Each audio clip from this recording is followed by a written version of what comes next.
Thelikesser face, gent like a rested Bethebres, resembled a vast emerald, shimmering with an alluring luster. On a bank Bethele key side a sat an elderly gentleman with silvery hair, his trembling hand sparacing the heavy death notice. On this day, huesiculiawarethe the hadri ched thet walai tafis existence. As an ordinary man in capable of martial arts, despite bearing thinumly luidi and possessing considerable wealth, Hekud no talther thegrum relatiofis failing heart, nor kudu defi fatelica weri ordo extendis life. Note by gwy saturn used by martial artists storfert ordinary individuals who cannot practice martial arts. Just as li lud aways in gulf in despair, a luxurious sports car read to a halt nearby, executing a stunning drift. Cough, cough.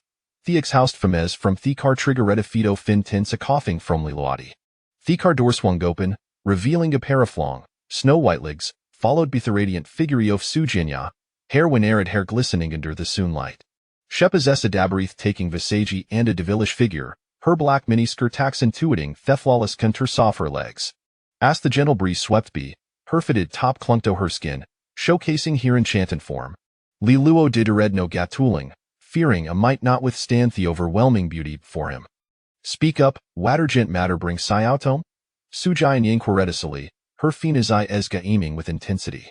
She had just list fifth timely and due to an emergency meeting, and dare mood was for from pleasant. Liluo de struggle Taurus, excitement flicker engine his eyes Jinya. You actually came. Enough, I fi ornitwell, just sither, Sujianya approached in her high heels, her swan like an ekfirming, a stunning facius, Lilati. I fi out and explain yourself, I will Sujian aliened slightly, her crimson lips Spartan gas hey treated, kick that as less little quello fio yours. Liluo de jol tedder words, quickly clarifying restashered, Icladu foraserius matter severalbulyanine projects. Up in hearing this, Sujian esnerode, a dangerous glint surfacing within them. Realizing she might have misunderstood, Liluddy was about to explain when a rumbling, soundy code from afar. A modified G pranglers toward them like Eanar mordfickle, and a pedite figure leap head from it Linyaru. With twin ponytails adorning her head, she was this beautiful as a flower, clad in adlicate white blouse and a black skirt, white sock shugging her slender calves. Standing alongside Ethel Sujianya, they formed a striking contrast. No the Taveri Anishir, what is it Thadio wished to discuss with us? Sujian Yakarid, her lips pressed tightly together, her eye sparkling with curiosity.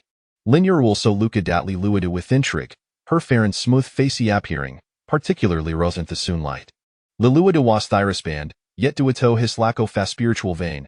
Hekud not become a warrior and couldn't as they maintained thyrial through cultivation. Despite this, their just worry actually quite comparable. Asli Ludda gazed the thetwa beauteous before him, then down at this frail hand sand stupid figure, he couldn't help but tautasai. These years, I haveled Ubith back. He pulled out while black cards from his pocket, each contains 500 million, as compensation for its years. Sujianya accepteth the black cards, gently caressing them, a cold smilla gracing her lips this why a calidusher? Lilua dunno dead solemnly, or a smillion his face mida maestroing near, and I cannot take this money with him. I hope height will be a few stoya. Seeing Liluo diso disheartened, Sujianya maintained here impassive expression, yether delicate hand involuntarily clenched. Linyaru, on the other hand, unreserved lie accepteth the black card, sitting beside Liluo diangent lipiding is shouldered and say that. At least we had our joyful moments when I were young. Doyo have any wishes? Vu really help with whatever we can. Liluo dis sudden lie liftedished, tentatively asking any wish can be granted? Linyura smiled slightly off course, but turnage went to a warrior risutov te question. Liluo dis gaze shift head between Sujianya and Linyuru, and he cautiously uttered considering my impending departure, could you both indulge me on some more? A blush instantly crept onto the faces of Sujianya and Linyuru. Are you still capable? Sujianya questioned, skepticism lacer tone. Althasires, aside from drenching us in saliva, what'll seckle the Udo? Linyura lamented, rubbing her forehead in exasperation. So, dost hat me in. You agree? Liluodia skied in astonishment. He had merely spoken off-handedly, never expecting them to. Linyura shrugged I don't mind, as long as you're fine. Sujianya's eyes flickered, gently bidding Garedla Padea's husband and wife bring 100 soft gracelets consider thighs of fool-filling conclusion tormentor stoge there. Up in hearing this, Liluddy was filled with excitement quick. Help m'up, let's go to the villa. Can you stand? Is that feasible? Su Jianye replied, somewhat incredulous. Then, Linyuruan Su Jianye expert liacidly luodi intothini arbala, closing the bedroom door behind them. 3 minutes later. Linyura had just changed to top her blouse. Harry swide with display fute wariel redden? Su Jinya, unfazed asadon da short skirt, remarked nonchalantly doi understand we I didn't take off my clothes? Faye said with the gazy soft tetwa women. Lilua die awkward lie struggle to rise, gasping for breath a mold, and no longer effective. Linyura sighed what about? Rest assured, I wantal tiao down. Lilua die sies med with determination a share trivadabata leafs. Flavory mania pills from under a spillo, swallowing 7 noritino net gobe for closing ease eyes. Yuru, come up. Chapter 2. The magical Rui Jingu Bang Chun Yu's eyes widened in astonishment. She noticed that Ning Wu seemed transformed. Before, the mere mention of the Ning family's eldest son would send him into a tremor of fear. Yet now, he uttered such bold words. What had caused this change? Chen Yu did not comprehend, but she stood unwaveringly by Ning Wu's side, their bond stemming from a seemingly trivial incident in the past. Even though she was now a freshman at Qinghai Martial Arts Academy.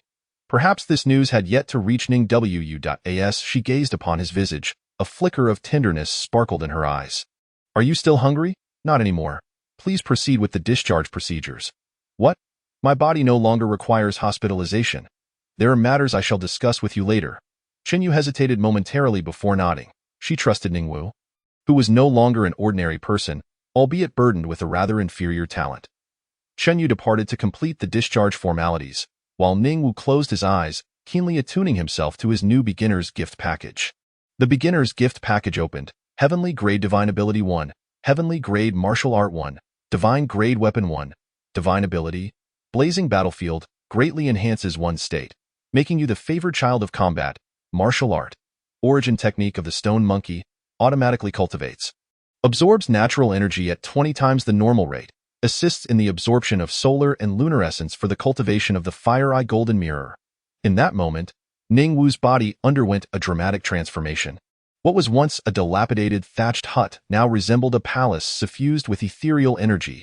A raging inferno ignited within him, bones cracking as his physical strength surged, continuously absorbing the energy of the universe. Level up, physical strength advancement, level up. Current level, LV10. Ning Wu had done nothing. Merely by receiving the beginner's gift package, he had ascended to level TEN. It was noteworthy that he had originally been at this level, but after having his supreme bone extracted, he had plummeted to level 1. Remarkably, his realm had now returned. Alas, to break through level 10, he needed to participate in the Abyssal Trial, where he must complete tasks to advance further. Ning Wu's eyes sparkled with determination. A mere clench of his fist allowed him to feel the explosive power surging within, emanating ceaselessly from his dantian. This was the ability of the origin technique of the Stone Monkey. Perpetually absorbing the energy of the world to replenish his body, he had become a humanoid combat machine, and coupled with the divine ability of Blazing Battlefield, he could fight for 3 days and nights without exhausting his mana. Ha! In a single day, I have returned to a higher realm than before, with a stronger talent. What is your supreme bone matter? Just a piece of bone. Without it, I can still go further, Ning Wu murmured to himself, then glanced at the last item in the beginner's package. Divine Weapon, Rui Jingu Bang, Attributes, Unlimited, Void, Ever-Changing, Divine Ability Enchantment, Weapon Forging, Power Amplification, Master Recognition. Following this was an extensive list of golden attributes. This divine weapon was astonishingly formidable. Yet, upon reflection, it was the Rui Jingu Bang, which made it somewhat understandable. Moreover, it had its limitations. He must nurture it to achieve full potential. A golden, ear-cleaning tool materialized in his hand. Light as a feather, Master Recognition Progress. 0.01. Ning Wu pondered if it could indeed fit within his ear, just like the great sage. To his delight, the Rui Jingu Bang transformed into a beam of golden light and dove into Ning Wu's ear. I must be the most extraordinary martial artist of this era. Having awakened his talent, he now possessed 2 types of heavenly grade divine abilities and martial arts, along with an unrestricted divine weapon. The most extraordinary was indeed the Rui Jingu Bang, usable without any limitations on realm. He could wield it as his weapon immediately die in this world. martial arts and divine abilities were classified into several grades: human, profound, earth, heaven, immortal, and divine. The most common was the human grade, while the profound grade was exceedingly rare within the Ning family, requiring great merit to obtain. Earth grade items could even be auctioned in Qinghai City, with countless individuals bidding billions, as for heaven grade. It had not appeared in Qinghai City for decades, having once sparked a terrifying massacre over its possession, resulting in half of the city being obliterated and a fissure appearing in the abyss, causing great calamity for Huaxia.as for immortal and divine grades. Those were mythical treasures, perhaps existing only in the deepest recesses of the abyss. All these were but legends, and now Ning Wu possessed them all. Ning family, I shall express my gratitude. Without you, I would not have this opportunity. A sinister smile crept across his face. At that moment, Chen Yu returned, having completed the discharge procedures. We can leave now. Goody. Chen Yu handed Ning Wu a clean set of sportswear.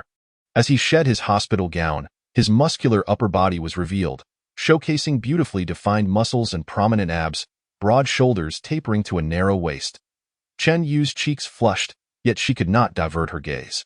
My physique is indeed commendable, Ning Wu mused, attributing it to prior training and the more significant transformation resulting from the recently acquired heavenly grade stone monkey martial art, which had enhanced his physical attributes. Though I am merely level 10, my constitution is at least equivalent to level 15. Can I single-handedly block a heavy-duty truck moving at high speed? Ning Wu contemplated, knowing his discharge was not merely to seek justice, but to train. Although the Ning family was a small clan, it was still a family of martial artists. The strongest among them boasted levels exceeding 40, having participated in the Abyssal Massacre 4 times. With extensive battle experience, if he rashly declared his intent to kill their son, Ning Wu would surely meet a swift demise. The disparity in realms was insurmountable. He intended to return to school for training. As there were less than 7 days until the Abyssal Massacre dungeon, where he planned to join the school's expedition and officially ascend, Ning Wu, I believe you should remain rational. Though your current realm is low, and your talent lacking, it is of no consequence. My talent is adequate. I in no time. I shall be able to assist you in avenging your grievances. Your talent? Ning Wu regarded her skeptically. Could this seemingly simple girl truly be a genius? Chen Yu produced a plaque and waved it before Ning Wu, instantly capturing his attention. One of the 4 great martial academies of Huaxia, Qinghai Martial Arts Academy. Chen Yu was indeed a student of Qinghai Martial Arts Academy, which marked her as an irrefutable genius. One could question any genius, but one must never doubt a student from one of the 4 great academies. What is your talent? A-grade talent, Soul Requiem Street. Chen Yu declared proudly, lifting her chin. As Ning Wu descended the stairs, he was astounded. Chen Yu possessed A-grade talent. There were likely no more than 100 individuals with A-grade talent in all of Qinghai City. As for S-grade talent, it was publicly known only to his former self and the current eldest son of the Ning family. Wait, you two cannot leave. Suddenly, a sinister voice echoed from behind. Ning Wu turned to see a figure whose appearance resembled that of a rat, instantly revealing his unsavory nature. What? Now reduced to a broken-backed dog, you dare look at me with such disdain? The middle-aged man sneered. Let me tell you, you cannot leave today. Everything you have is from the Ning family. We provide you with food and comfort while you recuperate. Do not be ungrateful. Food and comfort? You shameless scoundrel. If not for Chen Yu caring for me these past days and bringing me meals, I would have starved to death long ago. How dare you utter such words? Ning Wu scoffed, and immediately, several towering brutes appeared behind the man, coldly regarding him. Ha! I cannot be bothered to waste my breath with you. Try stepping 1 foot outside this hospital. I won't leave you in one piece. The middle-aged man scoffed. He was a subordinate of the Ning family's eldest son, tasked with ensuring Ning Wu did not leave the hospital freely, especially since he had once awakened as a top-tier talent with S-grade potential. What if he were to regain such terrifying talent after stepping outside? Looking for death? Ning Wu replied coldly. Chen Yu's gaze also turned frigid. While she was gentle in front of Ning Wu, her demeanor shifted entirely in the presence of these individuals, who she found utterly contemptible. Go ahead and try. Do not think I am joking with you. As soon as he finished speaking, Ning Wu's figure vanished, transforming into a fleeting shadow that appeared before the man the next moment, accompanied by a series of crisp sounds. A resounding slap echoed. Two bright red handprints adorned the man's face, causing his head to tilt, blood streaming from his mouth and nose, teeth scattered, leaving him in a woeful state. The agony and humiliation festered within him. And as he stood stunned, rage coursed through his trembling body. Break his legs? Ah, damn it. How dare a worthless scoundrel lay a hand on me? Chen Yu's eyes flickered. She contemplated rushing to aid him but decided to wait a moment longer. Ning Wu appeared distinctly different, far beyond what his current strength suggested, prompting her to observe further. And no matter how much of a waste I am still a gifted individual, while you are not but an ordinary person. Merely an ant that I could crush effortlessly, Ning Wu stated with indifference, effortlessly blocking the attacks of the two bodyguards. Boom, boom. Two fists struck the chests of the bodyguards, sending them hurtling backward, crashing into the wall. Blood gushing from their mouths and noses, their chests caved in. With just a single punch, they were grievously injured. The middle-aged man's expression gradually morphed into one of terror, his throat constricting as he spoke in a hoarse voice. You seem unwell. Why the sudden loss of bravado? Ning Wu's expression remained impassive as he advanced menacingly. Beads of sweat, akin to peas, rolled down the man's forehead. Leaning against the wall with nowhere left to retreat, he threatened with a fierce countenance. Listen here, Ning W. No matter what talents you possess or what abnormalities you display, before young Master Ning, you are nothing but a worthless mutt. I advise you to refrain from foolish actions. Spare me now, and there may still be a chance for redemption. I can speak a few kind words on your behalf to young Master Ning. Suddenly, he felt a sharp pain across his cheek as a formidable slap landed without hesitation, causing stars to erupt in his vision. Following that, two more slaps followed, blood mingled with saliva splattering onto the ground, transforming his cheek into a grotesque visage. Listen closely. Inform that foolish dog Ning Huang that it will not be long before I twist off his head. Do not harbor any delusions of threatening me in the name of the Ning family. I am no longer one of them, and any future encounters will be as enemies, in no more than 2 months. I shall claim Ning Huang's head. What belongs to me will ultimately return to me. Mere thieves they are, Ning Wu uttered coldly, leaving the middle-aged man trembling in genuine fear. He had not anticipated such defiance. A betrayal of the Ning family, disregarding blood ties, he had made his decision. Initially, he intended to utter a few harsh words, but upon observing his subordinates lying on the ground like dead dogs, gasping for breath, he was overcome with dread. In the distance, a tall figure clad in a black tracksuit strode toward the hospital exit, and he found himself bereft of the courage to intervene. This was a madman fueled by vengeance, one who truly dared to kill him. He hastily dialed young Master Ning with trembling fingers. Exiting the hospital, Ning Wu gazed at the clear sky, exhaling deeply. Is it truly as you say? Ning Huang has now acquired your supreme bone, rampaging through the abyss, seemingly on the cusp of becoming a martial sovereign. A martial sovereign is a term for those above the 30th rank, with levels 30 to 40 denoted as such. Ning Wu remained at the stage of a martial artist. No matter. It will not be long before the only thing consuming my time is the slaughter within the abyss. On the path of cultivation, none can surpass my speed. Ning Wu had arranged to meet Chen Yu again, and he felt a swell of gratitude as he watched the young woman's silhouette. Reduced to such depths, she was the sole companion by his side, possessing a level talent as a prodigy of the Qinghai Martial Academy. Chen Yu, thank you, he murmured softly, striding toward the esteemed Qinghai First Martial Academy. There, many would likely be eager to witness his downfall, yet he too yearned to see the mockery of his former classmates. Qinghai First Martial Academy is a preparatory ground for geniuses, where admission requires a minimum standard of being a talent under the age of 18. This criterion disqualifies 99% of applicants, rendering the institution populated with exceptional prodigies.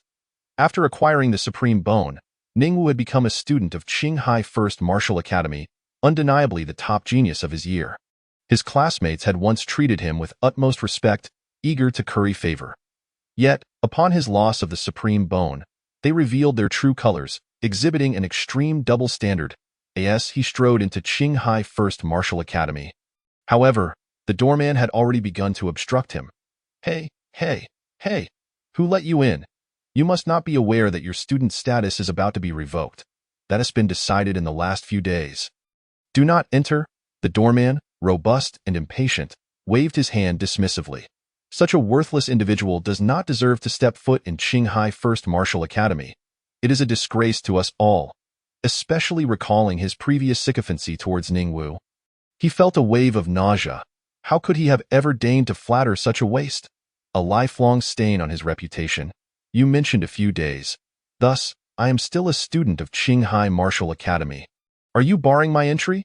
Ningwu's gaze turned dangerous. I told you to get lost. Quit bothering me. Let me be frank. Someone from the Ning family is now a school director, and in their eyes, you are but a dog. Before the words could escape his lips, he was suddenly sent flying, crashing into a decorative stone at the entrance and slowly sliding down. He could only watch helplessly as Ningwu strode confidently into the campus. How dare these wretched creatures obstruct my path? Chapter 4. The Inferno of Battle. Ningwu, the god of killing. Ningwu, have you lost your mind? How dare you strike me? Boldly exclaimed. His nose crooked with indignation, his body trembling with rage. He was the doorman of Qinghai Martial Academy, not just any doorman. All students greeted him with utmost respect, and even those renowned talents outside needed his permission to enter. Yet this worthless individual dared to strike him. Ningwu's gaze was icy. This old, decrepit dog had once been the very embodiment of sycophancy during his peak. Whenever he caught sight of Ningwu, he seemed ready to kneel in worship. Now, with the loss of his supreme bone, he had become a pariah in the eyes of others, and this old fool looked down upon him as well. When he had departed the school, this old man had cheered loudly. Did he truly believe Ningwu was a pushover? Shut your filthy mouth, and keep it clean in the future. Why patience is limited. Ningwu spoke dispassionately. Oldly intended to maintain his arrogance, but upon meeting Ningwu's gaze, he quailed. He sensed that if he continued to act recklessly, today would not end well. Ningwu let out a cold chuckle and proceeded toward the classroom. Oldly gasped heavily, gradually growing furious. Just wait, with a single call. I can make you regret this. I am the gatekeeper of the academy. How dare you raise your voice before me, thinking yourself a genius? Ningwu was oblivious to Old Li's thoughts and deemed them unnecessary to know. When the soldiers come, I shall meet them. When the waters rise, I shall cover myself with earth. At this moment, he was fearless as he walked through the corridor. Students gaped in shock. What? Ningwu is back. Wasn't he expelled? Not expelled yet, but it won't be long. How dare he return? Does he not know those who once flattered him now despise him? It's over. He is bound to be beaten up. They whispered among themselves. While they were not familiar with Ningwu, they recognized him as the top student of the previous cohort, despite his fall from grace. A lingering fear remained that a tiger descending the mountain still possesses residual power. Ningwu pushed open the classroom door to find a tall youth trampling another boy beneath his foot, a mocking grin plastered on his face. You dare defy me? Do you truly believe that by associating with Ningwu, you've become formidable? He is nothing more than a worthless dog now, and you are the very embodiment of waste. A mere D-level talent daring to confront me, as if it were the days of Ningwu's glory? The boy beneath the foot, stubbornly raising his head, retorted defiantly, if Ningwu were here, would you have the audacity to speak like that? In his presence, you'd be trembling in fear. What did you say? Lu Hong's eyes blazed with murderous intent as he stomped down harder, causing blood to flow from the boy's mouth and nose. Do you believe I wouldn't kill you right here? Let me tell you, once I enter the abyss, I will swiftly become a martial master, at the 11th rank. If I reach level 20 before the second abyss, I shall have a chance to enter one of the 4 grand martial academies. What are you? A mere nobody? Lu Hong sneered, grinding the boy's face into the floor. At that moment, the door swung open, and Ningwu's gaze sharpened. Witnessing his friend's plight ignited a fierce determination within him. You are the one seeking death. The tall youth was momentarily stunned, then erupted into a sinister laugh. Level talent. Craving energy, Lu Hong roared, while the boy on the ground turned as pale as death. Yet Lu Hong's complexion flushed with vigor, exuding a powerful aura. This was his talent, the energy of desire, which allowed him to absorb the vitality of nearby foes and transform it into his own strength. Ningwu's friend was evidently being treated as a mere reservoir. Look at your pitiful state. How could you possibly contend with me now? Lu Hong scoffed, his body becoming a blur as he unleashed a powerful punch aimed at Ningwu's chest. The sound of wind howled as Lu Hong's strength surged. Ningwu stood rooted, seemingly stunned, but Lu Hong's grin grew more grotesque. He intended to reduce Ningwu to a true waste. Ha! He must be so frightened he's gone dumb. He's about to be utterly crippled. What a waste! It's unimaginable I ever acknowledged this guy as my leader, devoid of any martial spirit. Ridiculous! Laughter and mockery echoed, as if they could already envision Ningwu being obliterated. Conflagration of battle. Ningwu spoke softly, and in that instant, time seemed to freeze. The wave of primal fear washed over everyone present. Terror, trepidation, and trembling. Looking again at Ningwu, a blood-red halo seemed to manifest behind him, as a stone ape roared toward the heavens. Accompanied by an almost imperceptible growl, all the spiritual energy within the classroom surged into Ningwu's being. His frame grew taller, his limbs longer, and a fiery red mark appeared on his forehead, reminiscent of a king of flames. A blazing aura ignited within Ningwu, incinerating the courage of those around him. Lu Hong's eyes widened, yet his heart hardened. A mere trash talent, trying to put on a show. Get lost, Ningwu uttered softly, his fist moving slowly yet striking with the speed of lightning, distorting the very fabric of perception. Before his fist could even make contact with Lu Hong, he was sent flying through the air, crashing into a row of desks, while those who had mocked Ningwu were sent sprawling like bowling pins. The onlookers stood in a daze, their throats constricted, unable to utter a single word.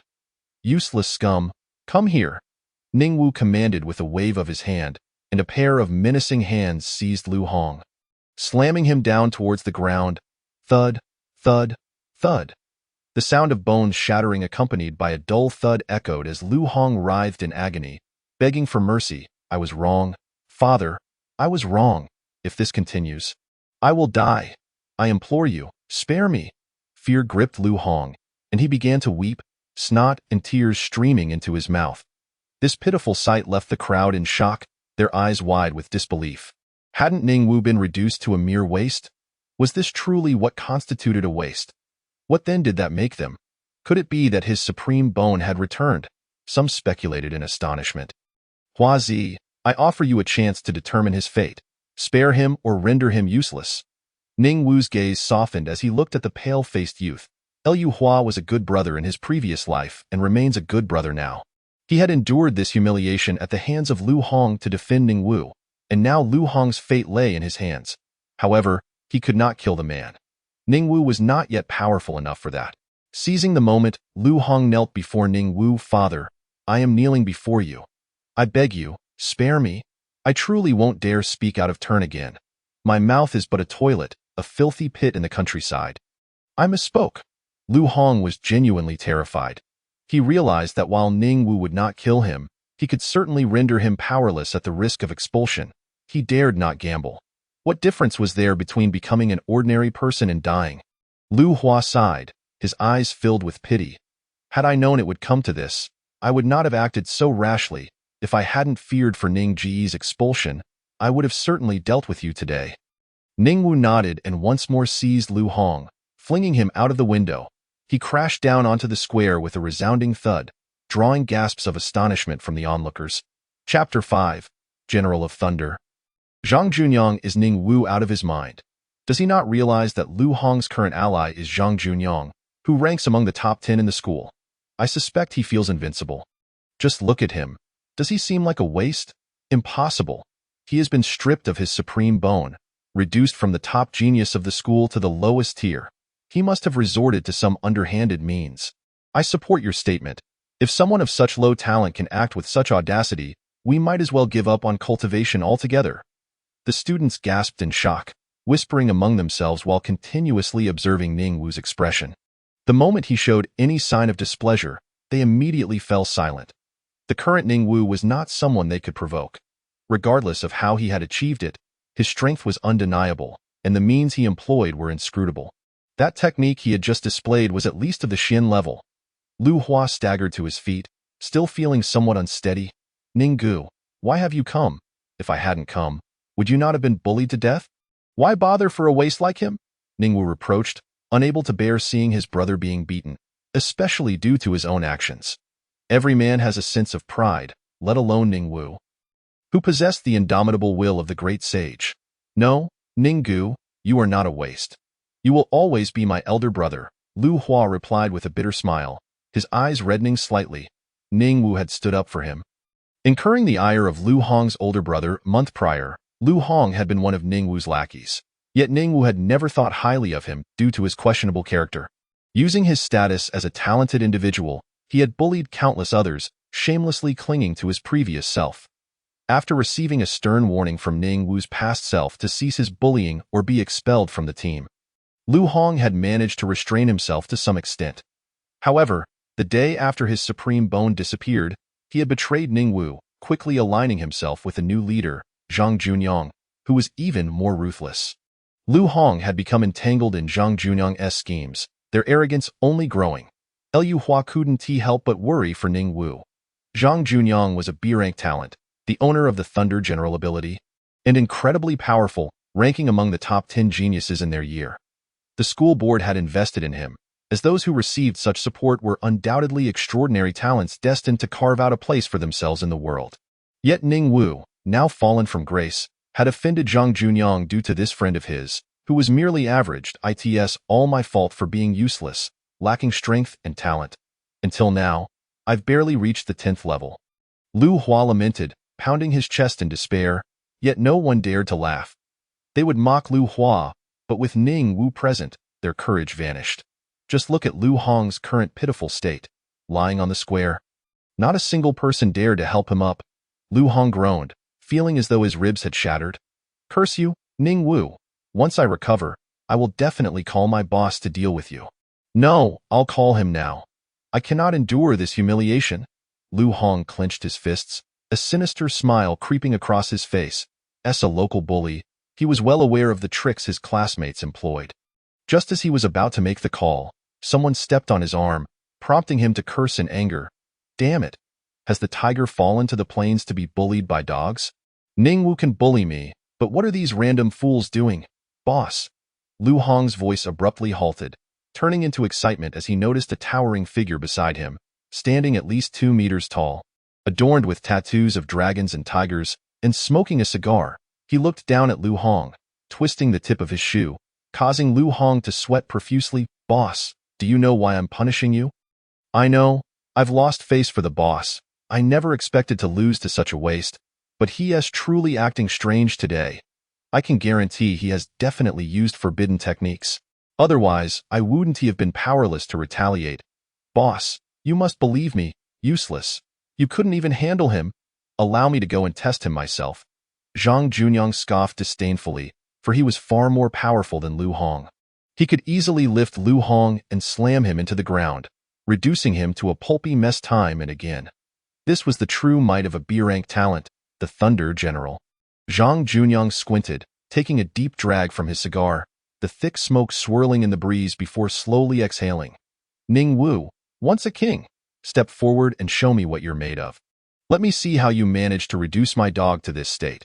Lu Hong lay humiliated on the ground, feeling as though every gaze was a piercing dagger. To be a local bully also came with its own bitter struggles. When he could dominate others, everything was fine, but in the face of adversity, he was looked down upon by everyone. Just wait. Once I delve into the abyss and emerge as a 10th level warrior, I will make those who look down on me today kneel and call me Grandpa. As a local bully, I cannot lose face, for without face, there is no dignity. Without dignity, I might as well be dead. In the classroom, Ningwu turned with indifference, his gaze piercing through the glass to meet Zhang Junyang's cold eyes, cigar in mouth. He slowly recited Zhang Junyang's achievements and status. Zhang Junyang, the 8th-rank genius in the comprehensive standings of Qinghai's first martial arts school, B-rank talent, Thunder General, with a record of 23 victories and 1 defeat in campus combative events. Even though the onlookers were already aware of Zhang Junyang's accomplishments, they couldn't help but gasp at the revelation. He was indeed a true genius, entirely different from them. They were merely struggling to maintain a balance of wins and losses, unable to elevate their strength. When geniuses entered the abyss, they sought to maximize their benefits. The rest merely aimed to survive and succeed. This was the chasm between ordinary people and geniuses. Oh? Zhang Junyang's expression turned icy, his eyes narrowing as he sensed what Ningwu was about to say. Zhang Junyang, the only defeat you have suffered was at my hands when I first entered school. I resolved it in 3 breaths. Zhang Junyang's round face darkened further, the cigar smoke thickening around him.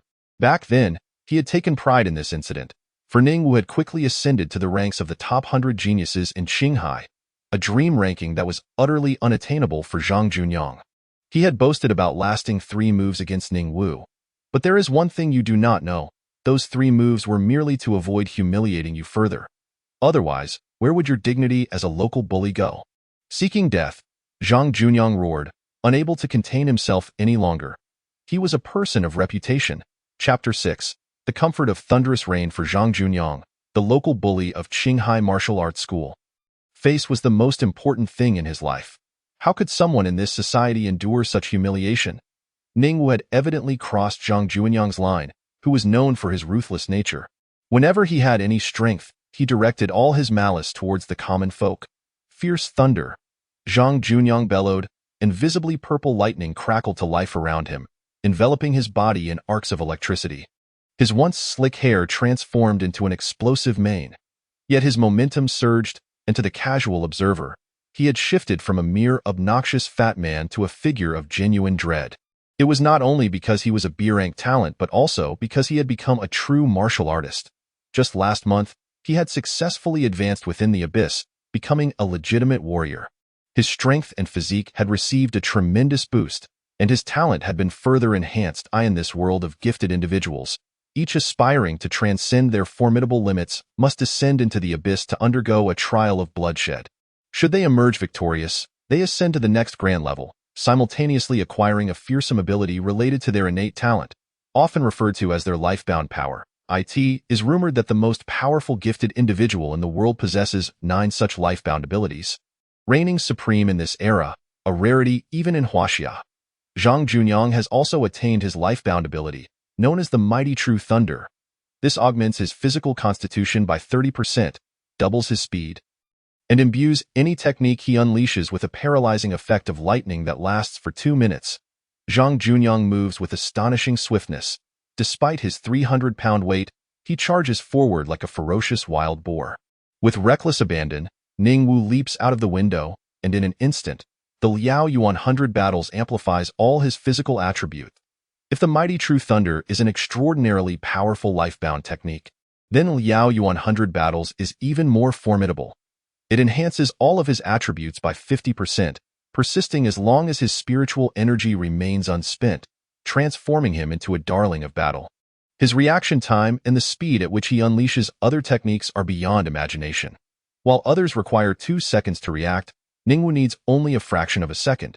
Do not underestimate this slight difference. For those engaged in a fierce battle, it can mean the difference between victory and defeat. Ning Wu has truly lost his mind. Did he really think he could overpower Zhang Junyang by dealing with Lu Hong? He cannot see that Zhang Junyang has ascended from the abyss. Indeed, after losing his supreme bone, he has become utterly useless, lacking even the slightest discernment. It's over. I sense that in the next moment, he will be scorched to a crisp. Who does not know that Zhang Junyang is a ruthless figure? In truth, I feel a pang of pity for Ning Wu. Once possessing such a powerful supreme bone, he was ultimately discarded by his family. What is there to pity? Are you unaware of the numerous misdeeds he has committed? The Ning family has meticulously catalogued them. Should they pursue matters, Ning Wu would undoubtedly face dire consequences. To put it plainly, the Ning family possesses a sense of justice. Upon hearing the murmurs of the crowd, Zhang Junyang accelerates even further. A cruel smile spreads across his lips as he thinks, Ning Wu, you are no longer the genius you once were. Standing in my way is akin to seeking death. You can only taunt me with your words, while I possess the power to obliterate your head with a single punch. Zhang Junyang suddenly unleashes a powerful strike, and their fists collide, shattering the classroom windows. This scene astonishes the onlookers. What is happening? Are they evenly matched? To the casual observer, it appears so, but Zhang Junyang's expression shifts dramatically. His wrist has been seized by Ning Wu, the pain searing through him, and as he attempts to break free, he feels as though his bones might shatter. What an astonishing force! For the first time, fear flickers in Zhang Junyang's eyes. He is a true martial artist, capable of overwhelming anyone beneath him in physical prowess, at least. That is how he perceives it. Now, his worldview is shattered. Just you? Ningwu replies indifferently. Seizing the moment while Ningwu speaks, Zhang Junyang silently intones, Thunder Baptism. This is a profound tear technique, a reward from the school for his potential, immensely powerful and perfectly aligned with Zhang Junyang's talent. His eyes, the size of soybeans, instantly turn deep blue, shooting forth bolts of lightning that strike Ningwu. Crackle, crackle. The electric arcs pulse continuously, resembling lasers, causing Lu Hua in the classroom to squint in agony. Boss? He cannot help but shout, knowing that Zhang Junyang's move has caused many a genius to meet their downfall. How could such a clever individual fall into his trap? Lu Hua, raking his fingers through his hair in anguish, pounds his fists against the wall until they are bloodied and bruised. He yearns to rush to Ningwu's aid, but he is already injured, barely able to stand, and even if he did intervene, he would merely be a burden. For Zhang Junyang, anyone beneath him is nothing but a useless pawn. Ningwu is enveloped entirely in the radiant electric arcs, their brightness blinding. No one can discern his current form. Some revel in the calamity. He must have turned to ash by now, right? I think I can smell the aroma of roasted meat. It seems my gluttonous martial spirit is craving a feast. Others express concern for Ningwu. Most are mere spectators, unfamiliar with him, yet they cannot overlook the legendary figure from Qinghai No. 1 High School. Even if he is deemed a waste by many, he has just overturned their perceptions, proving he is far from insignificant by standing toe-to-toe with the current Zhang Junyang. But how can he still possess such strength after losing his supreme bone? They are desperate to uncover this mystery, hoping Ningwu does not end up charred beyond recognition. If an ordinary student were to seriously injure another, they would face expulsion and possibly a federal arrest warrant. Yet, if a genius like Zhang Junyang, invested in by the school, were to slay the now disgraced Ningwu, it would amount to merely a few months of trial in the abyss. For Zhang Junyang, this is no punishment. It is a source of joy, for only the truly useless would fear the abyss. Zhang Junyang sneers, damn it. I'll see if you live or die after this. Once you're dead, I can present your head as proof. He truly believes he remains the genius he once was. What use is mere physical strength when talent is paramount? But suddenly, from within the electric sphere, a languid voice emerges, accompanied by the sound of cracking bones, as if someone within is stretching lazily down. This electric massage is rather pleasant. Could you increase the intensity? Chapter 7. Ruthlessly beating Zhang Junyang. The true genius what? Zhang Junyang's mouth gapes in shock. Yet, he is a ruthless individual. How could he still be alive, demanding such a thing? Then I shall have no choice but to oblige you.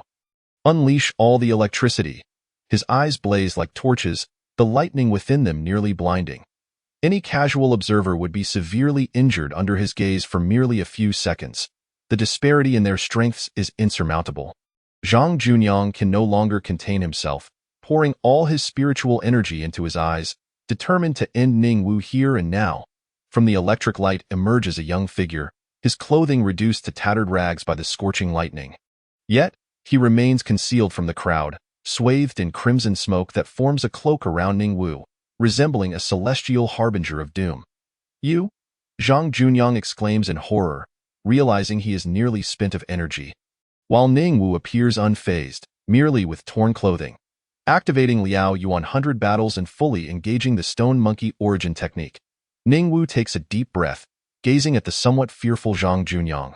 He speaks nonchalantly, what nonsense are you spouting? Do you believe you can intimidate me? Am I someone who grew up in fear? Zhang Junyang is indeed frightened. His voice wavers, inconsistent with the persona of a ruthless figure. He remains a fierce individual. Even as his energy dwindles, he retains confidence in his physical strength, convinced that the earlier incident was merely an anomaly. Ningwu somehow blocked his punch.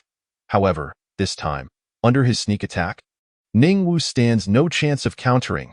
Yet, the instant Zhang Junyang extends his fist, he is sent hurtling backward, sparking as he scrapes along the ground. Ningwu watches him calmly, unhurried. Rising in a fury, Zhang Junyang senses the crowd's gaze is awry. What the hell are you all looking at, like a bunch of naked monkeys? Believe it or not, I'll take care of every single one of you worthless fools. He angrily berates, For he is not like Lu Hong, a coward who would remain silent upon losing face. Zhang Junyang, with thick skin and unyielding confidence, is determined to reclaim his dignity. As the wind blows, his pants flutter, and he suddenly feels the pang of embarrassment, glancing down to see a tiny worm. Damn it! Zhang Junyang, who had always prided himself on his image, now finds himself utterly humiliated, his dignity shattered. In an instant, he feels a suicidal impulse, staring into the eyes of the crowd, akin to starving wolves. If you dare speak of what transpired today, just watch if I don't take you down. He curses, clutching his backside as he attempts to flee, though his mind is preoccupied. He feels a deep-seated fear of Ning Wu. He is not a waste, and even without his supreme bone, he remains a top-tier genius. At the very least, Zhang Junyang realizes he cannot overpower Ning Wu, no matter how much he wishes to deny it. Yet, a fleeting shadow crosses his vision, solidifying into Ning Wu's form, clad in a robe of flame clouds. His gaze is cold and mocking as he speaks indifferently. Zhang Junyang, are you planning to leave? Do you believe yourself incapable? Deep within, Zhang Junyang retains his pride. He can accept being outmatched, but cannot tolerate being mocked. To hell with you, he bellows, feigning an attack, yet channeling all his energy into his legs. The talent of the Thunder General, combined with his spiritual energy, propels his speed to its zenith in the blink of an eye.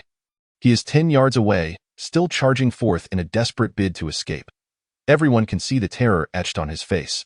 Ning Wu can instill fear in such a person. However, Zhang Junyang's self-proclaimed clever tricks did not escape Ning Wu's pursuit.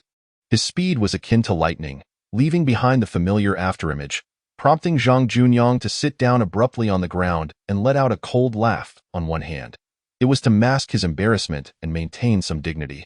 On the other, he had already resigned himself to his fate. His spiritual energy was entirely depleted, and his physical strength paled in comparison to Ning Wu's. How could he fight back? With a derisive scoff, Zhang Junyang declared, "Let me tell you, I might die here today, but I will not yield to you, even if I leap off this place." Yet it seemed he had forgotten that it was he who had provoked me first. If I do not kill a chicken, how will I know who the king of the mountain is? Ning Wu's gaze was chillingly cold as he struck Zhang Junyang across the face, sending him crashing into the ground, causing the red bricks to crack. With just one slap, Zhang Junyang's cheek swelled up grotesquely, resembling a pig's head, blood trickling from the corner of his mouth. He scoffed dismissively. "Is that all you've got? If you have the ability, keep going. Today, if you dare to kill me, let us see if you have the strength to stop those behind me. Did you really think that I have been wearing these shoes for nothing these past 2 years? I wouldn't dare to be so arrogant if I had no one backing me. You still know about your arrogance, huh? By the way, what do leather shoes fear the most?" Ning Wu pondered. And Zhang Junyang felt a growing sense of dread. "That's right, face. Aren't you the one who cherishes face the most? Today, I will strip you of all your dignity. How about that?" Ning Wu extended his hand, and the raging malevolence coalesced into a pair of large hands that began to shred Zhang Junyang's clothing. Zhang Junyang's eyes widened in horror. How could the world be so cruel? Even he had never committed such a vile act. At most, he would hit his girlfriend, discipline his subordinates, or give his old grandmother a good thrashing. But Ning Wu, he was rubbing his face in the dirt? "No, Ning Wu, you can't do this. You will regret it. I am a person of face. You cannot." Zhang Junyang wailed in agony, his voice tinged with tears. Ning Wu dismissed him with indifference, crossing his arms in mockery as those large hands swiftly stripped Zhang Junyang of his garments. Though the onlookers found it distasteful, they still whipped out their phones to record the spectacle. After all, this was the notorious old leather shoe of Qinghai martial arts. Who wouldn't he want to capture a video of him? Perhaps it would even go viral in the curiosities section. In a matter of moments, Zhang Junyang transformed into a pale, exposed figure, his expression twisted in anguish akin to that of a scorned woman, causing some onlookers to stifle laughter. "No, you cannot do this. You will regret it. You will regret it." Zhang Junyang had lost all sense of reason, lying on the ground like a madman, gazing up at the sky and mumbling to himself. Ning Wu slapped him on the head, waking him from his stupor. Damn.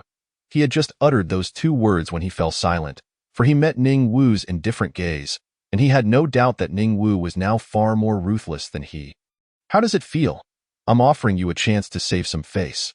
Go back and tell those behind you that if they have any objections, let them come forth and let me see what weight they carry. Ning Wu smiled warmly. Chapter 8. The Board of Directors, the Abyssal Anomaly. Though Ning Wu's smile appeared benign, to Zhang Junyang, it was indistinguishable from that of a demon. You devil, you are even more despicable than I. You are the true embodiment of evil. Zhang Junyang's voice trembled as he spoke. The people behind him, of course, would not fear Ning Wu. Even if he had passed the abyssal trial, even if he was renowned, even if he possessed unparalleled talent, the people behind him would not spare Ning Wu a second glance. To them, he was merely an insignificant ant wailing in despair. Yet Zhang Junyang was genuinely terrified. He was a person too, and compared to the man before him, he was truly kind-hearted. Why are you so afraid of me? It seems I have done nothing at all. Remember what I said. Ning Wu coldly snorted, delivering a kick that sent Zhang Junyang rolling on the ground, exposing his pale posterior. The flashes of cameras were too numerous to count. Zhang Junyang felt as though his life was ruined. He wept, not due to the blinding lights, but because his pride had been shattered. Ning Wu, hands in his pockets, paid no attention to the onlookers who were itching to ask questions. They had once looked down upon him during his lowest moments. He had seen through them. Whether classmates or kin, they were all a pack of ingrates. When he astounded Qinghai City with his exceptional talent, they fawned over him like a beloved grandson. Yet when he lost his gift, they turned a cold shoulder, even kicking him while he was down. Everything hinged upon his talent. Without it, this world was a predatory society. The board of directors, a middle-aged man with glasses, appeared scholarly. Yet at this moment, his expression was twisted with rage, as though he wished to devour Ning Wu. Opposite him was a display screen showcasing the earlier humiliation of Zhang Junyang at Ning Wu's hands. He was the investor behind Zhang Junyang, the owner of a real estate enterprise in Qinghai City, with many gifted individuals under his employ.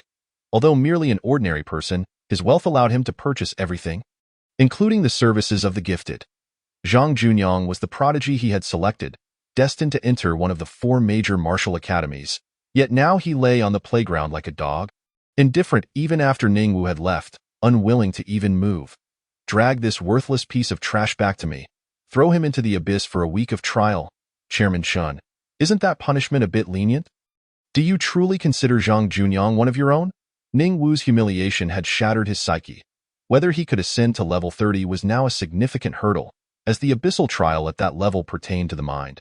A kindly old man chuckled, one of the influential board members. Humph, I speak of the Inferno Abyss. It will teach him the consequences of misdeeds. He is merely a dog I raised, and he has tarnished my reputation. Chairman Chun was particularly concerned about his image. Zhang Junyang's actions had made it impossible for him to lift his head among the elite. Yet since he would not fare well, he would not allow others to thrive either. Chairman Chun turned to the sullen-faced middle-aged woman across from him and smiled. What is it, Mrs. Ning?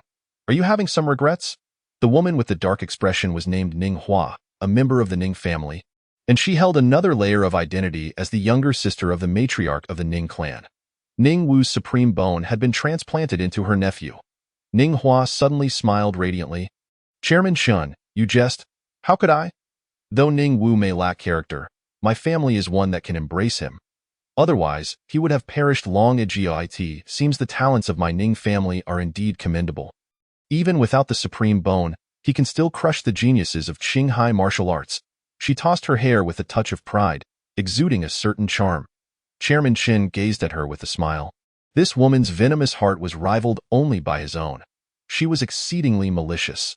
Who would have thought that a mere branch of the Ning family could produce such a genius as Ning Wu? After the supreme bone was transplanted into the eldest son of the Ning family, Ning Huang, he attracted investments from countless top-tier families, successfully elevating the Ning clan from a small martial family in Qinghai City to a formidable force. And it was still on the rise. With the Ning family's increasing power, Ning Hua was placed on the board of directors of Qinghai Martial Arts, partly to facilitate the admission of their ordinary qualified relatives, and partly to keep an eye on Ning Wu. After all, he had once been a genius, possessing the supreme bone. Had it not been for their machinations, Ning Wu would have already soared to great heights. Who knew if the former top genius might rise again? Ning Hua was there to guard against such a possibility. In fact, Ning Wu's expulsion was also orchestrated by her from behind the scenes. She did not wish to see Ning Wu's shadow nor hear others discussing him as a waste. After all, he was a member of the Ning family. Even if he defected, it would still be a blemish on their name. A burden Ning Hua could not bear. Very well, let's leave it at that for today. The abyssal trial officially begins in 3 days. However, this session's abyss is somewhat different. Sitting in the main seat was a middle-aged man with a stern face. Dressed in specialized attire, unmistakably a member of the Huaxia Federation. What makes it different? Ning Hua asked alluringly, her demeanor exuding an enticing AI art. Do not employ your talents on me. You are not worthy. The middle-aged man replied coldly, looking down upon the woman and the Ning family.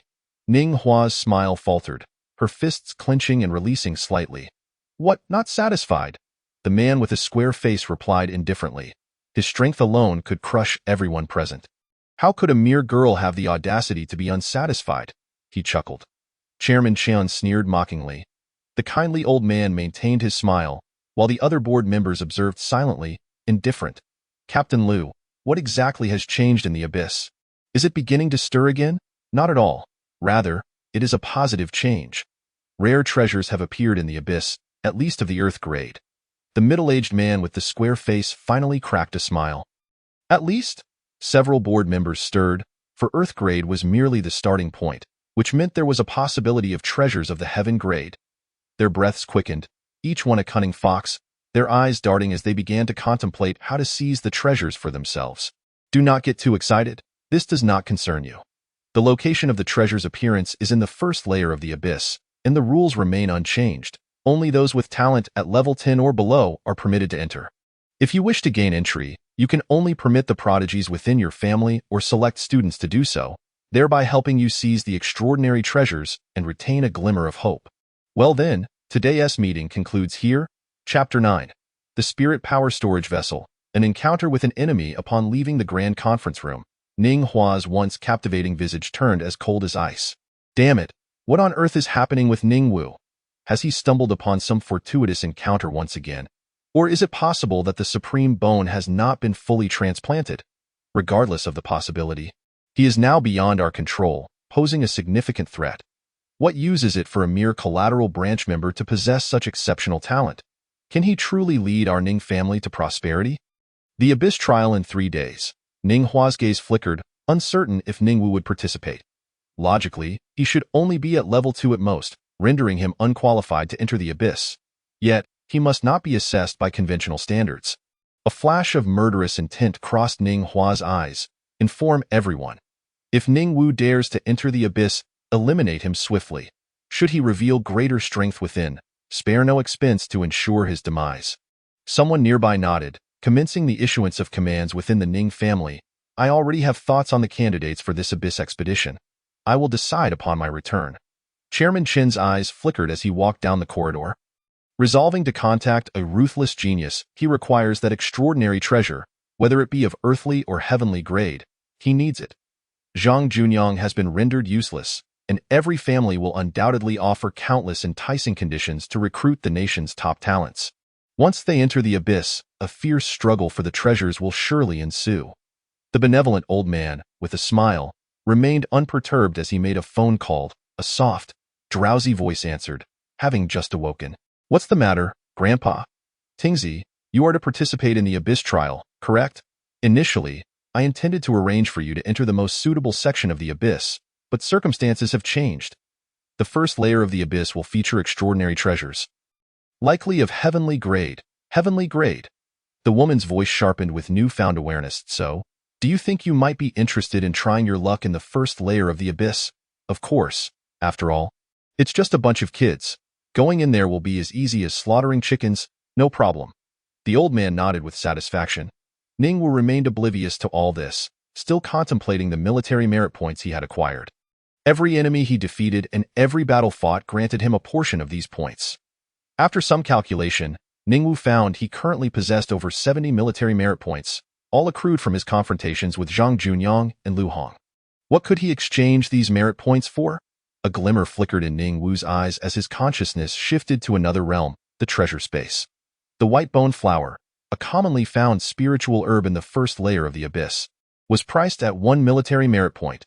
The Blade and Spear Technique, a mid-level passive divine ability of the Xin rank, was priced at 500 military merit points. Damn. The prices are exorbitant, pure extortion. Ningwu felt a pang in his heart. With over 70 military merit points, he could hardly acquire anything. He continued to peruse the items. The treasure space divided into 10 layers. He could view the lower-tier items, but could only exchange for those in the first layer. In the 9th layer, divine abilities of the divine rank, the 72 transformations, divine-grade spiritual herbs, supreme true Dan, Yaoqi peaches, the Book of Life and Death. Ningwu nearly choked on his own saliva. The treasures in the 9th layer were of the utmost caliber. Even in the realm of the legendary Sun Wukong, they would be deemed top-tier. An array of divine abilities available.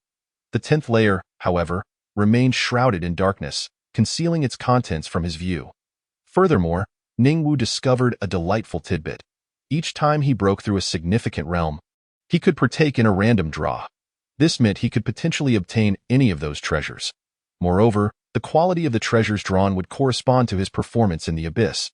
If deemed a failure, he would only be eligible for items from the first 3 layers.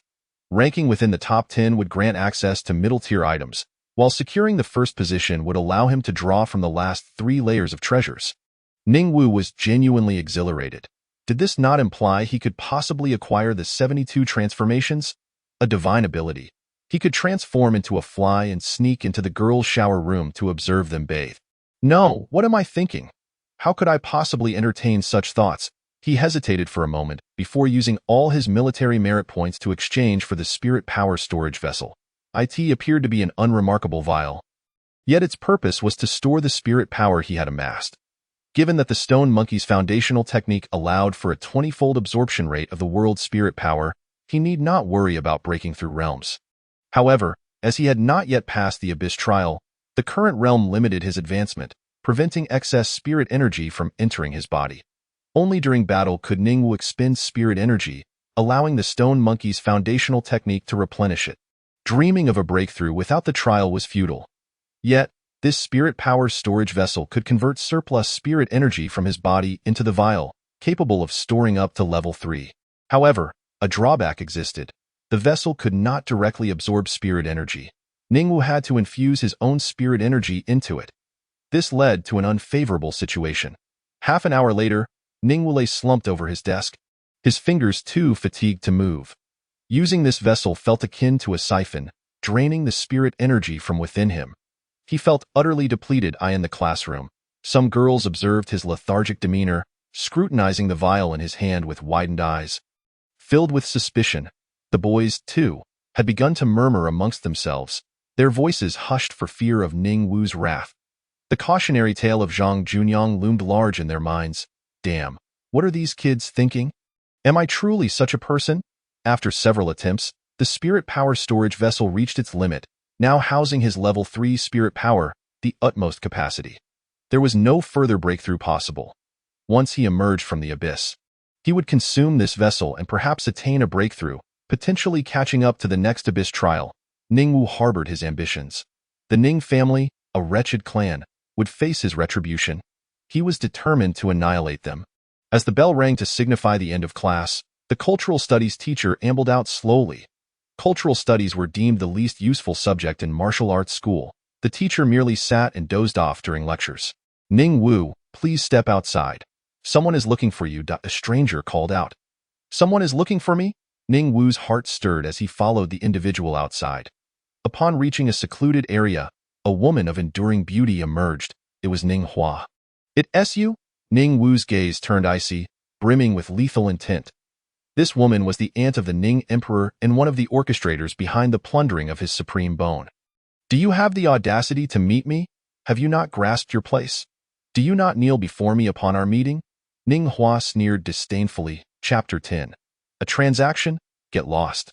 I did not come to find you for a fight. I have neither the time nor inclination to play games with a child like you. However, today presents a fine opportunity. If you are willing, perhaps we can turn hostility into camaraderie, and you may even return to the Ning family. What say you? Ningwu inwardly scoffed. What nonsense is this foolish woman spouting? At the previous meeting, they had lured him into the ancestral hall under the guise of a gathering, only to unearth his supreme bone before the ancestors. Turn hostility into camaraderie? Perhaps she could deceive a child with such words. Observing Ning Wu's frigid countenance, Ning Hua abandoned her pretense, aware that reconciliation was impossible. She coldly stated, I can offer you an opportunity, one that could yield benefits. You must be quite impoverished right now, lacking everything but a mysterious strength, am I correct? Ning Wu was taken aback. He realized he truly was destitute. Having just arrived in this world, he had not yet acknowledged this issue. He had less than 200 yuan remaining, the vast fortune he once possessed now frozen by the Ning family. His bank account had ceased to belong to him the moment he lost his supreme bone. And even the properties and luxury cars he had purchased were seized by the Ning family. So what? You believe my strength lacks financial backing? In 3 days, the abyss shall open, revealing unique treasures within. We do not yet know their nature, but you will surely recognize them should you encounter one.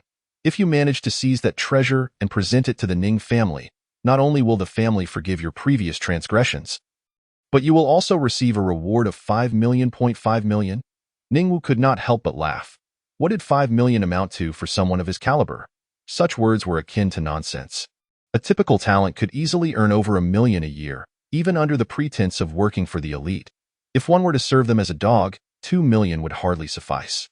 The Ning family was surely far too preoccupied with the value of the coveted treasures to regard 5 million as anything significant. Are you delusional? Have you been with men at night, causing your mind to deteriorate? What nonsense spews from your lips? Ning Hua's expression darkened ominously. 1 million. Get lost. I truly do not need your million. Do you believe you are someone of significance? You remain a parochial figure. Incapable of transcending your humble origins, I shall inform you about that canine nephew, Ning Huang, in no time. I shall make him experience the taste of losing the supreme bone. He is merely a talentless wastrel, believing himself to be of any significance. Ning Wu scoffed disdainfully, for while others trembled before the Ning family, he stood unafraid, as both parties had long since become mortal enemies. Were Ning Wu's power sufficiently formidable, he would have swiftly dispatched that pack of Ning family mongrels. Direct lineage?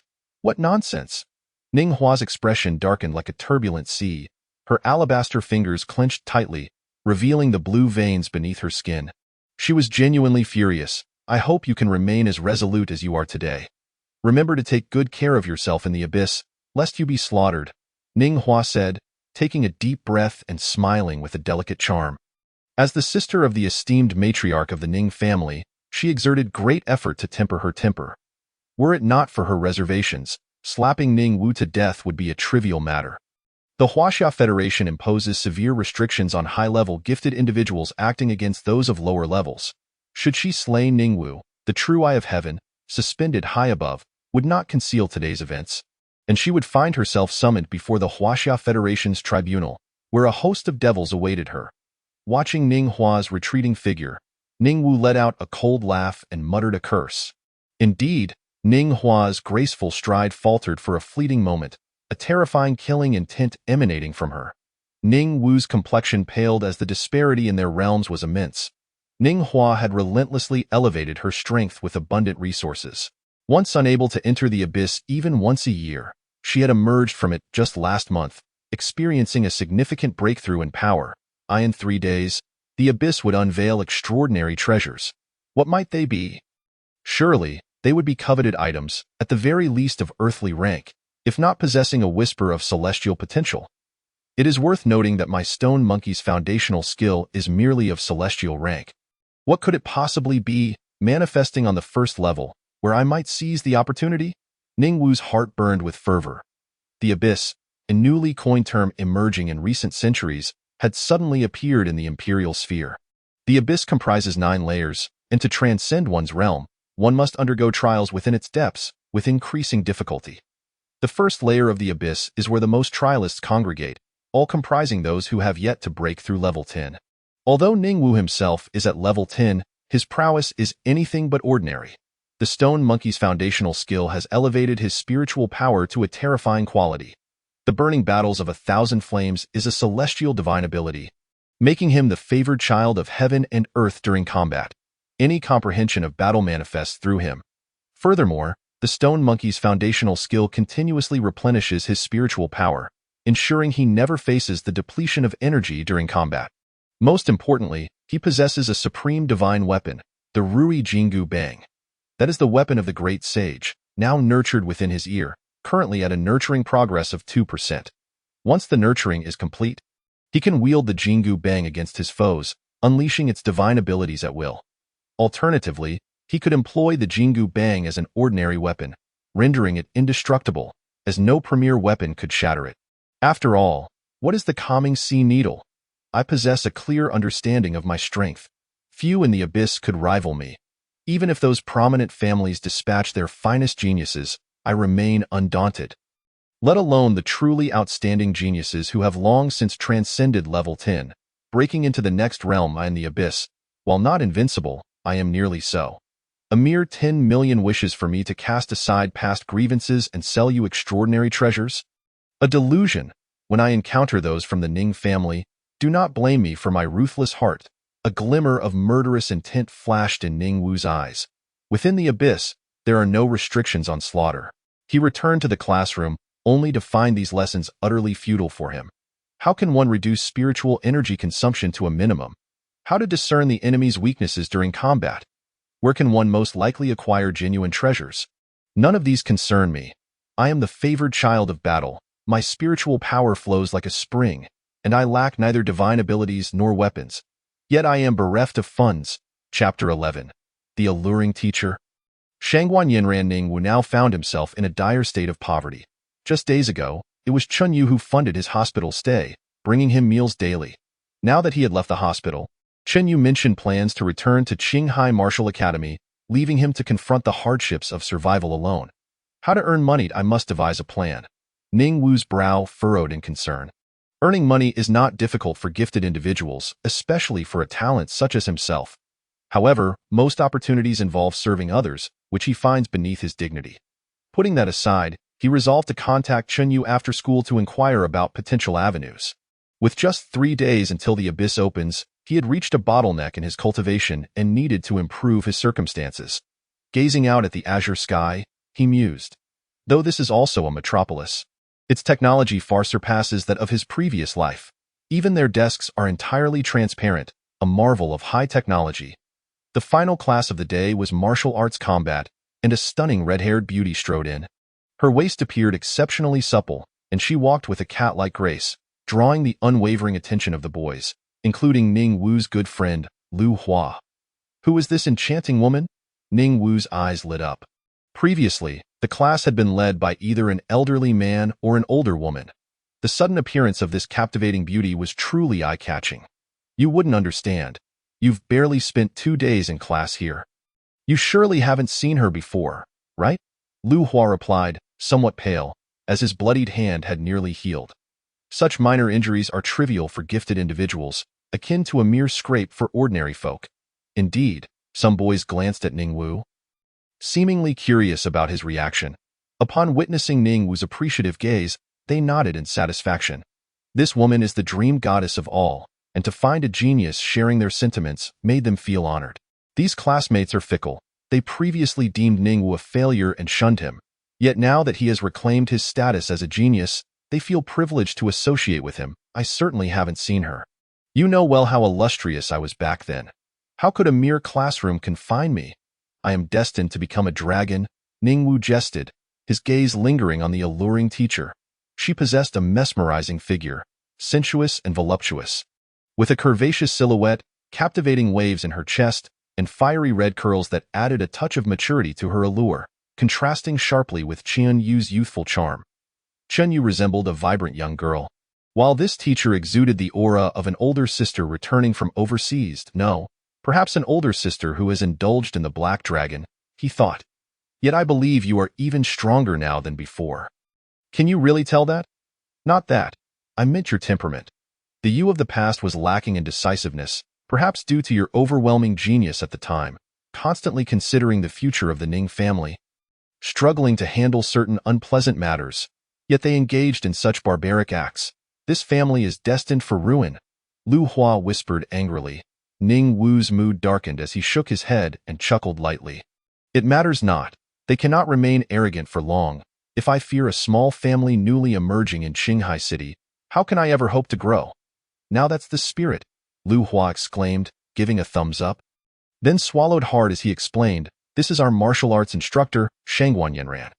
Her background is quite mysterious, and many boys pursuing her inappropriately have faced dire consequences, though fortunately, none have perished. This woman is no simple character. One boy reportedly attempted to assault her and ended up in a vegetative state, suffering miserably. Shangguan Yanran?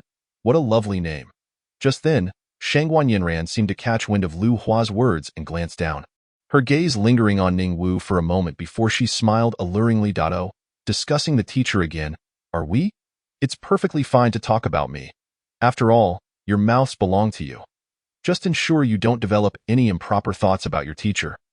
All right. Ning Wu was taken aback. What sort of teacher speaks such wolfish words? Is this something a pure-hearted young man like me should hear? Her enchanting eyes lingered on him for a few seconds before she withdrew her gaze, her crimson lips curving into a delightful arc as she spoke softly, Hello, everyone. It's been a week since we last met. Today, we will delve into martial arts combat, which means this class will involve sparring between you all. Please select your opponents. I will be here to tally your scores, and you may also ask the teacher for practice partners. Instantly, many boys' minds began to race. During practice, wouldn't they have the opportunity to sneakily touch those hands as smooth as jade? Hehe, just thinking about it makes me excited. Though I've warned you not to harbor improper thoughts towards your teacher, rest assured, I will not hold back and will face you with my utmost strength at your level. Just imagine the scene of you battling against the top student in the grade. Everyone instinctively turned to Lu Hong, for he was the strongest boy in the class. They merely beheld the vacant seats, only then realizing that Lu Hong had been sent to the hospital after being bested by Ning Wu. The crowd turned their gaze towards Ning Wu, retreating a couple of steps as if encountering a harbinger of doom. It was no jest. They had no desire to engage in combat with Ning Wu, a formidable being. Although he might not be as invincible as before after losing his supreme bone, he had grown even fiercer. His strikes more ruthless. Zhang Junyang had been unable to retaliate against him, let alone them. I surmise that Ning Wu now possesses strength rivaling the top 5 in his grade. What a farce. The top 5 could defeat Zhang Junyang so effortlessly? At the very least, such prowess would belong to the top 3. I truly wonder how he achieved this. It's almost as if he were cheating. Ning Wu mused to himself, Children, you guessed correctly. Having a large prison is indeed akin to cheating. Everyone can assign themselves opponents now. Shangguan Yanran chuckled, her voice sweet and tinged with mischief. They had attended martial arts practical classes before, and soon, the group had assigned their opponents. Ning Wu found himself alone in the empty space, bewildered. Upon turning, he faced Lu Hua's awkward smile, and in front of him stood a petite, delicate girl. Lu Hua scratched his head, awkwardly saying, Sorry, boss, I always train with her. Furthermore, how could I possibly practice with you? You'd knock me into hero fragments with just 2 punches. Ning Wu retorted angrily, Hua Zi, you traitor. A man who forgets his loyalty for the sake of beauty. Shangguan Yanran's eyes sparkled as she gracefully descended from the platform, clad in a red dress, her figure strikingly elegant. So, you're quite strong, aren't you? Just average, 3rd in the world. Ning Wu waved his hand dismissively, locking eyes with Shangguan Yanran, who wore a playful smile. Then that means you're quite brave, huh? Chapter 12. Ning Wu's talent. Oh dear. This alluring female teacher turns out to be a motorcycle girl. Her words are indeed quite fierce. Nevertheless, Ning Wu resolutely dismissed the teacher's provocation. I'm sorry. I do not strike women. But classmate, this is a practical class. You wouldn't want to skip it, would you? The boys exchanged peculiar glances at Shangguan Yanran's expression. Did she not realize that Ning Wu had hardly attended any classes? Previously, when he was a top genius, he merely enrolled without truly participating. The 4 major martial academies would have welcomed him into any of their ranks, ensuring a promising future. Ning Wu helplessly shrugged. You see, everyone thinks this is quite normal. The classmates are not even surprised. If I hadn't seen you before, it wouldn't matter.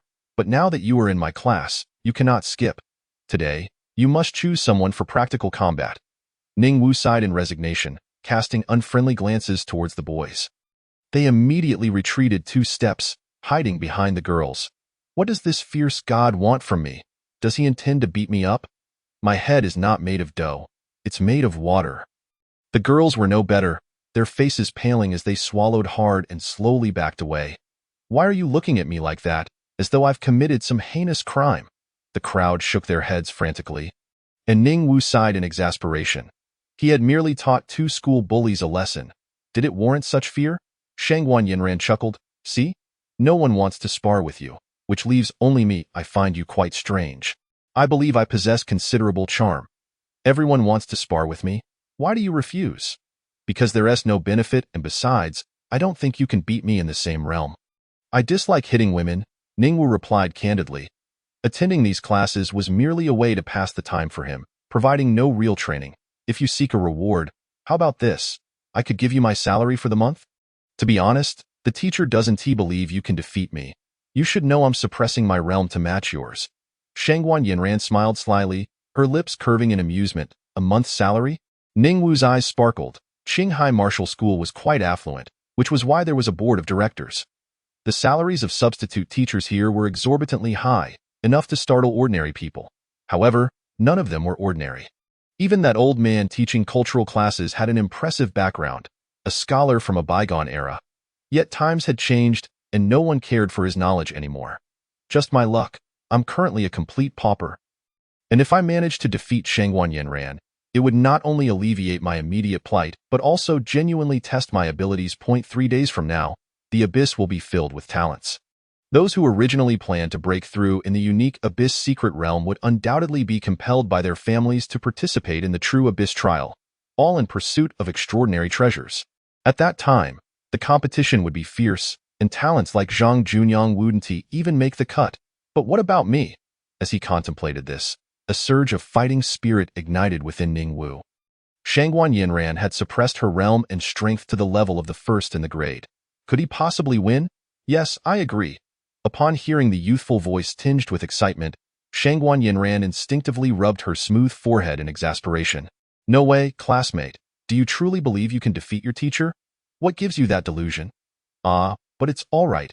After all, I am a considerate young man, and you are a beautiful woman that I consent. So let us see what you've got. Shangguan Yinran's demeanor shifted dramatically, transforming from a sophisticated foreign student who had encountered a black dragon into a pure and innocent big sister. All right. Ningwu's aura transformed entirely, his gaze sharpening, prompting his classmates to instinctively step back, allowing ample room for combat. Witnessing Ningwu in this battle-ready state sent shivers down their spines. Zhang Junyang was even more affected. He must be on the verge of a breakdown.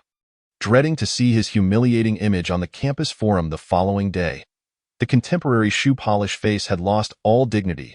What a commanding presence, teacher. I won't even utilize my innate abilities. I will merely suppress my realm to match yours, and I will also limit the power of my divine abilities to the 10th level. Shangguan Yinran smiled, her fingers moving like the delicate strokes of an artist. And she activated her ability.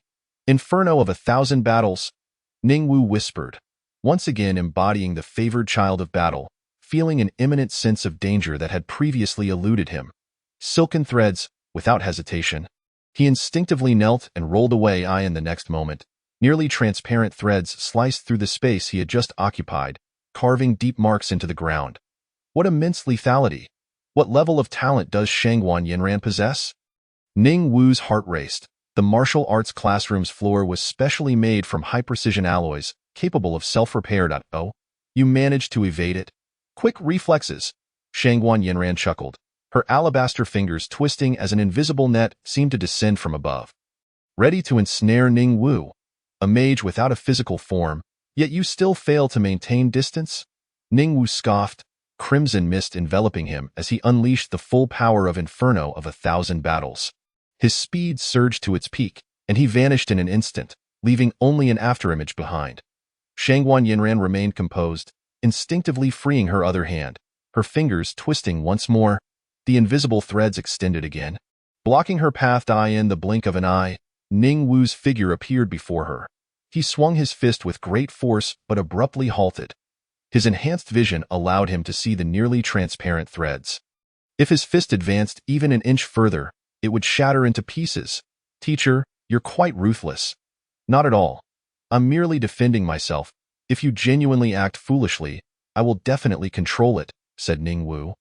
Feeling a sense of annoyance for the first time, Shangguan Yinran resembled a spiky iron hedgehog, preventing him from closing in. His prideful physique could not compete with the strength of her innate silken threads. He had initially assumed that 5 threads constituted Shangguan Yinran's limit, yet she wielded 5 with each hand. This was troublesome. Why did I suddenly realize that my divine abilities and techniques seem somewhat lacking? They compel me to engage in close combat. I must expedite the acquisition of divine powers. What's wrong, classmate? Are you struggling? Ningwu retorted. A man must not say he cannot. A woman even more so. Then I shall see just how formidable you truly are. Shangguan Yinran giggled, covering her mouth. Then allow me to demonstrate the explosive power of a solo warrior. Ningwu took a deep breath, and in an instant, vanished from his position. Shangguan Yinran, with her wealth of combat experience, effortlessly detected his movement. The invisible threads extended to ensnare him, aiming to tear him into pieces. However, the threads met with air. Ningwu's speed was too swift for Shangguan Yinran to control with precision at her level. She turned abruptly, her beautiful face displaying shock for the first time. Dear girl, you must understand that a man's speed and endurance must both be enduring. The sound of Ningwu's light laughter echoed in her ear, yet a fiery red afterimage had just begun to fade where the threads had landed. Chapter 13. To bet is to accept loss. 1 million. You have lost? Ningwu's fist hovered just an inch from Shangguan Yinran's temple. Had he not held back, her head would have burst open, of course. This was in the context of their realms being equal. Given her true strength, she could easily turn the tables, and even Ningwu himself was baffled as to how he had won. Impressive. A flicker of surprise flashed in Shangguan Yinran's eyes. She had not anticipated her defeat. Despite having suppressed her strength to match Ningwu's realm, she remained confident in her abilities. She had not lost in her realm before, yet here she was, defeated by Ningwu. This was truly a remarkable turn of events. Some might argue that in a matched realm, there should be no reason for defeat. After all, she had lost before. However, when a person's perspective broadens, her capabilities transform as well. For instance, if a wealthy individual unexpectedly becomes impoverished, his speed of regaining wealth will undoubtedly surpass that of the average person. Similarly, Shangguan Yinran embodies this principle. Yet, she soon accepted her defeat, conceding with grace. Since you have triumphed over me, let our wager stand as previously stated. I shall surrender my entire month's salary to you. This is the first time in my life I have ever entrusted my earnings to a man. Teacher, please refrain from enticing me. I have always been a man who resolutely resists unsavory temptations. Ningwu asserted with righteous indignation. He, the little brother possesses quite an intriguing demeanor. Shangguan Yinran giggled, covering her mouth, causing the boys around to feel a pang of jealousy akin to the sourness of aged vinegar. How unfortunate that the alluring teacher Shangguan could not exhibit such gentleness towards them. When she spoke, it was as if needles were concealed within the cotton. Most aggravating indeed. In their frustration, they took out their ire on the female companions accompanying them, leaving those girls bewildered, pondering the behavior of these men. What is wrong with these dogs? Some girls felt utterly wronged. It was absurd that amidst a flirtation, they were subjected to such harshness due to a seemingly unattainable, seductive teacher. Brutes, Ningwu silently lamented. What of Huazi? Surely, he could not be such a brute as well? Turning to glance, Ningwu was momentarily stunned.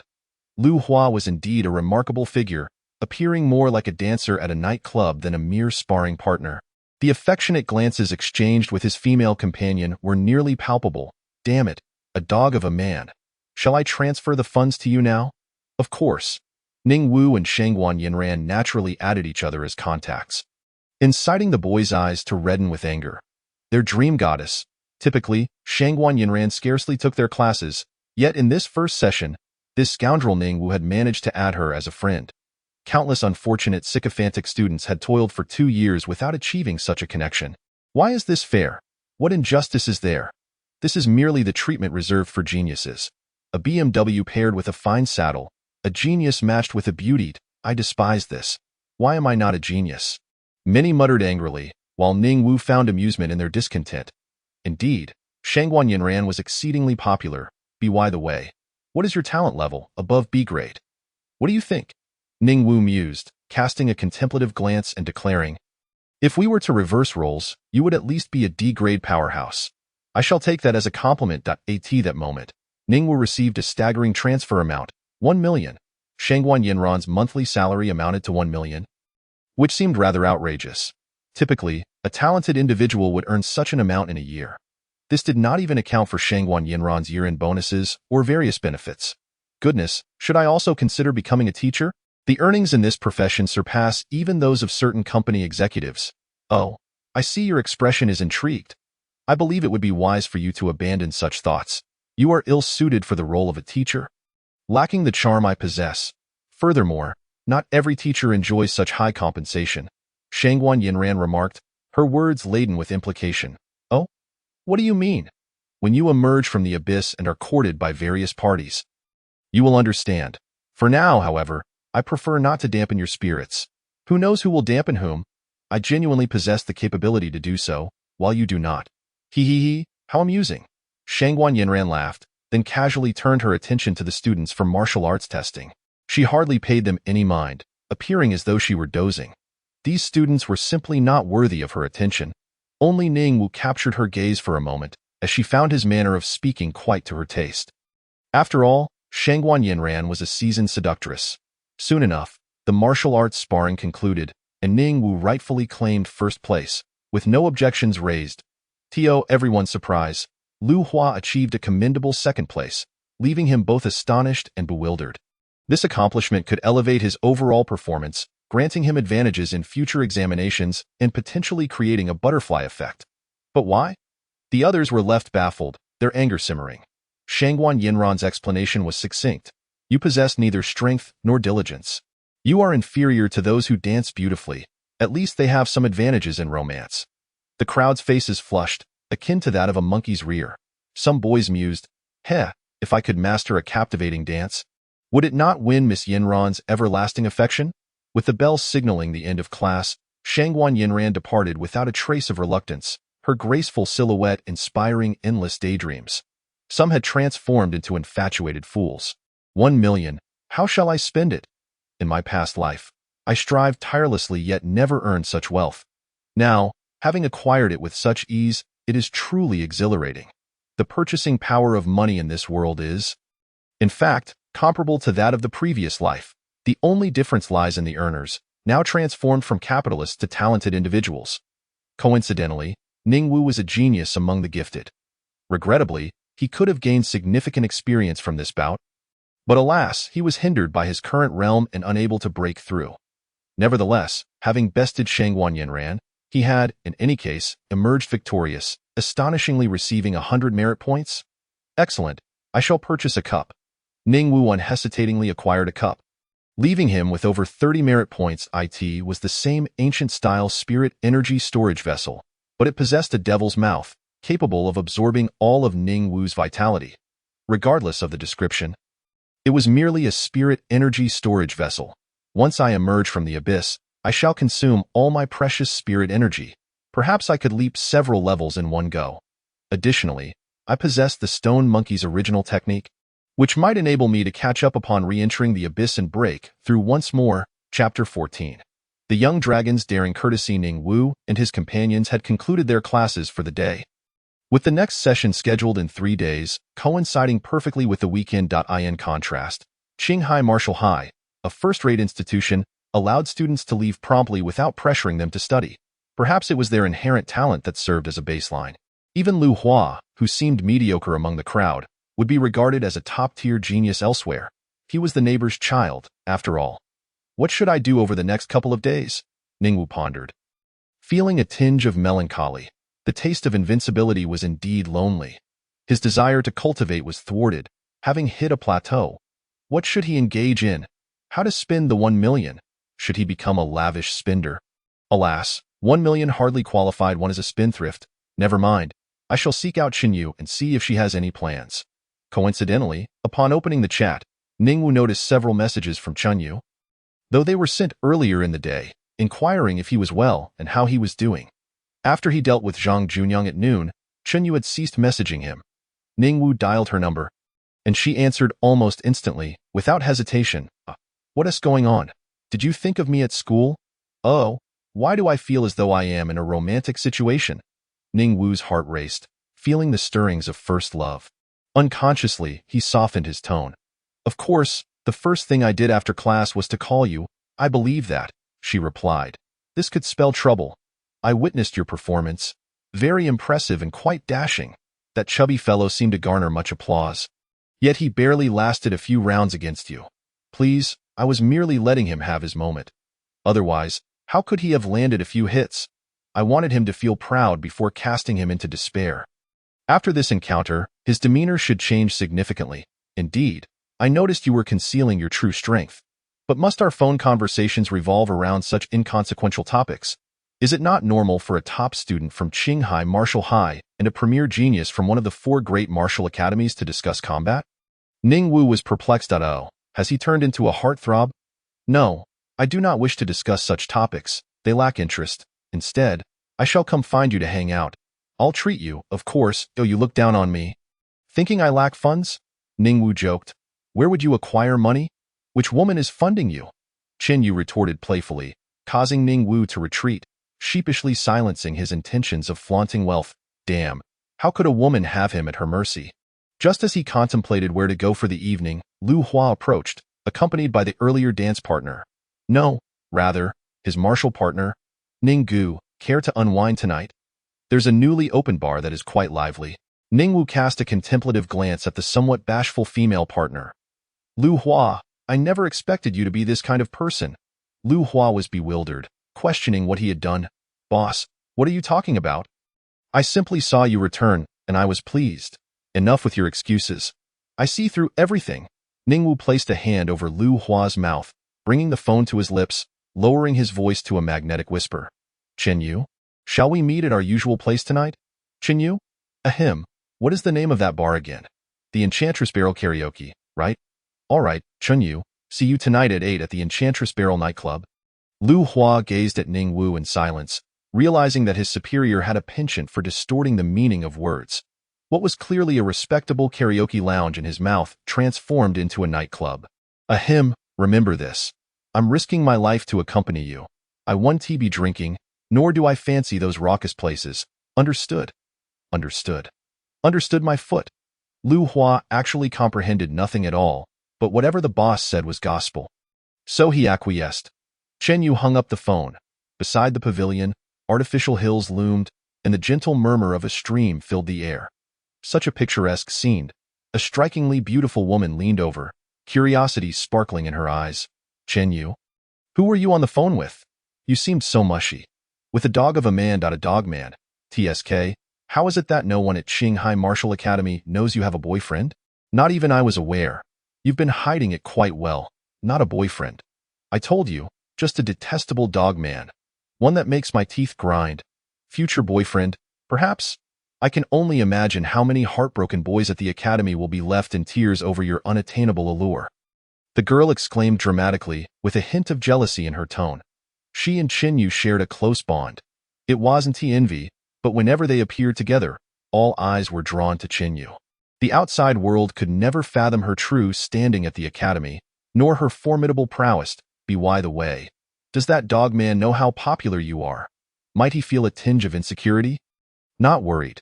He is a true prodigy, impervious to any threats. Genuine talent always defies expectations. But what if he is a typical dragon hero? Chen Yu furrowed her brow in displeasure, casting an irritable glance at a cyber projection atop a nearby hill. It depicted a dashing gentleman, handsome enough to rival the finest stars of the entertainment world. Upon catching Chen Yu's gaze, he feigned ignorance, flamboyantly waving a fan and reciting poetry. With the sun and moon in hand, I pluck the stars, none in this world can match my grandeur. Miss Chun, I bow to you. Get lost. Chen Yu waved her sleeve, instantly dissipating the cyber illusion. The woman beside her sighed in exasperation.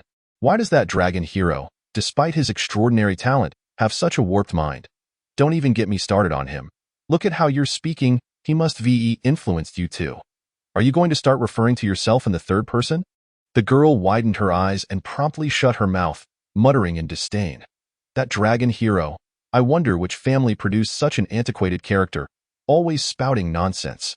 Now he's even affecting me.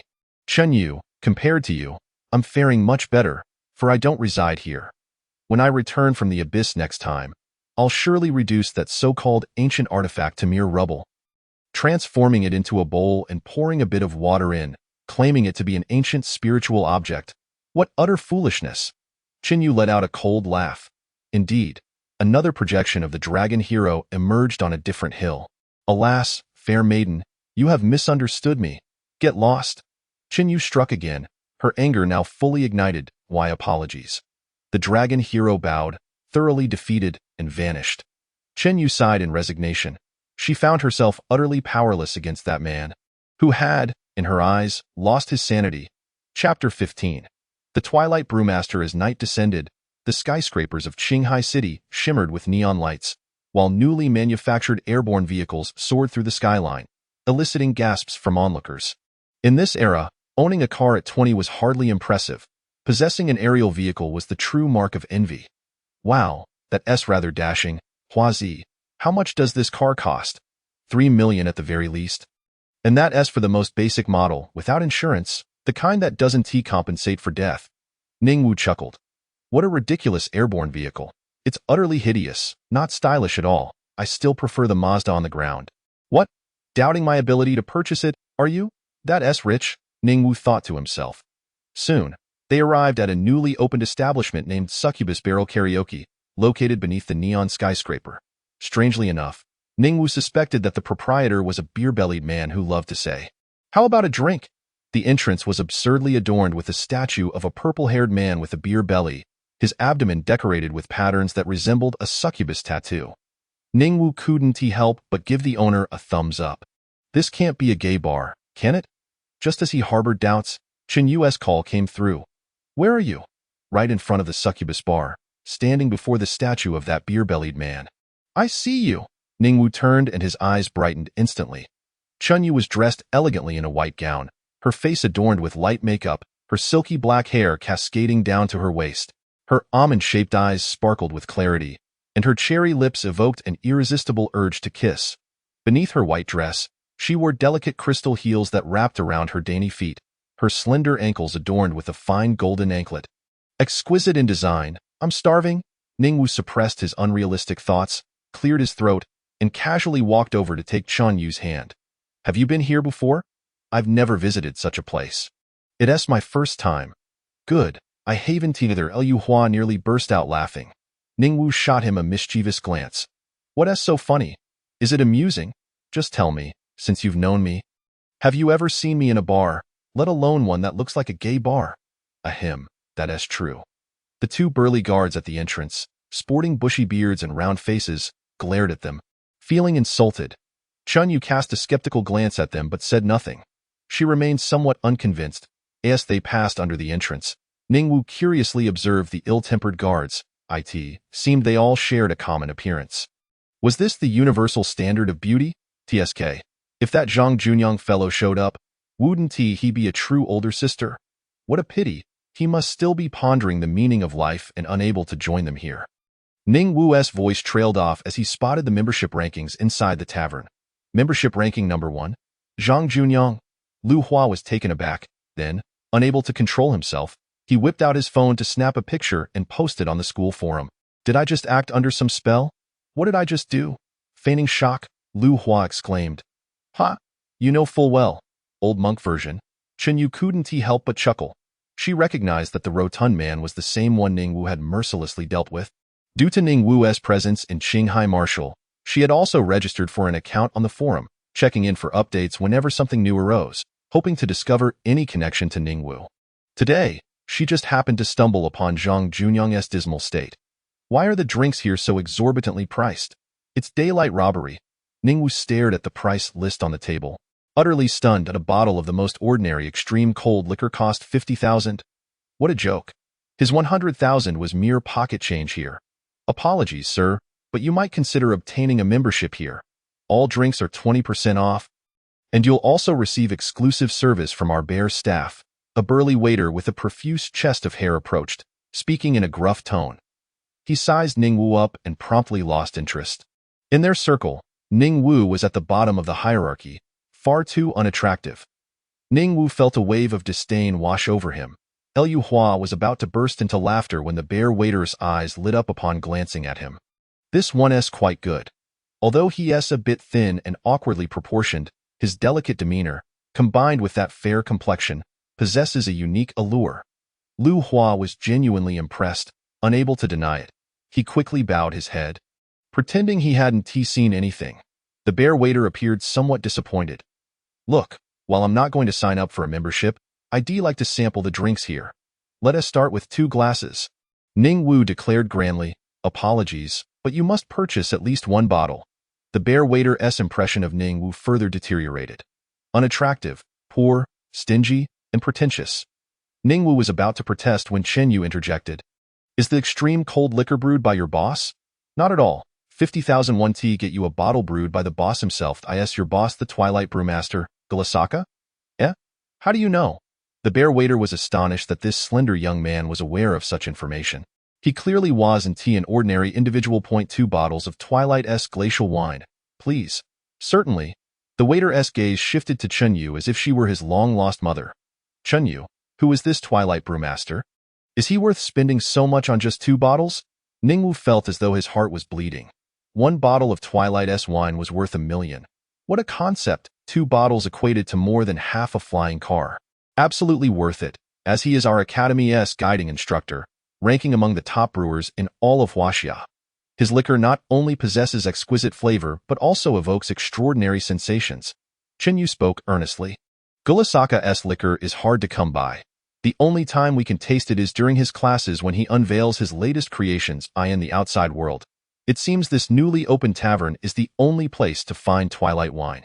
In the eyes of Gulages, the Twilight wine has lost its significance, which is why it is being sold now. The only exquisite wine he truly cares about is reserved for the students of the Martial Arts Academy, who have the opportunity to enjoy it in advance. Is this not absurd? A peculiar sensation. What could it be? Perhaps a taste akin to disturbance. Regardless of his inner thoughts, Ning Wu felt a tinge of anticipation. Soon, 2 bottles of Twilight wine were presented, surprisingly in a kaleidoscope of colors, housed in specially crafted bottles, resembling a breathtaking starry sky. In his previous life, Ning Wu would have hesitated to indulge. It appeared to be a concoction laden with additives. Chen Yu handed a bottle to the awkward Liu Hua and poured a glass for Ning Wu. Let us see how it tastes, she said with a smile, clinking her glass against his. Chapter 16. The New Twilight Wine. A brutal encounter with fraternal brothers. Ning Wu took a sip and found himself momentarily stunned. The flavor was indeed unique, a subtle spiciness intertwined with sweetness, accompanied by a rich aroma of wine. However, what truly left him speechless was the appearance of a notification. Treasure discovery. You have identified a treasure within range, target locked as Twilight wine. Twilight wine properties. Ethereal euphoria, transcending worldly troubles, can slightly enhance your spiritual energy quality and experience. The Twilight wine was astonishingly extraordinary. No wonder it commanded such a high price. Its ingredients must be of the finest quality. Ning Wu felt a surge of excitement. This was the first time he had encountered the activation of the treasure discovery skill today, as it was a passive ability that could only be triggered by oneself. He remained uncertain about the conditions for its activation. Was it applicable to unclaimed items, or must they belong to him? Moreover, the treasure discovery skill possessed another feature, allowing him to sense treasures within a radius of 500 meters. Yet he had not experienced this ability at all. Logically, in such a bustling area, there should be treasures present, like the vibrant glimmers of wealth. Yet, the treasure discovery skill seemed indifferent to such trivialities. Only items deserving its recognition would manifest. Treasure enhancement in progress. Random dice roll occurring. Gray enhancement materializing. Twilight wine, gray. By consuming this wine, you can restore your spiritual energy and vitality, limited to 3 times daily. Goodness! The effects of this Twilight wine are akin to that of the Great Sage's gourd, allowing one to rejuvenate by merely drinking. I still recall when the Great Sage snatched a drink from me during our battle. The treasure discovery skill harbors such hidden capabilities. No wonder it wasn't explicitly described. This ability to restore spiritual energy and vitality through drinking is controllable. When I desire it, the next sip will be life-saving. Whereas, in moments of complacency, it is merely ordinary Twilight wine. What a fortunate turn of events. I initially thought it was merely a simple indulgence, yet I unexpectedly uncovered the correct application of the treasure discovery skill. What to do about the missing gourd to complete the Destiny person's initial form? How pitiable it is that I find myself feeling so deprived, so impoverished. The only solace I have now is the Rui Jengu Bang. What? After a day of nurturing, the progress is merely a little over 2%. The bulk of my progress still stemmed from battles. Otherwise, if I had just commenced nurturing, it would take eons before I could wield the divine weapon. Ningwu felt helpless, akin to a beautiful woman standing naked before a lonely bachelor. He could only stand there, unable to act. How vexing! The flavor was delightful. Ningwu reigned in his emotions, exchanging a light-hearted clink of glasses with Chen Yu. In the vibrant bar, an atmosphere reminiscent of a date enveloped them. Chen Yu pondered for a moment before sitting beside Ningwu, her slender fingers gently prodding him, signaling him to glance over at Lu Hua's direction. What a creature! Is he still human? To their astonishment, Lu Hua was already engaged in a toast with his female dance partner. The girl's cheeks flushed, while Lu Hua tenderly held her in his embrace. Although Lu Hua did not overstep, exuding a somewhat warm-hearted demeanor, Ningwu could not help but perceive him as a cad, particularly with those soulful eyes. He could charm a dog with them. No wonder the waitress was infatuated with Lu Hua. Bro, sis, why are you both staring at me like that? Lu Hua asked awkwardly. Nothing, they replied in unison. Yet Ningwu could not restrain himself, murmuring, Huazi, don't flaunt your affection in front of me, or I might just make you pay for tonight's drinks. I'm sorry, Ninggu. Lu Hua immediately raised his hands in surrender. He had intended to pay. Having brought all the money given by his family, along with his earnings from part-time jobs, totaling around 200,000, however, before the 1 million a bottle Twilight wine, Lu Hua crumbled, Fine, I admit I'm broke. You better be. At that moment, Ningwu's pupils constricted, and his expression turned cold, dispelling the effects of the wine. Approaching them were two yellow-haired ruffians, each adorned with tattoos reading brothers on their arms. They bore a striking resemblance to each other. Unmistakably the type of inept hoodlums, their heads rife with various trendy spikes. Their intentions were clear as they swaggered toward Ningwu's table. Who? Someone just whistled. A spectacle awaits. This table is truly unfortunate to attract the attention of the infamous duo. You drunken fool, don't spout nonsense. What do you mean the infamous duo? They're clearly brothers. Ha ha ha. Many patrons, already intoxicated, laughed boisterously. Their intrusion shattered the romantic atmosphere Ningwu had been enjoying, particularly irking him due to their yellow hair. He had always held an aversion to such individuals unless he himself donned the same hue. Chen Yu's delicate face turned frosty, her gaze calm. But beneath the surface lay a tempest. Hey, you seem quite wealthy, indulging in Twilight wine. One of the yellow-haired ruffians approached, feigning familiarity as he picked up the wine bottle with a mocking tone. Put that down. Put down your mother. Haha, your girlfriend is quite a catch, but being with you is a tragedy. I reckon she'd be better off with us. She'd certainly enjoy herself. Crack, the sturdy, specially crafted wine bottle shattered against the ruffian's head, producing a dull yet crisp sound. The yellow-haired thug froze, touching his forehead, blood streaming. You dare make me bleed? You're finished.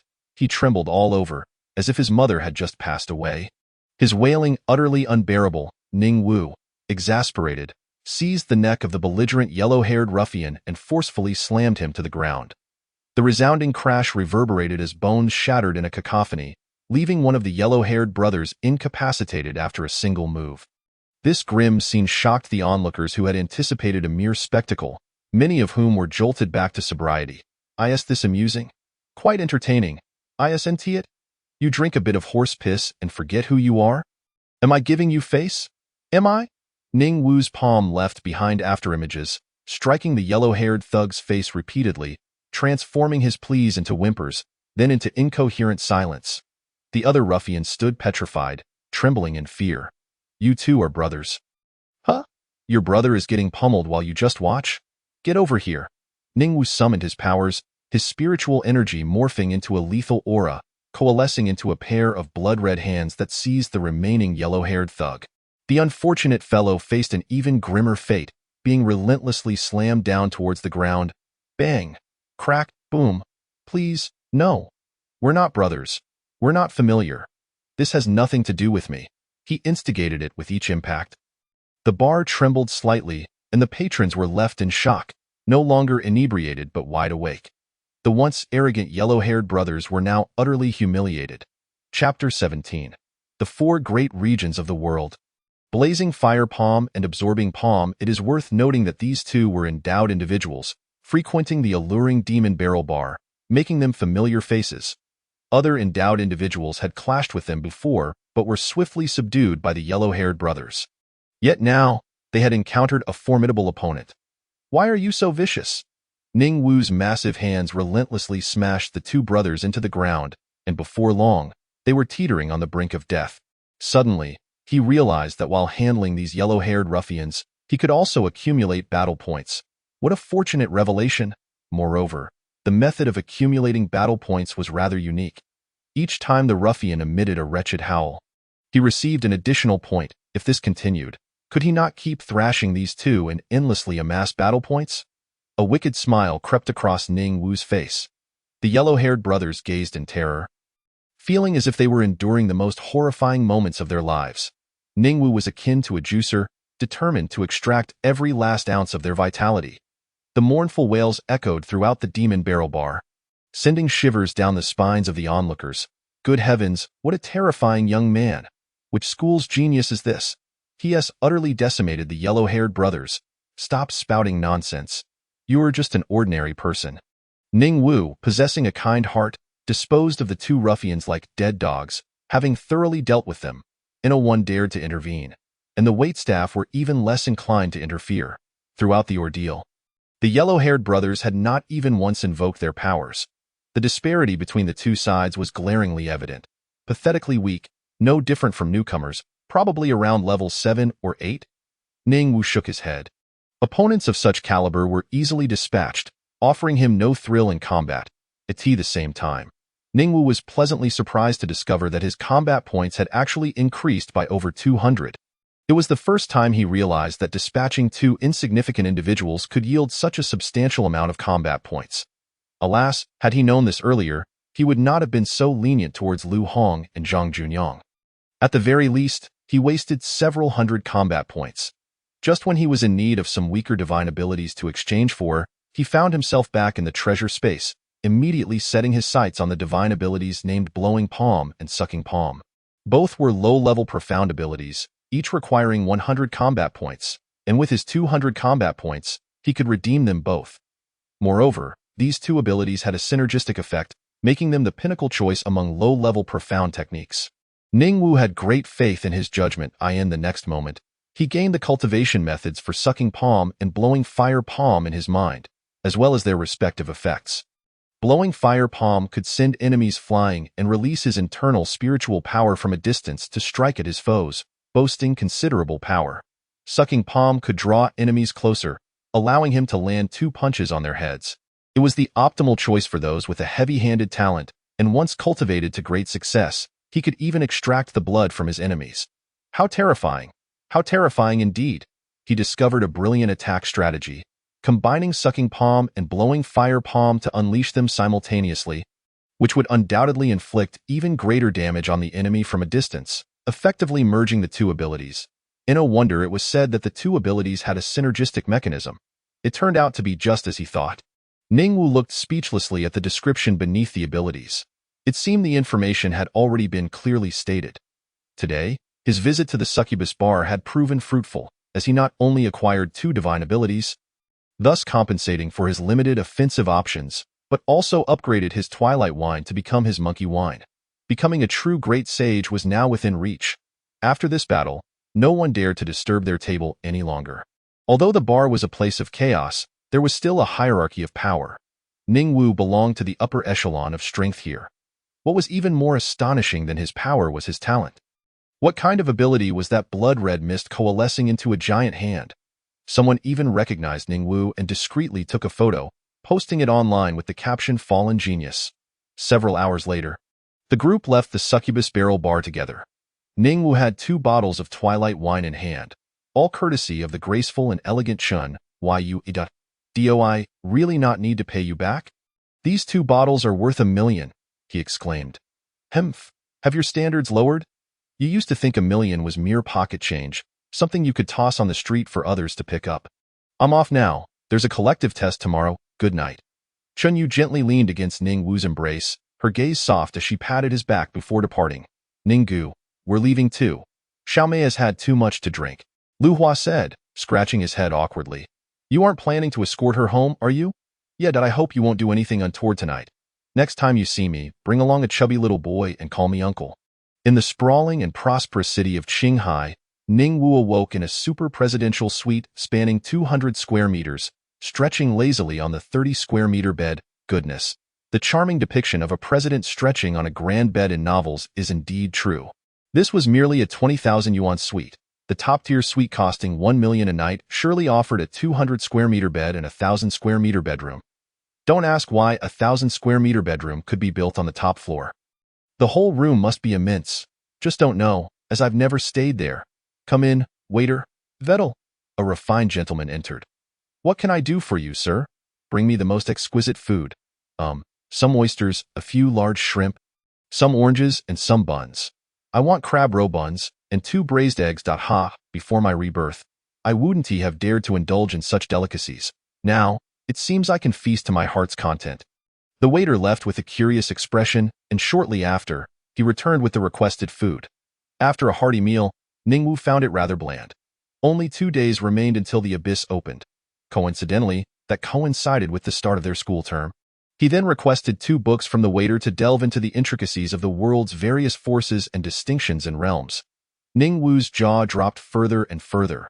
Good heavens, how could this world be so different from what he had perceived? All of Huaxia was astonishingly divided into a major region, alongside countries that were living well, such as Japan and Korea, collectively referred to as the Eastern region. There were 4 major regions in the world, categorized into the East, West, South, and North. The abyss had emerged several centuries ago, during which time powerful beings had discovered that each region's abyss was unique. The rewards, conditions, environment, and difficulties within varied greatly, leading to the establishment of the 4 major regions. Chapter 18. The excitement of the Ning family. Furthermore, that formidable being had discovered a pattern. The talents appearing in the Eastern region were primarily related to ancient myths or fantasy. The Western region, in contrast, bore talents linked to Western mythology. The Southern and Northern regions followed suit. This was indeed quite intriguing. My talent, Black Myth, is also related to Wukong and, more precisely, to the entire Heavenly Court. Huaxia boasts 7 major cities, with Qinghai City being one of them, governed by the Huaxia Federation. The 4 top martial academies are Qinghai Martial Academy, Huaxia Martial Academy, Mythology Martial Academy, and Future Martial Academy. Thus, the commonly referred to 4 great martial academies are esteemed by all, and having even a single student from such institutions is akin to striking gold for a family. Chun Yu is from Qinghai Martial Academy. After all, the admission requirements for Qinghai Martial Academy are astonishingly strict. The minimum talent must be B-level, along with various tests regarding realm and strength. If I wish to enter one of the 4 great martial academies, I must become a warrior within 3 months of awakening my talent, attain the rank of martial master within a year, and become a martial spirit within 3 years, possessing one of the talents to secure a ticket to the 4 great martial academies. And that ticket is merely the entry pass. The competition among geniuses is exceedingly fierce. However, there exists a simpler yet more challenging method to enter the 4 great martial academies, which is to possess level talent, allowing for direct admission without examination and enjoying the highest level of various benefits. Ning Wu lamented. Originally, he was also a genius earmarked for the 4 great martial academies. They would undoubtedly go to great lengths to recruit him, as he was the pinnacle of talent they could not overlook. Any student emerging from the martial academies would become a resource for the academies in the future, and they would be willing to invest immense resources to secure a student. The next enrollment period for the academies is in 3 months. I wonder what my realm will be by then.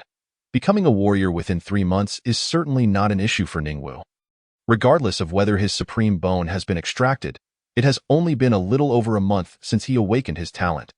The Abyss trial, however, is only 2 days away in such a vast and developed world. There even exist starships in the cosmos, possessing the energy to obliterate any nation on Earth. The Eastern region boasts the most starships, with 3 naval fleets, truly an impressive 666. How astonishing! With nothing pressing at the moment, I might as well practice blowing fire palm and sucking palm. While Ning Wu was engaged in his cultivation, the Ning family had already relocated to the city center. In the ancestral hall, adorned in a style that was remarkably antiquated, ancestral tablets were displayed, honoring the direct lineage of their forebears. The incense curled gently in the air as Ning Hua, seated at the end of the table, began to speak. I have already informed you all. Only 2 days remain until the abyss opens, at which point, at least low-tier treasures will appear. These are not mere techniques or divine abilities. They are artifacts that can exhibit their functions immediately. I estimate there is a high possibility they will be of heavenly grade. The abyss is currently in a state of violent upheaval, and a terrifying creature has escaped from the 8th layer of the abyss. Though it has been slain, if the depths are in such turmoil, what of the lower layers?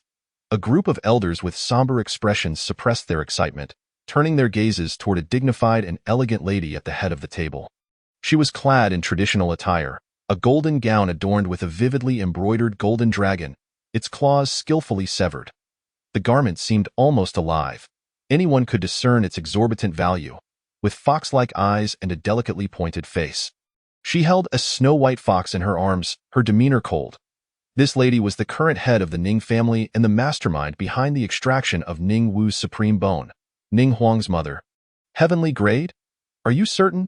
Ning Hua expressed her trepidation towards her sister, shaking her head. Not certain, but the depths of the abyss have already stirred. Such a terrifying phenomenon could only be of heavenly grade. You should say at the very least it is heavenly grade. The first layer of the abyss just now erupted. Why life essence golden core sensed that tremor, albeit faintly. The elders of the Ning family could no longer remain seated. The eruption of the first layer of the abyss and the depths represented two distinct concepts. In reality, the depths were the most unstable, frequently witnessing battles among top-tier powerhouses that shattered the spatial barriers.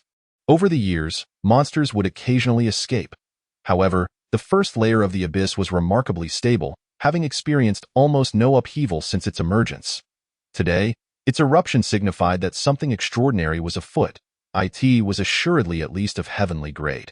The elderly gentlemen gasped in astonishment, their excitement palpable. To be candid, after having grown up within the Ning family, they had secured the investment of another illustrious clan within just this past month.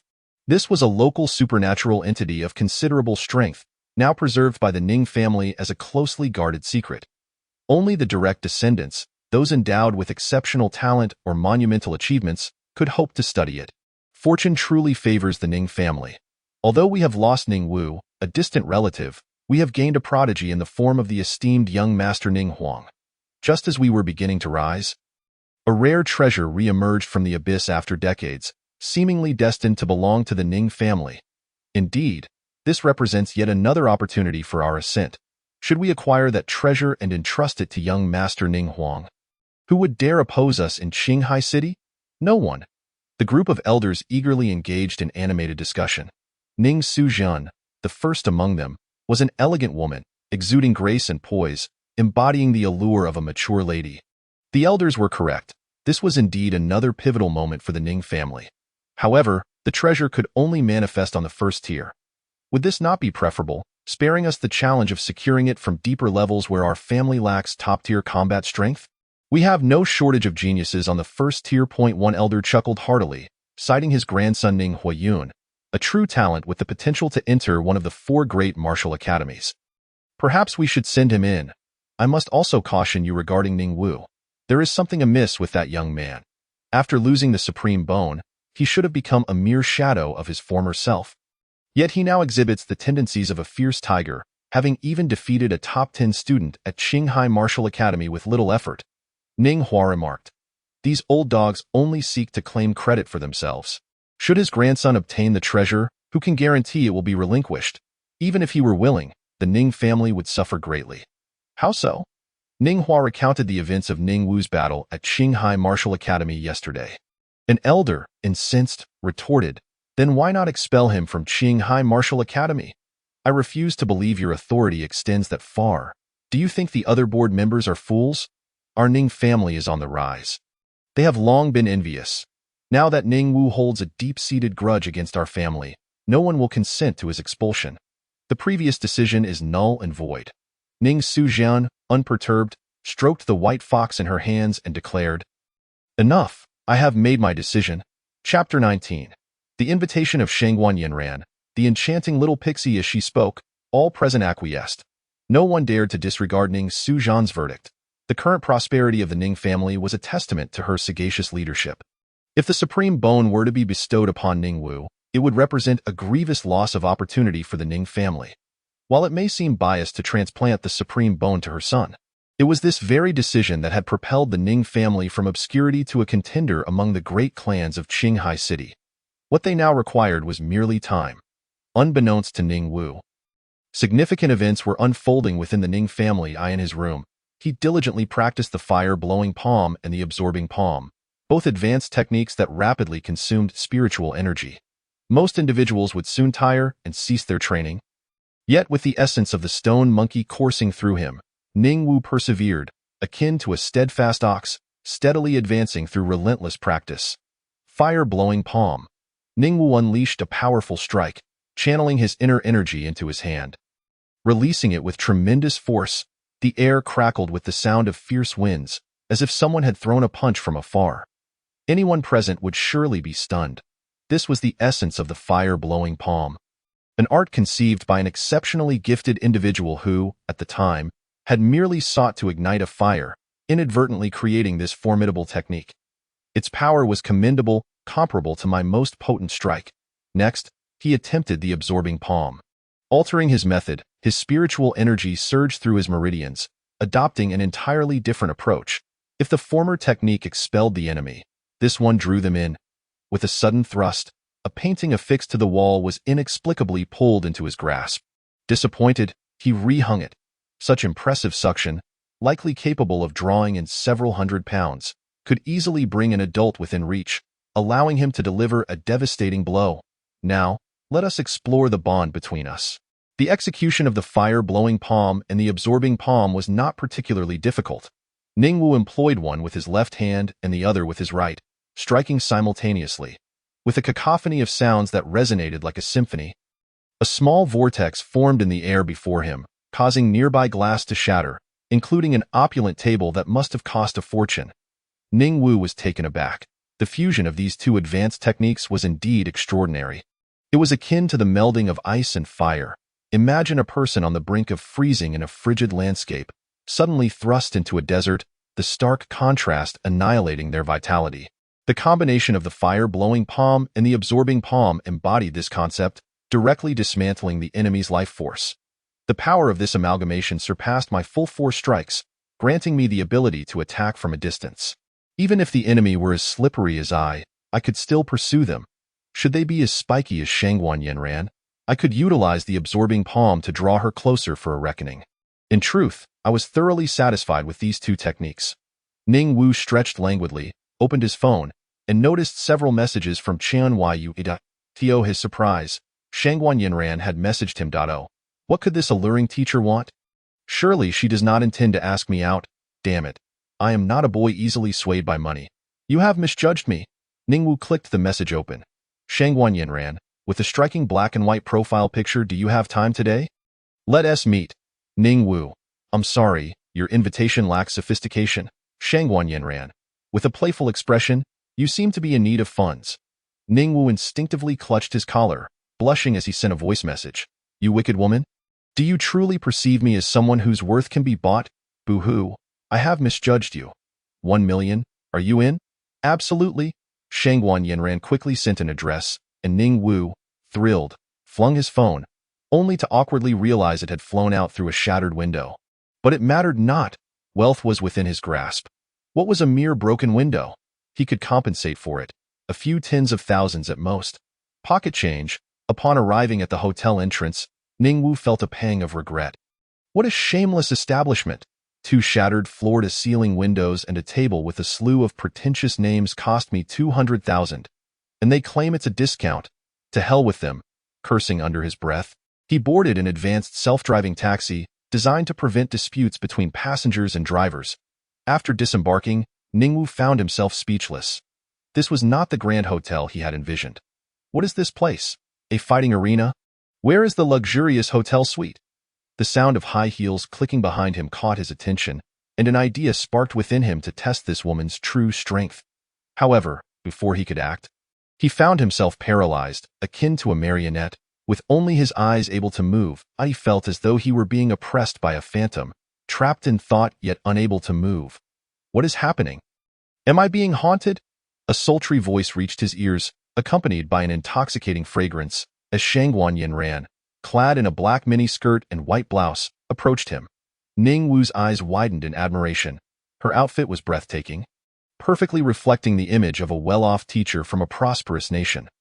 The pristine white blouse contrasted with her form-fitting black skirt, accentuating her alluring figure, while her long, slender legs, akin to chopsticks, were adorned with black, red-soled heels. A pair of black-rimmed glasses lent her an air of sophistication, enhancing her mature allure. In reality, Shangguan Yinran was quite young, merely in her early 20s, yet her style contrasted sharply with Qian Yu's.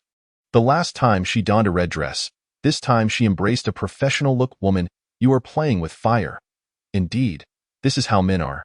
Even when immobilized, certain aspects remain uncontrollable, she remarked, glancing down at him with a teasing smile. Ning Wu's face flushed crimson, utterly embarrassed. Teacher Shangguan, you are unjustly tarnishing my reputation. I am not unable to control myself. Then you are doing it intentionally? Chapter 20. The Thunderbolt Fighting Arena, Level 40. Martial King Ning Wu scoffed coldly. Whether I am intentional or not, you can discern for yourself. Now, tell me, what brings you here?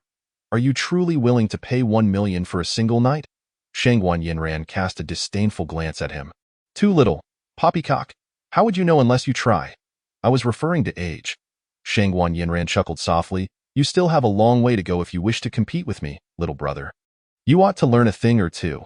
Your skin isn't quite thick enough yet. With that, she changed the subject. Do you see the Thunder Combat Arena before us? Ning Wu focused his gaze, and indeed, the arena exuded a sense of thunderous energy, enveloped by ominous storm clouds, likely generated by advanced technology. Below, a multitude of lightning bolts crackled, showcasing their might, coalescing into the impressive characters, Thunder Combat Arena. So, shall we proceed?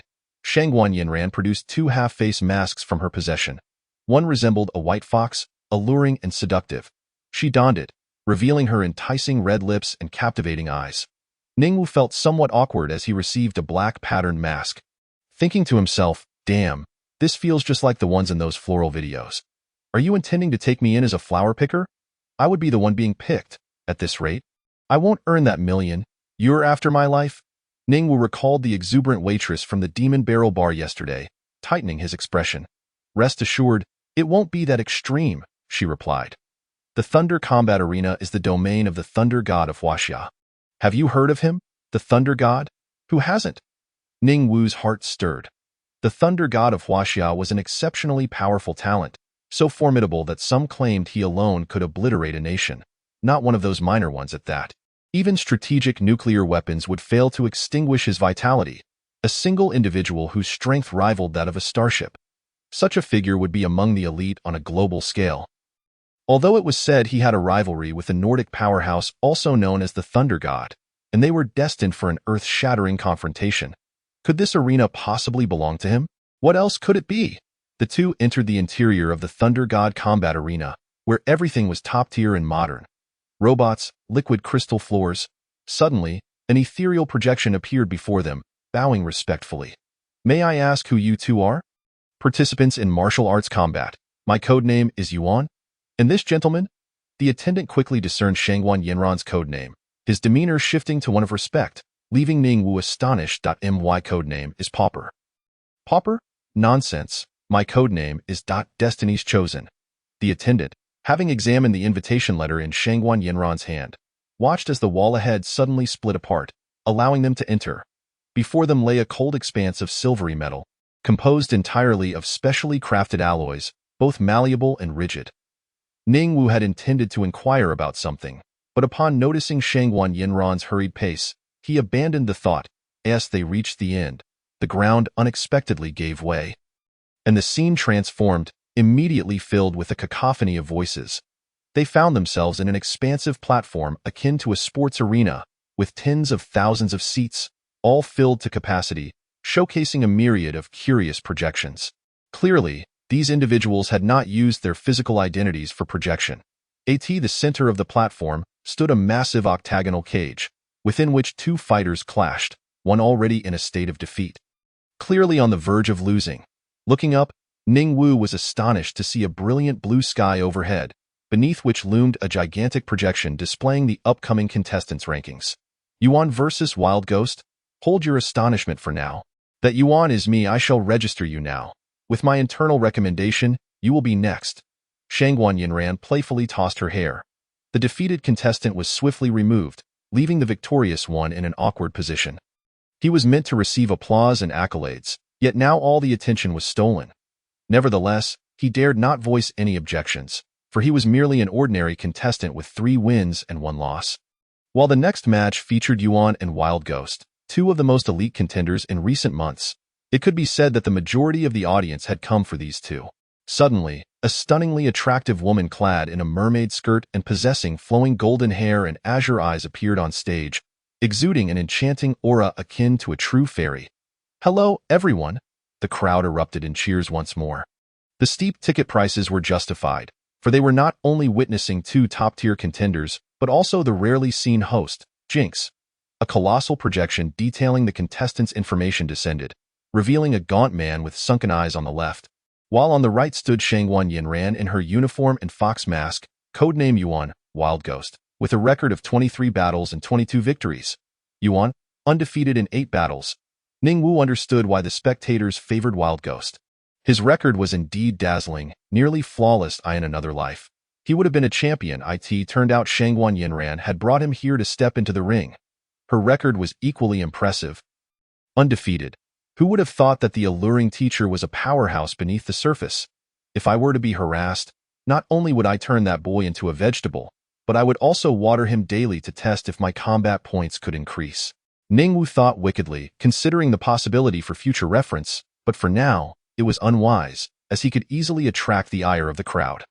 Soon, more detailed information emerged, leaving Ning Wu genuinely shocked. Today also welcomed new spectators. And Jinx was here to introduce the 2 contenders. Yuan, a level 40 martial king, with an unknown talent, currently boasts an impressive record of 8 victories. Chapter 21. String Puppetry, Shadow Play, and our other contestant, the fiery contender Wild Ghost, has only lost once, an extraordinary achievement even within the Thunder God Combat Arena, also a martial king, but at level 42. His last defeat was not a disgrace but rather an honor, as he fell to the genius of the Ning family, Ning Huang, the possessor of the S-class talent, Supreme Bone. The spotlight shifted to Wild Ghost, cloaked in a black robe, his demeanor grim. He rasped, "That guy is a freak. He defeated me just after breaking through to level 30 as a martial spirit, but that is not a shame. It only spurs me onward. Rest assured, you can wager on me. I can easily make this little girl kneel and lick my feet." Wild Ghost smirked, casting a challenging glance at Shangguan Yinran. She replied coolly, "Ugly beast." The audience erupted in cheers, for they eagerly anticipated this moment. The clash of 2 elite contenders. Now, let the betting commence. Please select your chosen contestant. A betting bar appeared beside their avatars, allowing free choice. Ning Wu hesitated before deciding to wager everything on Shangguan Yinran. "Miss Yinran, I have placed all my bets on you. Not a penny remains. You must cheer for me," he thought. He lost to that trash. You must utterly devastate him, preferably severing his little bird with your silken threads. Humph. The 2 contestants' figures instantly vanished from the ground and reappeared on the stage. Ning Wu was astonished to see the betting amount skyrocketing. With only 3 minutes left before the match commenced in under a minute, Shangguan Yinran's betting amount surpassed 50 million. Wild Ghost's was even more staggering, exceeding 100 million, while Shangguan Yinran's odds reached a remarkable 1.8. Ning Wu had just invested his 70,000, and if Shangguan Yinran won, he would make a substantial profit. Moreover, these odds were not fixed, as the Thunder God Combat Arena sought to prevent any single contender from monopolizing the spotlight. Shangguan Yinran's odds gradually climbed, and after 3 minutes, her odds stabilized at 2.1. If I win this match, I could earn over 1 million. I'm eager to see what skills this Wild Ghost possesses. By the way, Ning Huang, that waste, has actually become a martial spirit. Supreme Bone is indeed formidable. Without it, he would merely be an ordinary talent, as Ning Wu contemplated. The battle was about to ignite. Neither contender was to be underestimated. Wild Ghost opted for a sneak attack, his talent somewhat peculiar, as he summoned eerie dolls with a mere wave of his hand. They emitted chilling wails, a sonic attack capable of directly influencing the minds of their foes. To enhance realism, the Thunder God combat arena had weakened this power before allowing it to permeate the audience. And Ning Wu felt a surge of restlessness within, yet the most profound fear eluded him. Nothing can make the great sage bow his head, not even the Tathagata, let alone a mere wild ghost. The power to influence the soul is formidable. Shangguan Yinran remained composed as she gently waved her slender jade fingers, causing several fabric dolls to shatter midair, releasing a plume of black smoke. A heavenly net was cast. She spoke softly, her fingers entwined, and almost translucent threads descended from the heavens, enveloping the emaciated wild ghost. Yet, a damaged fabric doll remained in its place, while the ghost's figure had vanished. "A substitute doll," someone exclaimed, recognizing it as one of the wild ghost's innate abilities, capable of absorbing a fatal blow once, but with limitations on its use. "Watch your back." Suddenly, a wild ghost appeared behind Shangguan Yinran, its eyes glowing a ghastly green, like the ghostly fire of a grave, and its fingers turned sharp, poised to extract her heart, a shadow play. Shangguan Yinran remained unfazed. To her, it was no different from playful banter. A wild ghost? In her eyes, it was hardly a concern.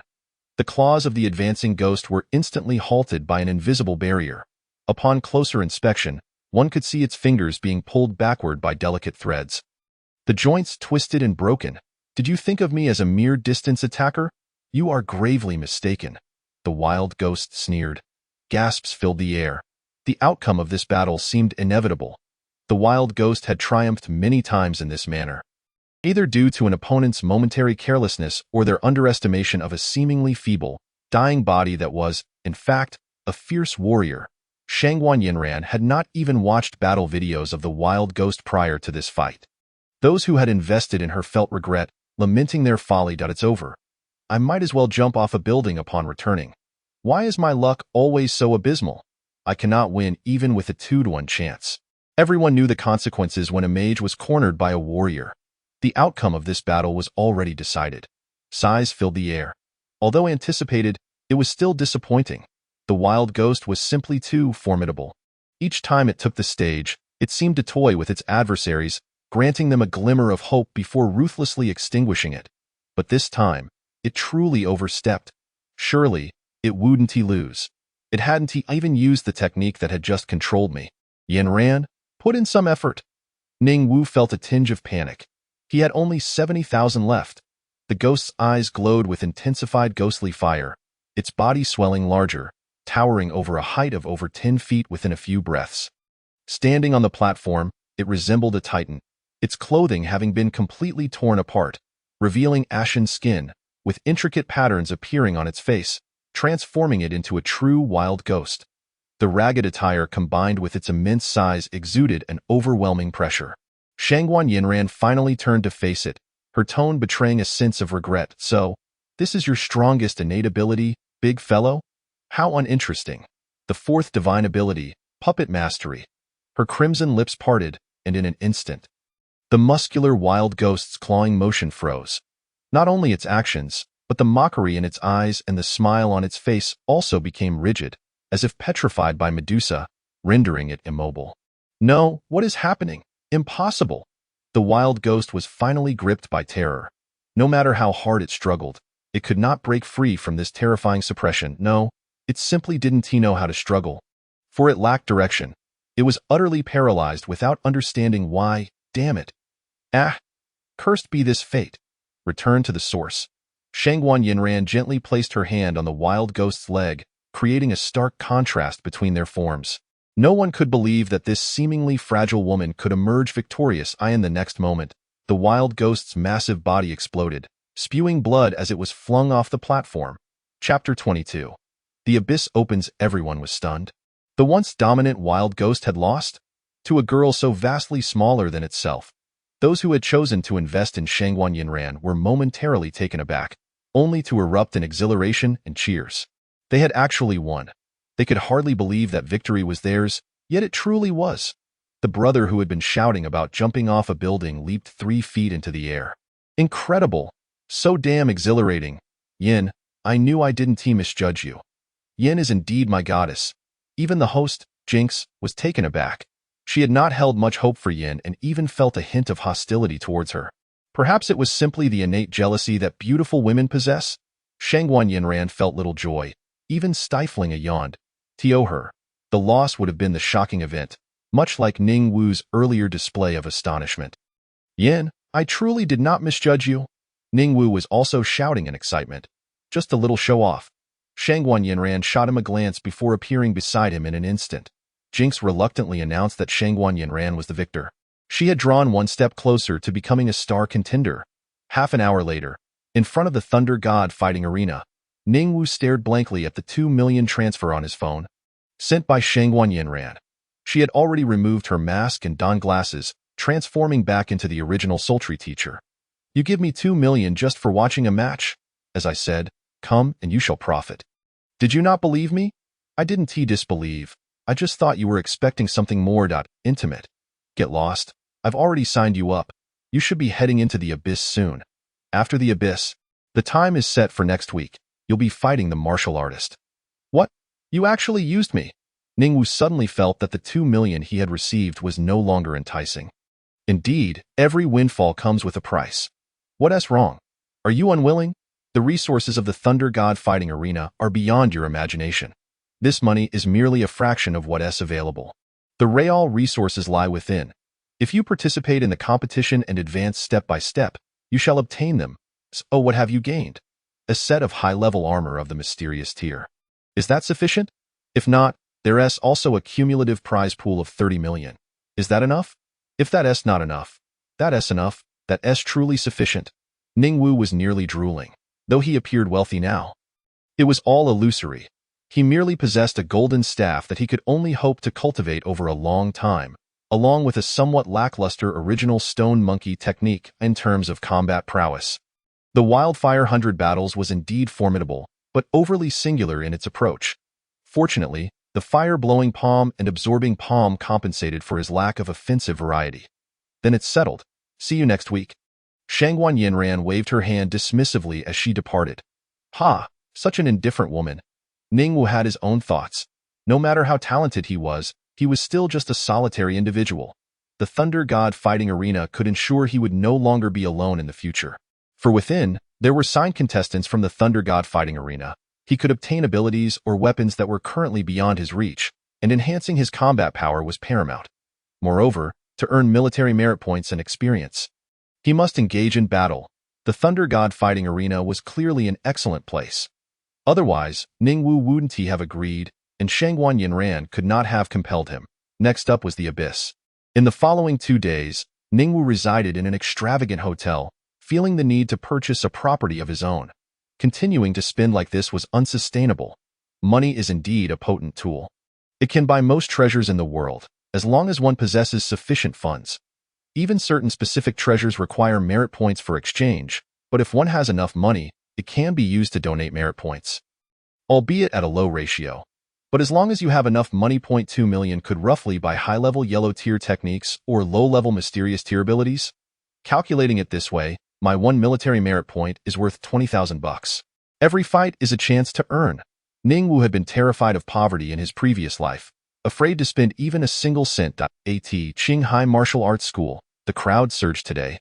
As the Abyss was set to open, there could be volumes of literature written about the Abyss. However, the most fundamental information about the Abyss is this.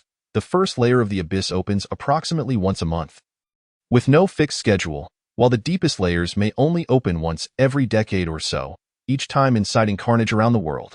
The Abyss is divided into independent and grand abysses. Independent abysses are akin to secret realms in fantasy novels, primarily controlled by corporations, families, and federations. Some exceptionally gifted individuals possess independent abysses, even allowing outsiders to enter for a fee to undergo trials. Each independent abyss is unique, collectively referred to as abyssal secret realms.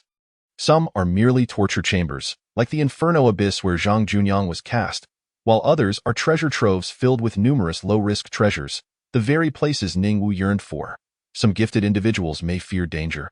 unwilling to enter the true killing grounds of the Grand Abyss, and thus choose to break through in the abyssal secret realms instead. However, this entails additional restrictions, such as needing to enter specific abysses or being weaker than the gifted individuals of the Grand Abyss after breaking through. There are also true geniuses who find the fighters in the Grand Abyss too weak, opting to enter the exceedingly difficult abyssal secret realms for breakthroughs, thus gaining even greater benefits. Ning Wu's aim now was to enter the first layer of the Grand Abyss. Filled with gifted individuals of his own caliber, few would be so foolish as to dare venture into the abyss before reaching the pinnacle of level 10, for therein lies the true peril of death. Most individuals bide their time until they attain the elusive level 10 before daring to enter the abyss. To do otherwise is tantamount to courting death, inviting the inevitable hunt. Yet, there exist a handful of exceptionally confident prodigies who opt to plunge into the depths prematurely, striving to force their ascension. This path, while fraught with danger, is not for the faint of heart. Within the school, an ominous crowd gathers, all students preparing to embark on their journey into the abyss. Qinghai Martial Academy enforces stringent regulations. Entry is strictly forbidden for those who have not achieved level 10, as failure to comply is a sure path to demise. It is not merely that the first layer of the abyss exists within Qinghai Martial Academy, but rather that the entrance lies here, necessitating the establishment of the institution. As Ning Wu approached the entrance, he was awestruck by the grand spectacle before him. Atop the school's rear mountain, a swirling black hole revealed the entrance to the abyss. Countless intricate glyphs adorned the threshold, forbidding unauthorized entry. To breach this would be to invite death. Today marks the day the abyss opens, yet the school has an important announcement to make to all. Chapter 23. The Abyss of Slaughter. The bald-headed instructor overseeing the abyss spoke of an impending appearance of a rare treasure on the first layer. The students erupted with excitement, regardless of their individual abilities or talents. The thrill was all-consuming. The mere possibility of encountering such a treasure in the first layer ignited their imaginations. Perhaps fortune would smile upon them, and the treasure would fortuitously come to them. Legends abound of mighty beings who found their fortunes in the first layer, with one even marrying a beautiful flower spirit that had assumed human form. Since then, he had soared to greatness, his power ascending like a rocket, eventually retreating into obscurity as a true titan of strength. Such tales are not without merit. The possibilities are endless. The crowd's fervor intensified.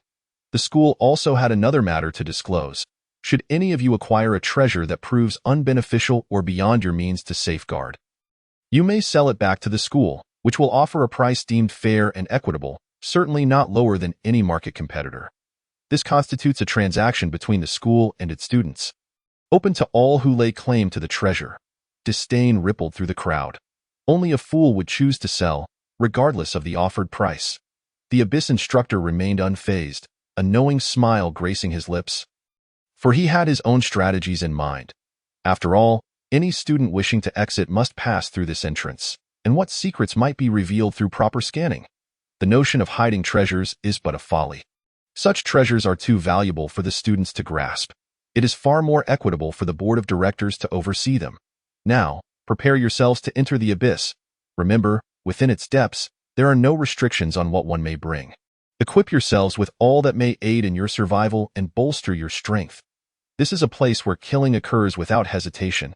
Yet, to become powerful, all must endure this trial. Let the abyss commence. As the seals on the abyss were lifted, an irresistible force beckoned each individual to step within it, felt as though the chains binding their cultivation would shatter, allowing them to ascend to new heights. The prospect of boundless opportunities was exhilarating. One student laughed heartily and took a bold step forward, only for his mirth to be abruptly silenced. The students behind him froze, a teacher calmly interjecting, "Be aware. The first layer of the abyss is a battleground of competitors. No monsters lie in wait to ambush you. The entrance is fixed, yet the internal transport points are not. Even those who harbor enmity towards us cannot stalk you here. Such is the nature of the abyss. Make your decision and step inside." The hesitation evaporated, and like dumplings dropped into boiling water, the students leaped into the abyss. Once inside, their fates lay in the balance. With wealth and life dictated by the whims of chance, to become powerful, one must engage in the act of killing, either human or beast. The first layer is sparsely populated with monsters, many opting to slay their fellow competitors to ascend. A few, however, chose to band together, aiding one another in defeating monsters to accumulate abyss points, which could also facilitate their advancement. Ningwu, too, did not hesitate. He leaped into the abyss. The entrance loomed large, nearly consuming half the mountain's peak. And once all students had entered, the abyss was once again sealed. The instructors quietly set up arrays, ensuring that every student emerging would be thoroughly scanned.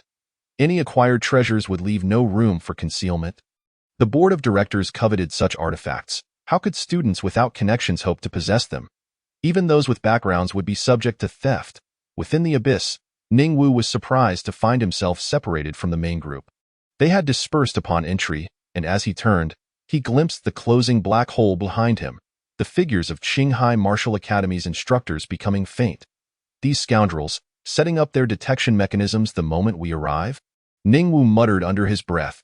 He knew these instructors were unscrupulous, but he hadn't anticipated their level of deceit. If he were to acquire a treasure, he would need to devise a different means of escape. Avoiding the school's grasp entirely, before him lay not the foreboding darkness he had envisioned, but rather a scene of immense grandeur.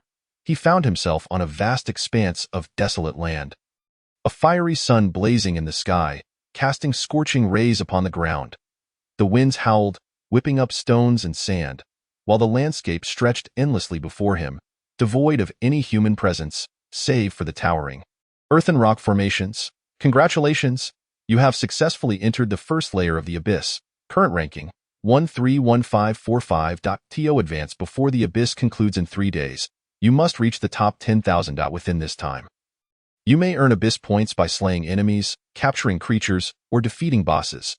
Bosses, upon vanquishing gifted individuals, will acquire their abyss points, growing stronger in the process.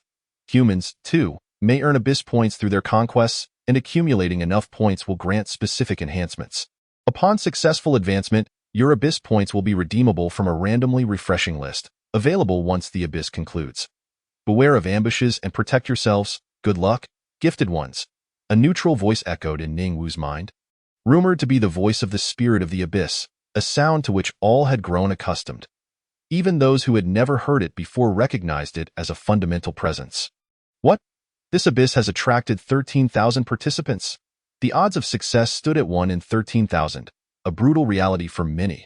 One must consider that even the bosses were formidable. The path to advancement lay in the act of killing. Even those forced into the abyss would have to endure the full 3-day duration, with conservative estimates suggesting that over 10,000 souls would perish in this trial. Suddenly, Ningwu noticed a leaderboard before him, curiosity prompting him to open it. First on the abyss leaderboard, Celestial Deity, points, 5,000. Second, Millennial Prisoner, points, 3,000. Third Eye, fourth, Ink Lotus. Were these individuals not human? Their speed was astonishing. They had already slain bosses shortly after his arrival.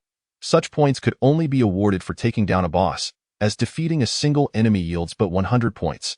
No one could possibly have killed 50 foes in such a brief time. The bosses within the abyss were at least as powerful as Zhang Junyang. These contenders were formidable, true geniuses, capable of dispatching bosses with such swiftness indicated a staggering disparity in strength. As Ningwu pondered this, a sharp gust of wind sliced through the air behind him, accompanied by a face bearing a sinister grin. I can snatch 100 points right as I enter. Fortune favors me. Chapter 24. The Abyssal Clash of Prodigies. Suddenly, an assailant emerged from behind, launching a surprise attack on Ningwu. This individual, also at the peak of level 10, wore a fierce expression, a wicked smile gracing his lips as he brandished a massive cleaver. Aiming to sever Ningwu's head. Without turning, Ningwu delivered a swift slap backward. Bang! The attacker saw only a colossal hand, propelled by a fierce wind, hurtling toward him. Yet he remained unperturbed. Just a mere mortal hand. How could it compete with my finely forged blade? However, in the very next moment, he regretted his hubris, for that hand struck his head with a force akin to that of 1,000 giants, obliterating it like a ruptured watermelon. His headless body swayed twice before collapsing. Disgusted, Ningwu cast a glance at the remains, his disdain palpable. This fool seemed to possess some stealth abilities, having gone unnoticed until now. leaving Ning Wu's hands tainted with filth. Combat points 100, Abyss points 100. Notifications from the Abyss appeared simultaneously. Ning Wu was not surprised. A cowardly sneak would yield only basic Abyss points in the next instant. He noticed his rank on the Abyss leaderboard surge into the top 100. Had 100 individuals perished in such a short span? The Abyss was indeed a realm of slaughter. No, it was even worse. Some were racking up kills far beyond a single victim. Concurrently, the rankings of the top contenders on the leaderboard began to shift, as new names took their places. To aspire to conquer solely with a mere 100 Abyss points is nothing short of a delusion. The Abyss is merely at its inception, and the ensuing carnage will only grow more formidable. The Abyssal realm is continuously contracting. Within the Abyss, diverse environments exist, and I currently find myself cast into the Gobi region. Where competitors are rather sparse, it appears there is indeed an Abyss map, revealing nearby bosses. In the Gobi region, 2 bosses await. A level 20 martial artist and a level 30 martial spirit monster. Such adversaries are far beyond the capabilities of an ordinary individual. Even an encounter with the level 30 beast, the most formidable entity at this stage of the Abyss, would be tantamount to courting death. Teamwork is paramount in such endeavors. Ning Wu harbors some thoughts regarding the level 20 martial artist Abyss creature, yet after contemplation, he dismisses the notion. Firstly, he is uncertain of that creature's true strength. After all, a mere level does not dictate prowess, for certain Abyss monsters possess their own arcane abilities and are exceedingly powerful. Furthermore, he must remain vigilant against rival competitors. Any challenger to a boss is marked brightly on the map. Should one succeed in slaying a boss, an announcement is made throughout the Abyss, prominently displaying the victor's Abyss points. The Abyss is a veritable purgatory. The central location marked as Fushi Mountain seems to be the heart of this Abyss, and I must venture there. Along the way, I may encounter lesser foes to vanquish. Ning Wu does not shy away from slaughter. On one hand, it yields Abyss points, and on the other, it grants him military merit. Just moments ago, he felled an adversary and accrued 100 military merit points, equating to 2 million in currency. If he were to kill 100, it would amount to 2 billion in value. Calm down, he admonishes himself. I must not allow the allure of bloodshed to cloud my judgment. I am a principled individual, and I cannot engage in wanton slaughter. However, should my fortune be at stake, or if others seek my life, then I shall show no mercy. With resolute strides, Ning Wu heads toward Fushi Mountain, unashamedly revealing his presence, for he possesses absolute confidence in his abilities. We are all of the same caliber. Why should I fear others? In the southern expanse of the Abyss lies the dreaming jungle. A white-haired maiden rides a white deer, meandering out from the depths of the forest. She gazes at the Abyss leaderboard in the sky and yawns, finding it dull. If only I were to slay this adorable little deer, I would instantly ascend to the top rank. At the opposite end of the Gobi in the western region of the Abyss, a towering and robust monk strides forth, bare-chested, bearing a slain giant scorpion and a hefty pack upon his back. At this moment, the name of the top contender on the Abyss leaderboard has already changed.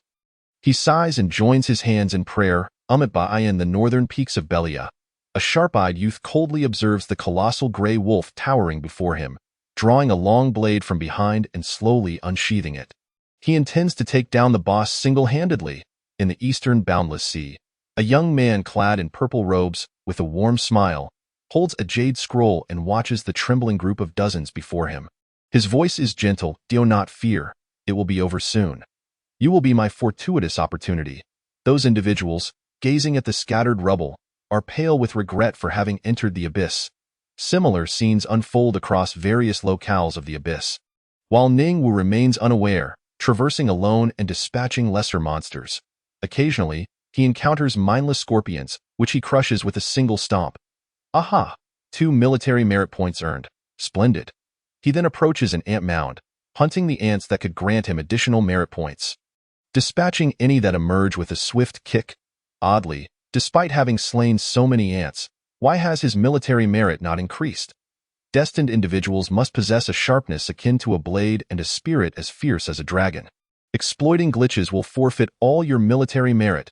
Ning Wu departs in disappointment. Damn it, this system is rather astute. He had initially contemplated profiting handsomely from this endeavor. However, such a plan now seems unfeasible. In just an hour, The Abyss leaderboard has undergone countless fluctuations. Let me see who currently holds the top rank. First place. Han Ing, achievement. Single-handedly defeated the level 20 boss, Ice Skywolf of Belia Snow Mountain. Current rank, first, totaling 20,000 Abyss points. Second place. Master Kongming, 13,000 Abyss points. Ning Wu grits his teeth. These individuals are rather formidable. While he was busy hunting ants, they were engaged in combat with bosses. He glances at his meager 200 Abyss points to know, I cannot remain so idle. It is time to engage in slaughter. Originally, he intended to escape the Gobi, but given the circumstances, he shall choose to slay a boss as well. Otherwise, it would seem I am less capable than they. Ning Wu turns back, heading toward the nearest boss. The Abyss lasts for 3 days. Accumulating 100,000 points grants an opportunity for abyssal blessings, which differ for each individual. After receiving such a blessing, one is virtually invincible. The first to reach 100,000 points is nearly guaranteed first place. Ning Wu arrives at the marked location of the nearest boss on the map and beholds a terrifying behemoth. Towering 100 feet high, it eclipses all surrounding boulders, its form a dark green, covered in stones, grotesque in appearance. It wields 2 massive hands, clutching a colossal digging worm, a gigantic white earthworm, also known as a ground dragon. My god, it's the Demon Bagong. Chapter 25.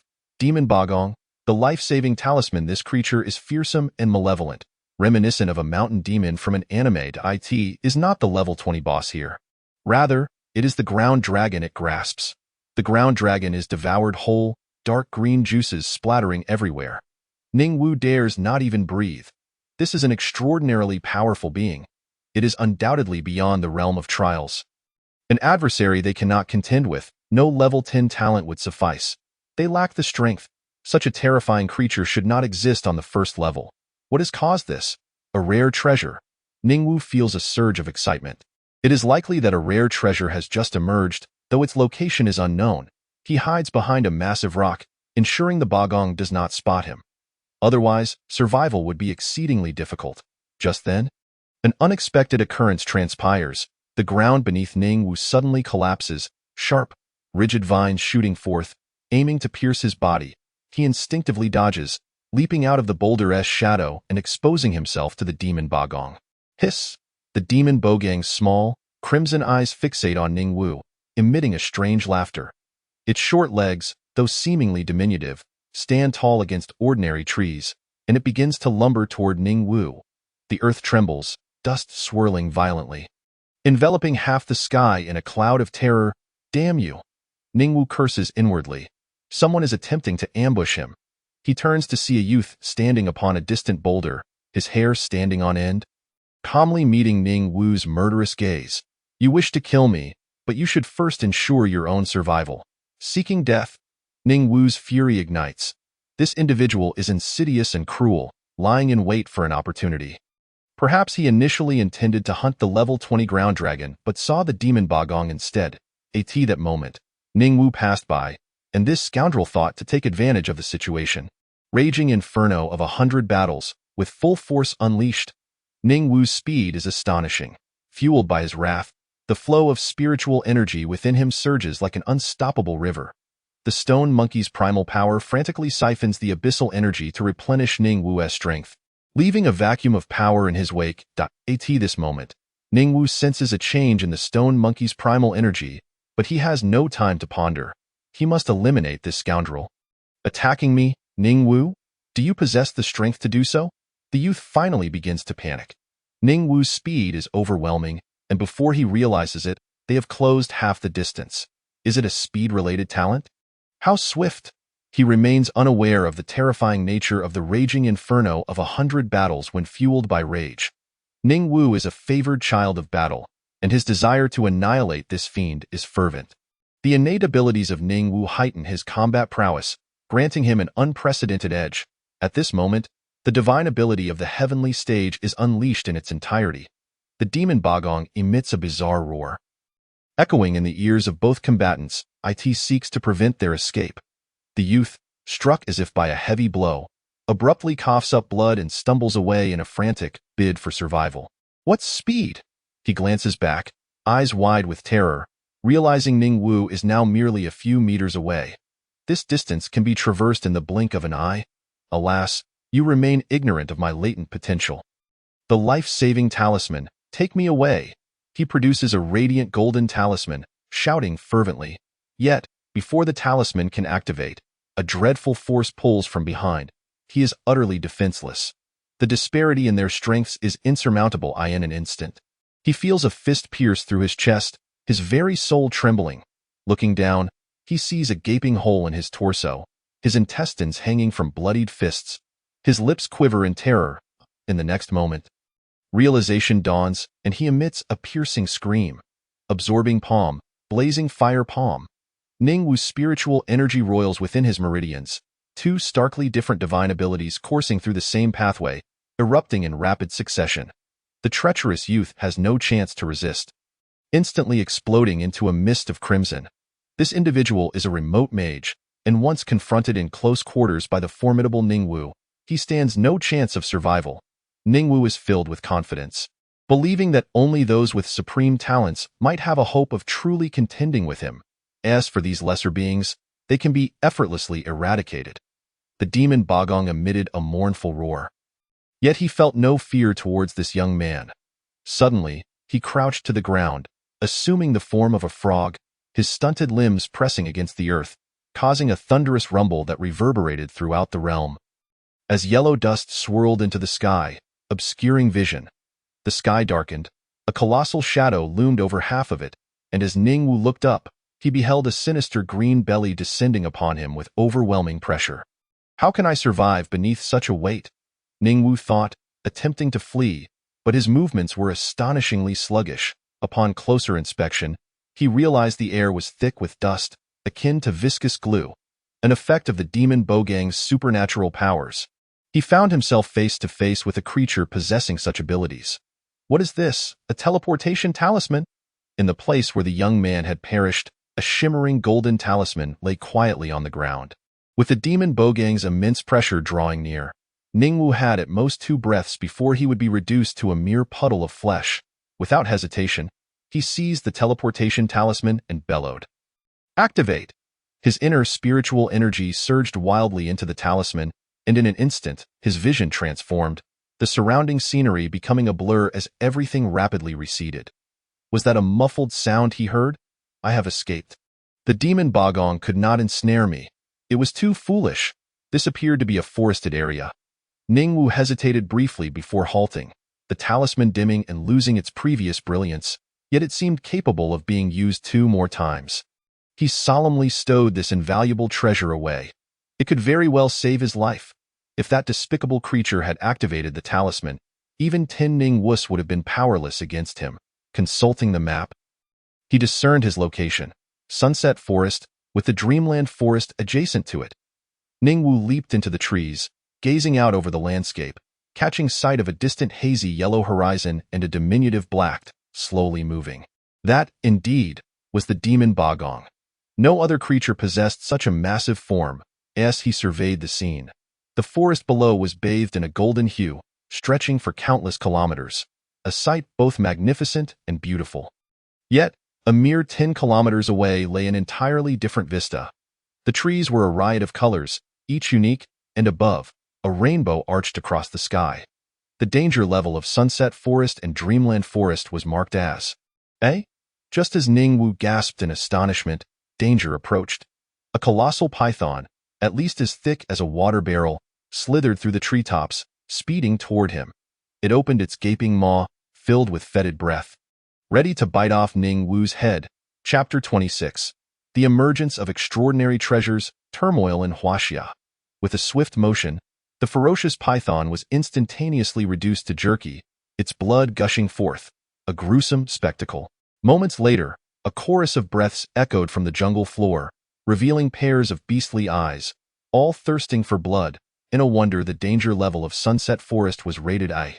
The jungle was teeming with abyssal creatures. And currently, these beings were not particularly formidable. Let us eliminate them and accrue some abyssal points. Ning Wu's gaze sharpened as he leapt from the treetops, commencing a ruthless slaughter. He dispatched the faster abyssal creatures with a single palm strike. While those slower met their end by the combined use of his powers, before long, all the encroaching abyssal beings lay dead. Ningwu collected over 500 abyssal points, as these monsters were generally weak. His achievement points stood at over 300, and his abyssal points exceeded 500, yet his abyssal ranking was a mere 1200. Were these individuals on some kind of stimulant? The average person ahead of him had dispatched 5 foes each. But there were not enough victims to satisfy everyone. Most must have accrued their abyssal points through other means. The 23rd rank on the abyssal leaderboard bore the name Ning Xian, a member of the Ning family. Ningwu furrowed his brow, silently noting the name. With over 100,000 participants in this abyssal endeavor, it was unsurprising to find those with the surname Ning. Yet Ningwu harbored immense animosity towards the Ning family. Anyone bearing that surname would be under his scrutiny. If indeed a member of the Ning family, it was highly likely they had come in pursuit of extraordinary treasures, which must have emerged somewhere. Ningwu frowned, gazing towards the distant horizon. This world is vast and boundless, the sky ablaze with dense, fiery clouds, the setting sun reflecting brilliantly in the eyes of the dark-haired youth. Where could the extraordinary treasures be? Ningwu lamented. Others shared similar thoughts. The treasures had appeared, but where were they? Abyssal bosses had inexplicably descended to the first layer, wreaking havoc and trampling many participants to death. Some abyssal creatures, like the demon Bagong, had killed so many that their notoriety earned them a spot on the bounty list. Top abyssal demon rankings, bounty rankings, first place. Gravitational demon, location unlocked, demon guarded resource, Moon Palace Seed. Slaying it guarantees immediate advancement and a substantial number of abyssal points, second place. Lord of the Skies Demon. Location unlocked, demon-guarded resource, Palace of Winds. Slaying it guarantees immediate advancement and a substantial number of abyssal points, third place. Mountain Demon. Location unlocked, demon-guarded resource, Sandstorm Bottle. Slaying it guarantees immediate advancement and a substantial number of abyssal points, fourth place. Once 3 demons are slain on the first layer of the abyss, the leader of the extraordinary treasures will manifest. Abyssal rules have changed. Each participant receives an additional 1,000 abyssal points. The Abyssal Exchange Shop has opened early, and the chat channel is now active. Fellow talents, unite to slay demons. The sacred artifacts belong to you. The sudden appearance of the bounty list astonished all participants. In the first layer of the abyss, bounties had emerged. This was an exceedingly rare occurrence. The last time bounties appeared in the first layer of the abyss was, previously, the first layer of the abyss had been devoid of such dangers. Merely a realm of slaughter without such formidable beings crossing the barriers. But now, they had emerged from the depths and made it onto the bounty list. Everyone was both astonished by the potential rewards and lamenting their fates. How could they navigate this terror in the novice village? Even the so-called geniuses felt powerless. They were talented, but not unbeatable. How could they fight? Yet the rewards for slaying these foes were unparalleled. Ningwu was taken aback, gazing towards the west, where that tiny black dot remained, Mountain Demon Bagong. He could not escape its grasp. This creature was indeed a monster from the abyss, guarding a treasure known as the Sandstorm Bottle, which sounded like a magical artifact. However, attempting to slay such a creature of this caliber was nearly impossible, unless thousands banded together. Many shared Ningwu's sentiments. They were no ordinary geniuses, but rather the finest of the top-tier talents from the East, possessing unparalleled gifts and tenacity. Some felt a fire ignite within them. The extraordinary treasures had indeed appeared, and slaying 3 demons was necessary. This was a daunting task, yet over 120,000 talented individuals remained alive in the first layer of the abyss. They believed that together, they could vanquish the abyssal demons. With the alteration of the abyssal rules, methods to enhance their strength had expanded. Previously, killing a newcomer yielded only 100 abyssal points, and powerful beings were disinclined to slay those with talent. But now, each kill could yield 1,000 points, with the opportunity to exchange items early, significantly bolstering their strength. These demons guarded treasures, and should anyone manage to stealthily hunt them, the rewards would be immense. The 12,000 abyssal talents stirred with excitement. Some were fearful, others exhilarated, and some believed that in times of turmoil, heroes would rise. Why could it not be themselves? The first layer of the abyss heralded a fervor not seen in nearly 3 centuries. Outside, the stirrings within the circles of talented individuals surged like waves. Businesses and families alike were ablaze with excitement. In Tiannan City, a burly elder puffed on a cigar, quietly gazing down upon the clouds from the pinnacle of the most magnificent structure in the city. "Master Lu," he said, "extraordinary treasures we previously disregarded have emerged in the abyss." After hearing his subordinate's account, the elder took a deep breath, feeling a long-lost excitement surge within him. He commanded the strongest members of the group to descend to the first layer of the abyss, determined to seize the extraordinary treasures. If there was no hope for the sandstorm bottle, then he would claim it for himself. Understood. In Qinghai City, on the 7th floor of the Huaxia Federation, a gaunt, middle-aged man clad in military attire lounged on a sofa, munching on sunflower seeds. "Report, General. Regarding the abyss, it has indeed been tumultuous for many years. The abyss is stirring. Send Shaoli, and let him do his best." The gaunt man replied nonchalantly, indifferent to everything as he continued snacking. Throughout Huaxia and even abroad, others could no longer remain idle. Those who had not planned to enter the abyss today received orders from their families and resolutely leapt into the abyss. They were latecomers and thus at a disadvantage, yet their strength was formidable, belonging to the hidden elite. "I had hoped to enter the abyssal secret realm to break through, but it seems I must go in now." Sighing, a genius lamented, "Are extraordinary treasures truly so easily obtained? I have my doubts." One could hear the sighs of the talented in the Qinghai Martial Academy, one of the 4 major martial academies. Dressed in traditional Hanfu, Long Outyin indulged in playing a game while sipping sparkling water. Suddenly, a spark of inspiration lit up his eyes, and he sprang to his feet. "I am ready. The first layer of the abyss. Here I come."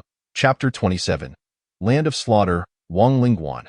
The tumult of the outside world remained unknown to the contestants within the abyss, yet they harbored a vague sense of foreboding. The number of participants had astonishingly surged, increasing by several hundred.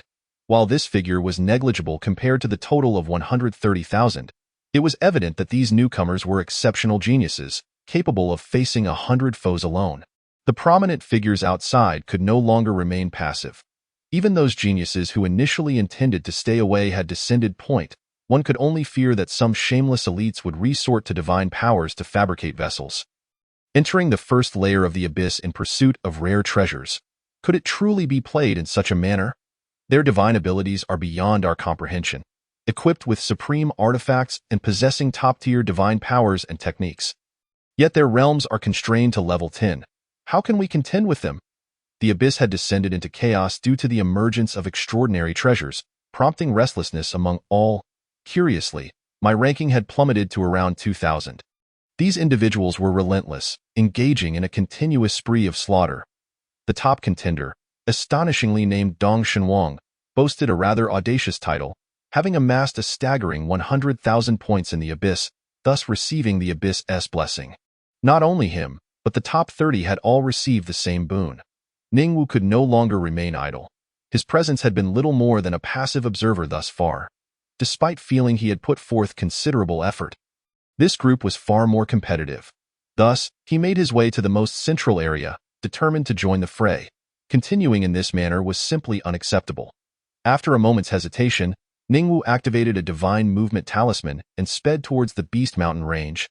Moving like a fleeting shadow, the public chat exploded with activity as powerful figures began to speak by him. Dong Shenwang, currently located at Lanyue Valley, where the demon of the moon resides. It is exceptionally formidable. Who among you wishes to join me in vanquishing the moon demon?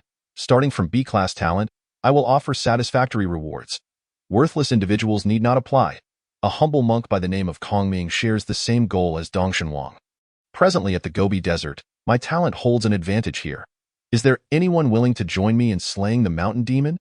The top-ranking geniuses had begun to voice their intentions, their messages cascading through the chat. This was a privilege reserved for the top 10. Some felt tempted but hesitated, unsure whether it was a trap.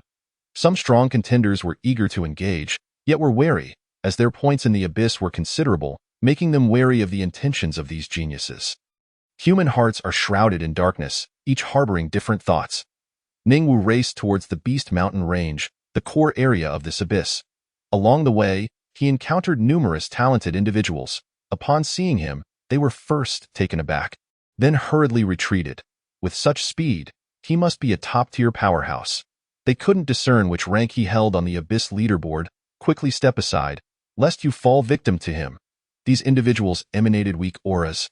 clearly belonging to the realm of ordinary talents, and Ning Wu did not intend to trouble them. He sought to hunt true geniuses. In the midst of the chaotic slaughter, he could not afford to remain aloof. Targeting only those he found displeasing, soon, he arrived at the Beast Mountain range, where towering mountains stretched endlessly into the sky. Shadows of figures could be seen engaging in combat. This was indeed the slaughter zone, a designated area where those who entered implicitly consented to partake in the fight, with no mercy required. This was to prevent individuals from holding back in their killings, which was contrary to the nature of the abyss. Having arrived, life and death were fated, and wealth was determined by the heavens. Whoosh! An arrow shot forth with incredible speed, slicing through the air with a fierce sound, aimed directly at Ning Wu's head. He extended his hand, swiftly crushing the arrow to splinters. The hidden assailant, witnessing this, felt a wave of dread wash over him and turned to flee. Yet, where could he escape? In the next moment, his eyes widened in terror as his breath ceased. Abyss points 1000, current, 1500, total ranking. Such cleanliness is preferable. I need not soil my hands. Over 30 years of age? Ning Wu noted with surprise that this individual appeared rather seasoned, a mere idle talent who had spent money to enter the abyss in hopes of a breakthrough. Yet, lacking in strength, he resorted to underhanded tactics. In this place, life and death are inescapable fates, and you cannot blame me. Just as Ning Wu concluded this thought with a chuckle, he turned and delivered a swift kick, sending another talent flying sideways, landing heavily injured. Truly, life and death are dictated by fate. As I uttered this, that individual sought to challenge me. Regrettably, you must perish as well. Ning Wu swiftly ended his life, delivering a decisive blow. Not bad, not bad. A figure emerged, smiling and applauding, holding a jade scroll, dressed in a purple robe, with a jade hairpin securing his hair. He resembled an elegant young master from a noble family. Such attire was quite rare in this modern society. Where does this ancient scholar emerge from, as if risen from a coffin, still sharp-tongued? The young man, unfazed, glanced at the jade scroll in his hand and chuckled softly. You may refer to me as Wang Lingyuan. Oh, you think you are worthy? Ning Wu retorted coolly, as the man's murderous intent was laid bare, and he had no intention of granting this scoundrel any semblance of respect. Wang Lingyuan suddenly noticed that the young man before him had vanished. Instinctively, he raised his arm to defend, only to be struck by an overwhelming force that sent him stumbling back several steps. What tremendous strength! Impressive. Wang Lingyuan rubbed his tingling arm, preparing to display his signature sardonic smile, when he was unexpectedly propelled backward by an unforeseen force. In the next instant, a cold, indifferent figure appeared before him. Ning Wu raising his fist high, the speed of his strike akin to lightning, landing a powerful blow to Wang Lingyuan's head. The jade scroll flipped open at that moment, and the previously gravely injured Wang Lingyuan's eyes sharpened, a smile spreading across his face. Exile? What power! Ning Wu found himself displaced several yards away, facing and now dusting off Wang Lingyuan. What an intriguing talent! Could his ability be derived from that jade scroll? Just as I was about to end his life, the scroll flipped open, and when he exiled me, it flipped once more. Do you sense it? The power of the jade scroll is beyond the reach of a mere mortal like you. Wang Lingyuan smiled, his talent uniquely different, placing him among the most extraordinary in the East. He bore a faint murderous intent towards Ning Wu, intrigued by the fact that he had nearly been eliminated. Recognizing him as a formidable opponent, I truly cannot abide your arrogant demeanor. Ning Wu cracked his neck, his eyes betraying impatience. Internally, he grumbled, why do others possess special abilities while my black myth does not? This should not be, starting with divine weapons and 2 forms of heavenly techniques, only to find myself lacking a unique ability. That moment, a sudden change occurred within the panel. Chapter 28. Slaying Wang Lingyuan. Time seemed to freeze as a prompt appeared on the panel. Upon breaking through a major realm, you may choose to add the power of a deity. Each major breakthrough allows for the selection of a deity. Available deities: Qing Yuan Miao Daojin Jun, Santan Hai Hui De Shun, Qi Tian De Sheng Sun Wukong, Ping Tian De Sheng. Ning Wu finally felt a sense of relief. Bursting into maniacal laughter, I knew it, I knew it. Black myth cannot lack a myth. Let my current weakness be a mere trifle. Once I break through to level 10, I shall possess a truly unique talent. What I currently hold should be considered the ability of a destined individual. Inheriting a fraction of the great sage's power, my overall combat prowess is sourced from the heavenly technique, Liao Yuan Baijian. Ha, that will suffice. Against you, the pretentious Wang Lingguan, I need not exert much effort. Ning Wu vanished, his physical capabilities far exceeding those of his peers, a result of inheriting a sliver of the great sage's attributes. In the same realm, he feared no one. Even without a talent, he would remain invincible. Liao Yuan Baijian, absorb and strike. As he charged forward, he thrust out his hand, unleashing a terrifying force of suction that Wang Lingguan found impossible to resist. Barrier point 6 flames. He erected a barrier around himself to counter the force of the suction, then unleashed 6 fiery tendrils. The searing orange flames erupted spontaneously, enveloping Ning Wu, scorching his skin. The temperature was intense enough to easily incinerate an ordinary talent. This adversary was indeed formidable. Wang Lingguan, if I recall correctly, is a genius from the Abyss leaderboard, yet your strength is merely adequate. Concentrate the killing intent. Ning Wu's understanding of Liao Yuan Baijian had deepened significantly, enabling him to execute high-demand attacks previously beyond his grasp. For instance, he could now condense combat energy into armor, shielding himself from enemy assaults. The blazing 6 flames burned fiercely but could not harm Ning Wu. Armor forged from heavenly techniques is not easily broken. Stellar transformation. Wang Lingguan was determined to slay Ning Wu today, driven by an obsession with extraordinary treasures. Only by obtaining such treasures could he become a true genius. Currently, he was nothing more than a marionette, a mere puppet yearning for freedom. Upon uttering the words stellar transformation, the jade scroll flipped through several pages, from which glimmers of starlight surged into his body. In an instant, Wang Lingguan's physique expanded, reminiscent of Shangguan Yinran confronting a wild specter. Standing at a towering height of 2 meters and 80 centimeters, his flowing sleeves danced around him, and a long sword manifested in his hand. His gaze as icy as a deity's. This was the power of the star transformation, akin to the prowess of the Inferno battle. The augmentation of Wang Lingguan's stature significantly enhanced his strength. The recovery speed of his magical energy, and the potency of the spells inscribed in the Book of Jade and Silk. He emanated an aura of terrifying pressure, causing the onlookers among the competitors to collectively gasp in astonishment. Truly, Wang Lingguan was fearsome beyond measure. This was a killer who would not blink an eye. I found myself hoping that the man opposite him would manage to vanquish him. Impossible. Wang Lingguan ranked 30th on the Abyss list.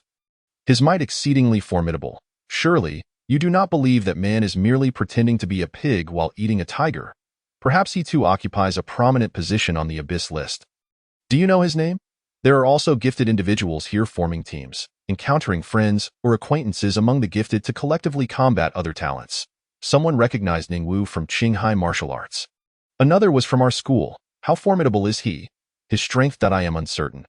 The individual hesitated, genuinely unsure of Ning Wu's capability. Back at school, Ning Wu was likely among the top 3 combatants of his grade. Wang Lingguan's ascent to the top 30 among 130,000 gifted individuals could also be attributed to other powerful entities concealing their true prowess, intending to hunt during the final moments. Yet, his strength was undeniably immense, at least comparable to the top contender at Qinghai Martial Arts. The others likely grasped the gravity of the situation. It was untenable. Winter's fist. Wang Lingguan's massive fist slowly propelled forward, producing a sonic boom, an invisible force radiating towards Ning Wu. Upon contact with Ning Wu's body, the attack emitted a sizzling sound as it began to dissolve. Swift as the wind, rapid as thunder, immovable as a mountain, and striking like a thunderclap. In a flash, Ning Wu appeared before Wang Lingguan, his fists raining down like a torrential downpour upon him. Due to the magical nature of Wang Lingguan's robes, every impact was akin to striking water, creating ripples. However, even magical robes have their limits. Ning Wu's speed was exceedingly rapid, and soon the robes were rendered tattered. Winter's sword. Emotionless, Wang Lingguan swung his sword, and this strike bore an ominous weight, evoking a sensation of inevitability, especially as he aimed a slash at Ning Wu's waist. The brilliance of the sword dazzled all, leaving them in shock that it was over. There was no escape for Ning Wu this time. You shall perish by my hand, becoming my nourishment. Wang Lingguan spoke coolly, revealing his ultimate technique. Though he possessed numerous flashy skills, they were futile against geniuses of the same realm.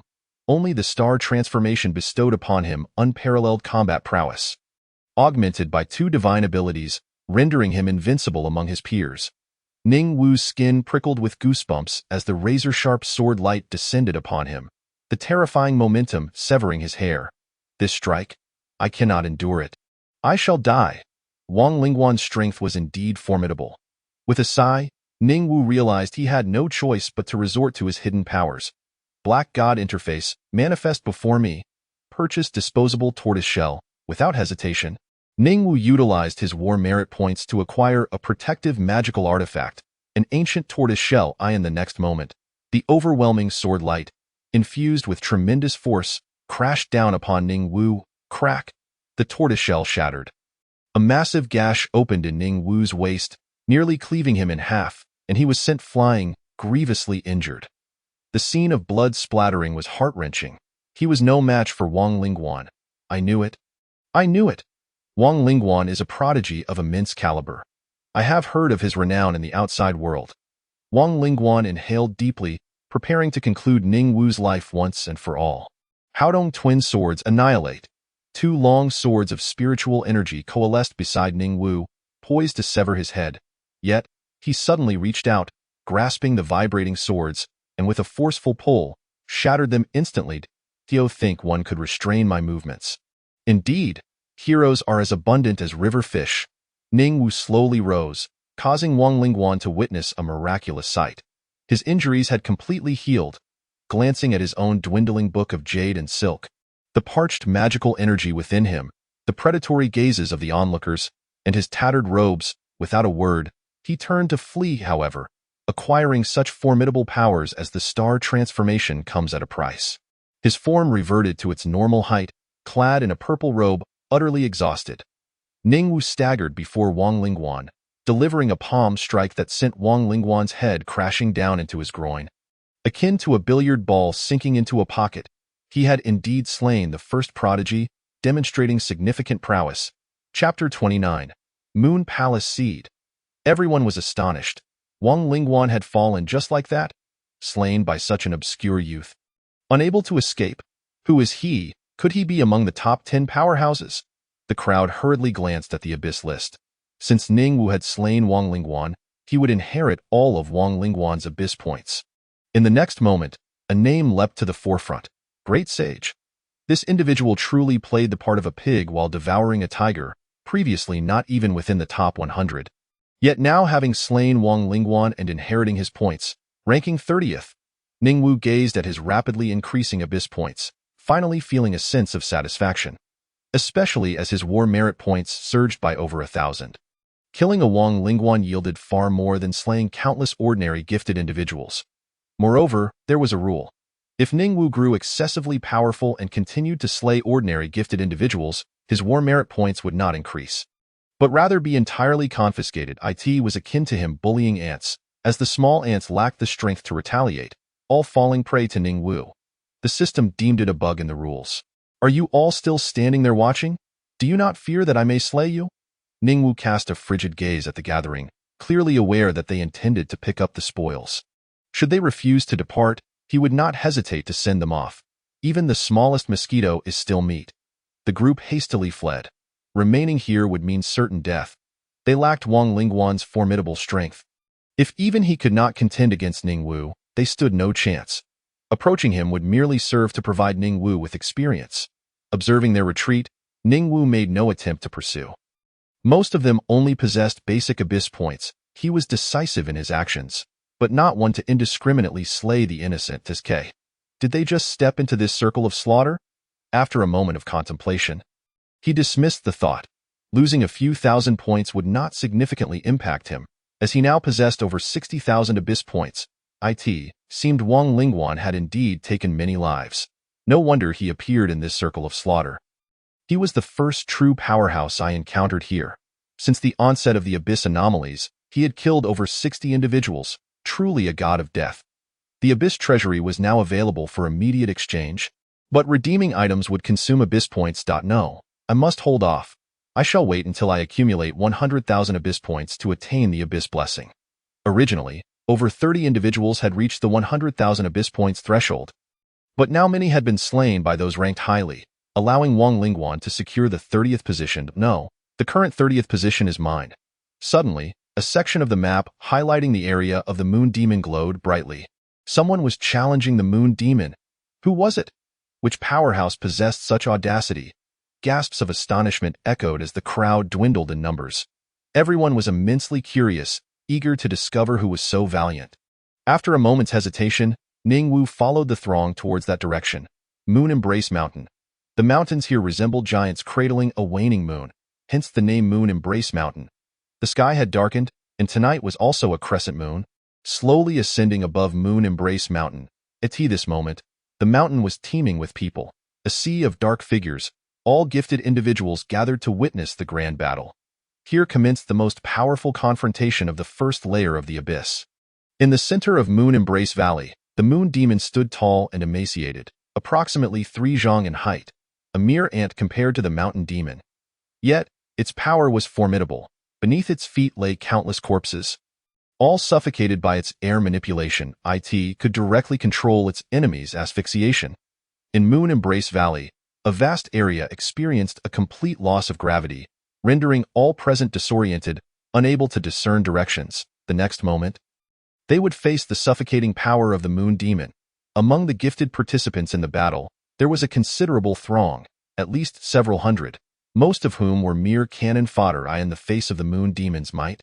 They lacked even the slightest chance to resist. It was the Eastern God King, someone exclaimed, recognizing the radiant youth wielding a long sword, adorned in a flowing yin-yang robe. The number 1 on the Abyss ranking, the Eastern God King. Among the gifted participants, his aura was the most potent, capable of contending with the Moon Demon. When he drew his sword, even without making contact, the Moon Demon would sustain wounds. Conceptual sword intent. Beside him, 2 companions exuded equally formidable auras, rivaling Wang Lingguan, at least of the same caliber. Each time the Moon Demon struck, several unfortunate cannon fodder would suffer excruciating suffocation, only to have their essence drained to replenish its vitality. The Eastern God King's gaze sparkled, yet the pressure he faced was immense. I did not anticipate he possessed such abilities. The cannon fodder lured here would merely serve as his blood bags. At this rate, my magical energy will not suffice to sustain the consumption. Once he has dispatched those individuals, I shall be his next target. He cast his gaze upon the thousands of talented individuals surrounding him. Roaring with indignation, why are you not lending a hand? Once you strike, you will secure an early advancement, and crushing the other gifted individuals will be but a matter of moments, with such an abundance of treasures in the abyss. Why not gather them all after your promotion? His words stirred the hearts of many. Indeed, slaying these demons would grant the opportunity for early advancement. Ningwu scoffed at the notion. It was hardly a favorable proposition. Those terrified cannon fodder could not even escape, trapped beneath the domain of the Moon Demon. They seemed to have forgotten one crucial detail. What was it that the Moon Demon guarded? The Moon Palace Seed? Surely, no one had yet obtained the Moon Palace Seed. As they battled, my opportunity has arrived. Ningwu quietly slipped away from the crowd, unnoticed by anyone. The Eastern God King was indeed extraordinarily powerful. His talent lay in the concept swordsmanship. When he unleashed his full strength, the overwhelming invisible sword intent pierced the Moon Demon, rendering it a mere sieve. A faint golden light enveloped him. This was his abyssal blessing. Known as Ultimate Slaughter, it doubled the power of his attacks and transcended realms. Each strike he delivered surpassed even the pinnacle of level 10, having long since transcended that limit. Some were stirred, hesitating no longer as they stepped into the Moon Demon's domain to engage in battle. Ningwu quietly departed. Lanyue Mountain was not grand, merely a small hill with a peculiar shape. Where could the Moon Palace Seed be? Suddenly, Ningwu's treasure-hunting talent activated, triggering passively. Within 500 meters, a treasure was identified, categorized as the Moon Palace Seed. The target had been locked. Ningwu's vision transformed into a goddess perspective. Shifting to a young man with a cold demeanor, he yawned, seemingly fatigued from watching, and was about to descend the mountain. A faint golden light emanated from his arms, visible only to Ningwu. The Moon Palace Seed, Chapter 30. Seizing the Moon Palace Seed, danger approaches. The Moon Palace Seed was actually in his possession. Ning Wu felt a surge of excitement.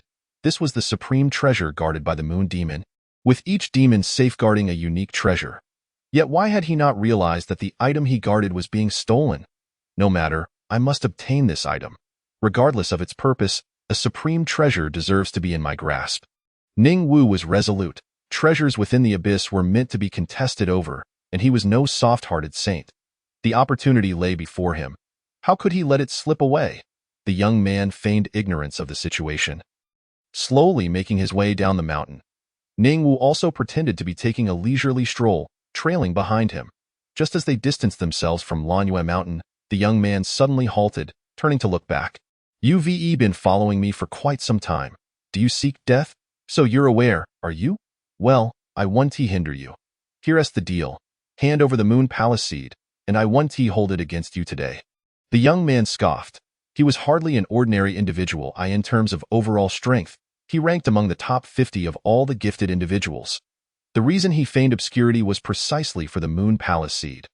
Seeking death, a third eye suddenly manifested on his forehead. This was his talent, divine sight. This was also the key to his obtaining the Moon Palace Seed, as he could see through hidden illusions. Even if the Moon Palace Seed appeared to be an inconspicuous stone, it fell into his grasp. He could guarantee that there were no more than 10 individuals in the entire first layer of the abyss capable of acquiring the Moon Palace Seed without being detected. A battle was on the verge of erupting. The youth's third eye emitted a blinding golden light, and Ning Wu felt an overwhelming sense of danger. He transformed into an afterimage, vanishing from his original position in an instant. While the golden light struck a stone, disintegrating it completely, golden radiance spilling forth. Such devastating destructive power. Undoubtedly, this individual also cultivated the ultimate slaughter power. Thus, his weakness lay in his body. One could possess top-tier offensive capabilities alongside top-tier defensive strength. Ning Wu nimbly dodged, suddenly appearing before the young man, delivering a fierce punch to his chest. In an instant, the youth was sent flying. Yet he was extraordinary, managing to halt his momentum mid-air. His face turned ashen. He had actually suffered a loss. This was indeed a formidable adversary. His chest bone fractured, causing intense pain. Rude of vision, he coldly unleashed his killing technique, a power innate to his talent, and his most formidable strike. In an instant, the 30-meter radius around him was suffused with golden light, and even Ning Wu, despite his speed, could not evade. In a flash, he was enveloped by the golden light, his skin beginning to dissolve. And even his bones threatened to shatter.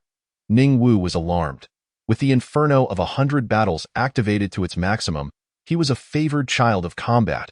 The terrifying destructive force eroded his form.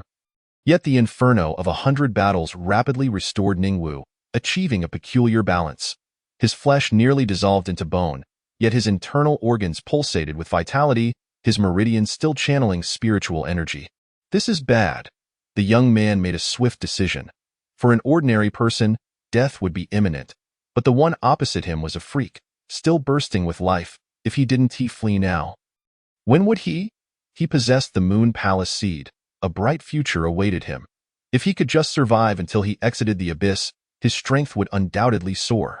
As for today's animosity, once his external strength grew, he could brutalize Ning Wu at will upon his next descent into the abyss. Provided Ning Wu's strength was sufficient, he transformed into an afterimage and fled, utilizing the root of vision to buy time. At that moment, Ning Wu charged forth. He had never feared anyone in terms of speed. He morphed into a crimson afterimage, suddenly appearing behind the young man. Boom! A fierce punch struck the young man's back, sending him plummeting from the sky, crashing to the ground amidst a cloud of dust. Ning Wu showed no mercy, employing the beloved kindergarten technique of the Taishan meteor strike, stepping upon the young man's form. His talent did not pertain to physicality. Compared to Ning Wu's superior attributes, he had no power to retaliate. The youth spat a mouthful of blood, his gaze unfocused, clearly on the brink of death. Hand it over, and I might spare your life. Ning Wu's bones rapidly grew back muscle and skin, astonishingly restoring himself to a significant degree while speaking. This came at a cost. His spiritual energy had been entirely depleted. And even the stone monkey's foundational technique required time to replenish. The young man offered a bitter smile. You're truly strong. It is no shame to be defeated by you. However, I have one question. How did you discover the Moon Palace seed? Even the Moon Demon could not see through me. Ningwu replied nonchalantly, you need not know. Now, do you wish to accept the opportunity to live? Ha ha, then I wish you good fortune. The young man smiled. His grin somewhat eerie. The next moment, his eyes widened, and he suddenly expired. Had he taken his own life? Ningwu furrowed his brows. Death was death, but this fellow offered pitiful abyss points. Merely 2,000 points. Another slacker. He reached into the youth's garments and immediately felt a wooden box. His eyes brightened as he pulled it out for a look. Is this the Moon Palace seed? Yet at that moment, an unforeseen change occurred. In the vicinity of Lanyue Valley, the Moon Demon emitted a piercing, eerie wail, and those talented individuals attacking it suffered devastating losses, waves of energy expanding outward. Anyone touched met a dire fate. The Eastern God King, his gaze fierce, retreated with his sword. Was the Moon Demon going mad? After breaking free from the siege of the gifted, the Moon Demon assessed its position and charged directly towards the wilderness. What is happening? It was injured, and it had just erupted with fury. It would not survive for long. It had been on the brink of death, yet now what was occurring? Could it be the Moon Palace seed? Suddenly, everyone froze. A heavy, labored breathing echoed in the air, and they felt it was highly likely. Let us descend and see what's going on. The Eastern God King's gaze flickered. It was a strong possibility. The Moon Demon would not easily abandon its territory, but now that it had, it indicated the emergence of something far more significant. Someone had stolen the Moon Palace seed and had been detected by it. Ningwu, clutching the wooden box, had yet to open it to examine its contents when he felt a cold, murderous gaze lock onto him. The moon seemed to dim, and looking up, he saw a shadow looming above him. The Moon Demon regarded Ningwu with icy intent, slowly raising its withered claw. The gifted individuals present were bewildered. They felt as though an invisible force had tightened around their throats, rendering them on the verge of suffocation. Chapter 31. 666. The Moon Demon was truly enraged. Someone had crossed its line, and it unleashed its full power. While others suffered, Ningwu bore the brunt of it, clutching the box containing the Moon Palace seed. His very being lifted without a hint of resistance. His face flushed, nearly choking to death. Air eluded him. His chest and abdomen felt as though they might burst from the agony, suffocation. Damn it. Why was that fellow not detected after taking it? What is happening to me? Ningwu finally understood the peculiar smile of the young man before his demise. He was certain he would be sensed by the Moon Demon, dragging a companion with him to the underworld. Not a loss. The Moon Palace seed. The Eastern God King's gaze was sharp. Even he felt a stir of excitement. Though he was powerful, he was still an undeveloped genius. If one were to seize the Moon Palace seed, his strength would undoubtedly amplify, and perhaps a rare treasure might fall into his hands. Curse it all, grievances have their roots. Why unleash your fury upon the corpse? Ningwu was in profound anguish. His once proud strength was utterly powerless against the full force of the Moon Demon. Unlike the Mountain Demon, it was exceptionally agile, leaving Ningwu no time to flee at that very moment. A disdainful laughter echoed through the heavens and the earth. Ha, I, Long Outyin, am destined to become the protagonist of this world. You are the Moon Demon, are you not? Today, I shall seal you. A youth descended from the crown of a great tree, clad in ancient robes, strikingly handsome, with an unparalleled arrogance that made one want to strike him in his hand. He held a withered lotus, a triumphant smile gracing his face. Was this person mentally deranged, thinking he could seal the Moon Demon with a mere lotus? Laughter erupted from the onlookers, deeming Long Outyin to be quite mad. Only the Eastern God King gazed sharply, surrounded by the blessings of the abyss, his long sword shimmering ominously. Something was amiss. This lunatic exuded an immense power that instilled a sense of dread. Who was he? In that instant, Ningwu plummeted from the sky, and the Moon Demon unexpectedly released its grip on him. It-eyed Long Outyin warily, poised to unleash its full might to annihilate this insignificant ant. It was not Long Outyin that instilled fear in it, but rather the withered lotus in his grasp, which emanated an aura of terror.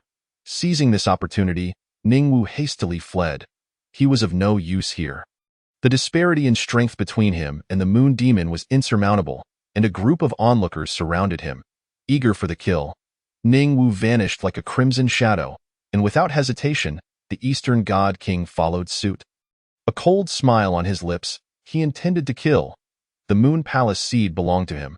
Ningwu moved with astonishing speed, shaking off the Eastern God King, and surprisingly returned to the setting sun forest.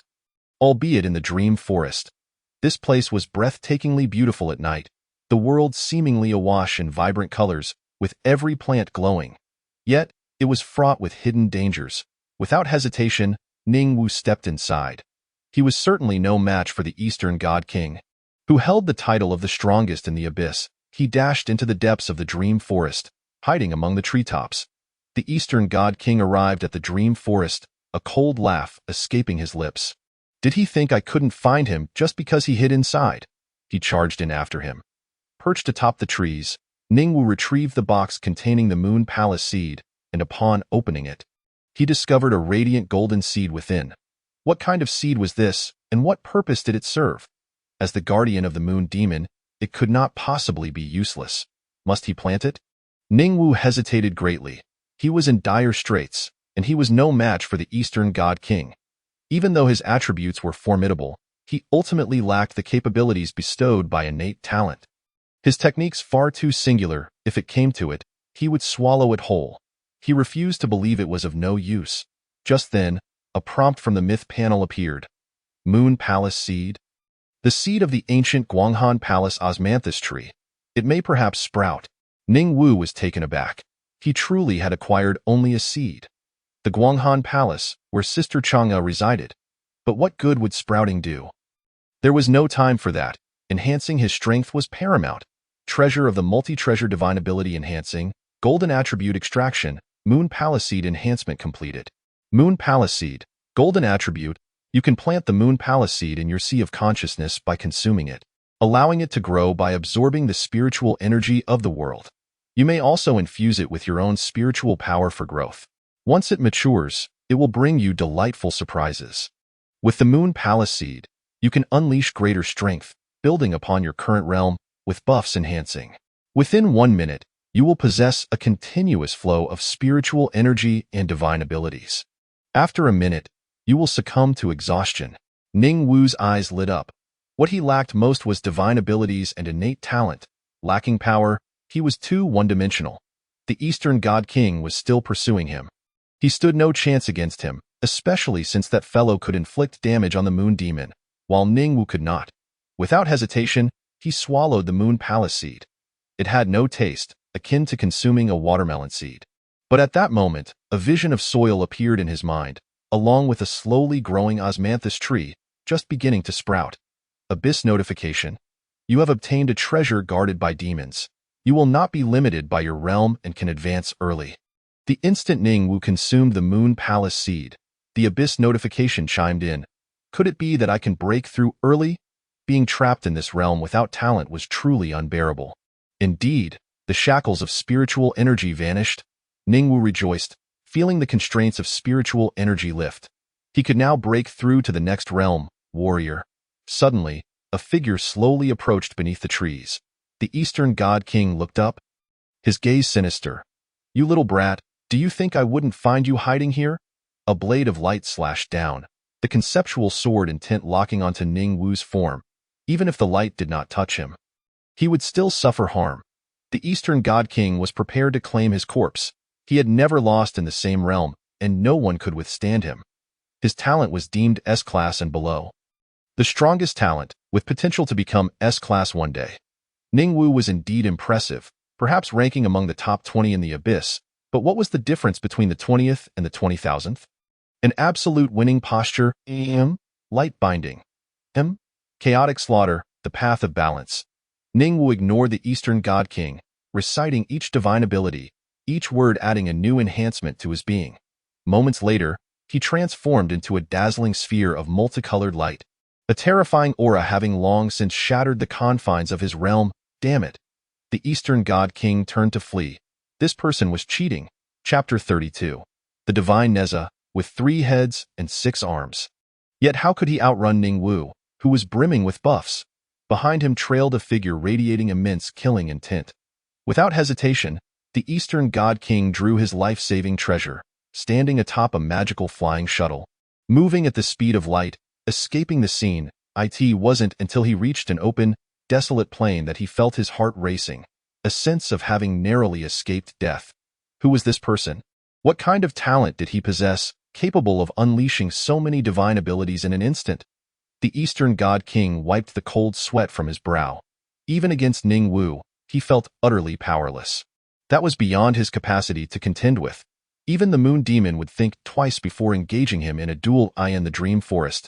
Seeing the Eastern God King flee, Ning Wu abandoned the thought of pursuit. He could only maintain this explosive state for 30 seconds. Within that time, he was invincible, even against someone a realm higher than him.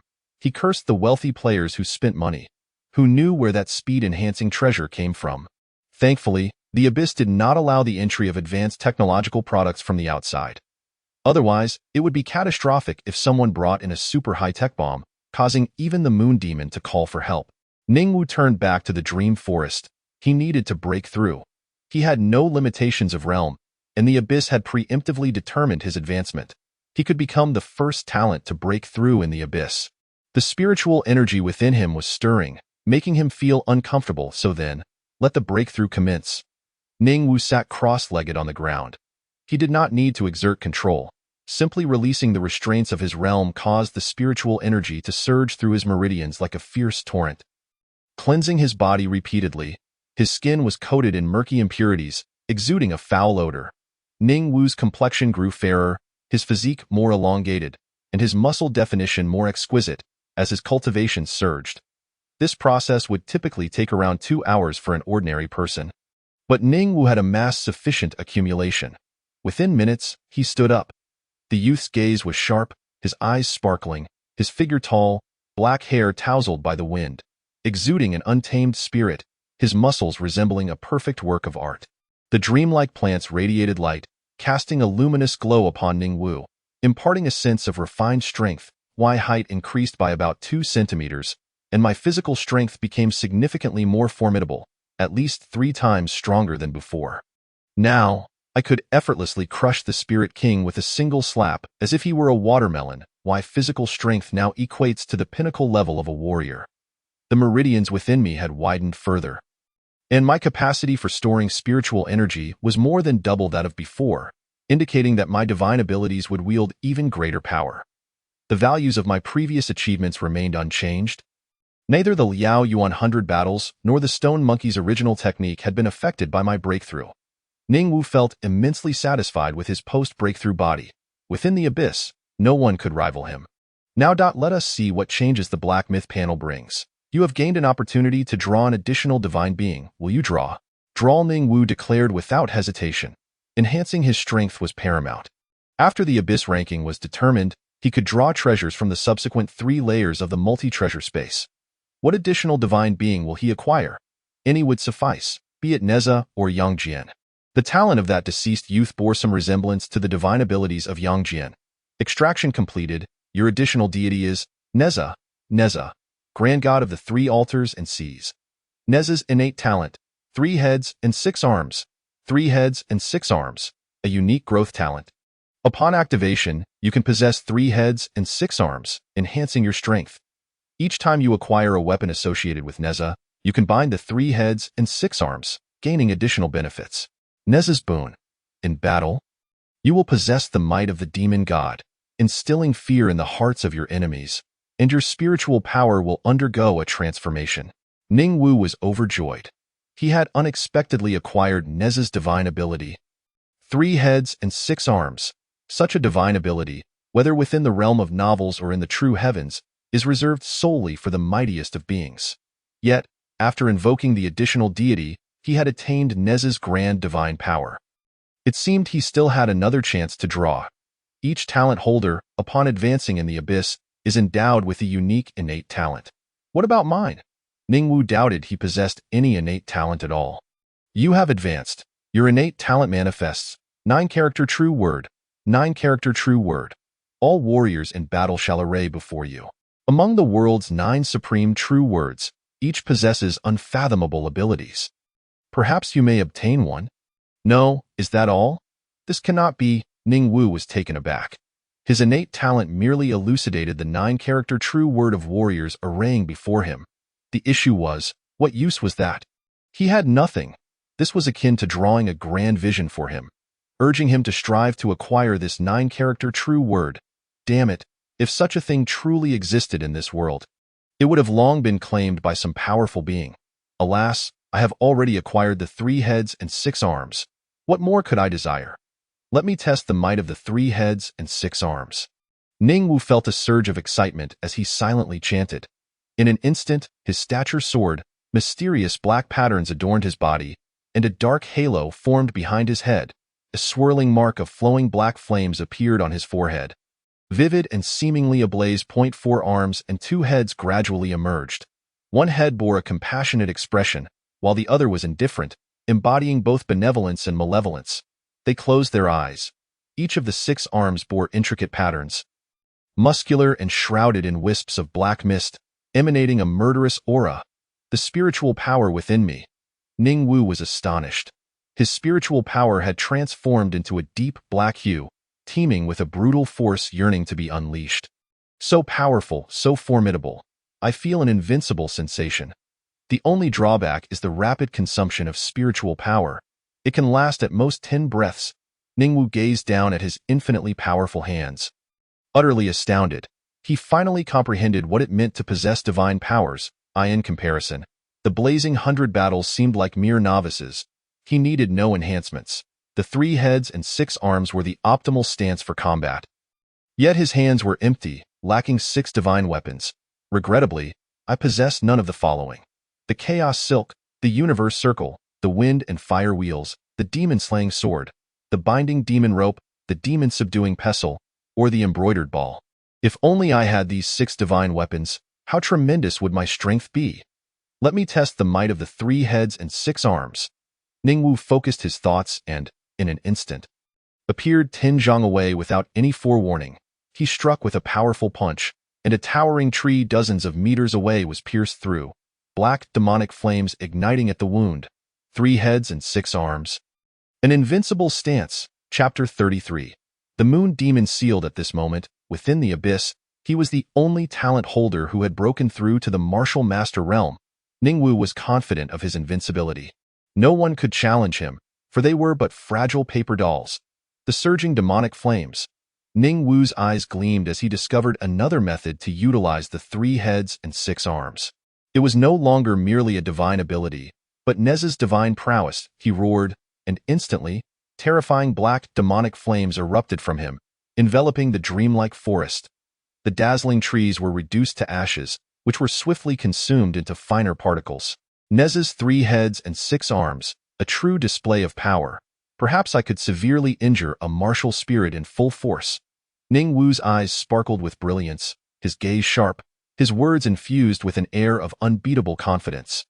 Now, even among the 13,000 talent holders in the abyss, none could rival him. So, Moon Demon, I am coming for you. Suddenly, he retracted his words, for he had exited the state of 3 heads and 6 arms. The consumption of spiritual power was simply too rapid. Even the stone monkey's foundational skills struggled to recover. Ning Wu fell to the ground, feeling a searing pain within, and upon introspection, he discovered that black demonic flames were burning within his organs. The flames were faint, yet the agony they inflicted was unimaginable. Indeed, such a supreme divine ability cannot be employed casually.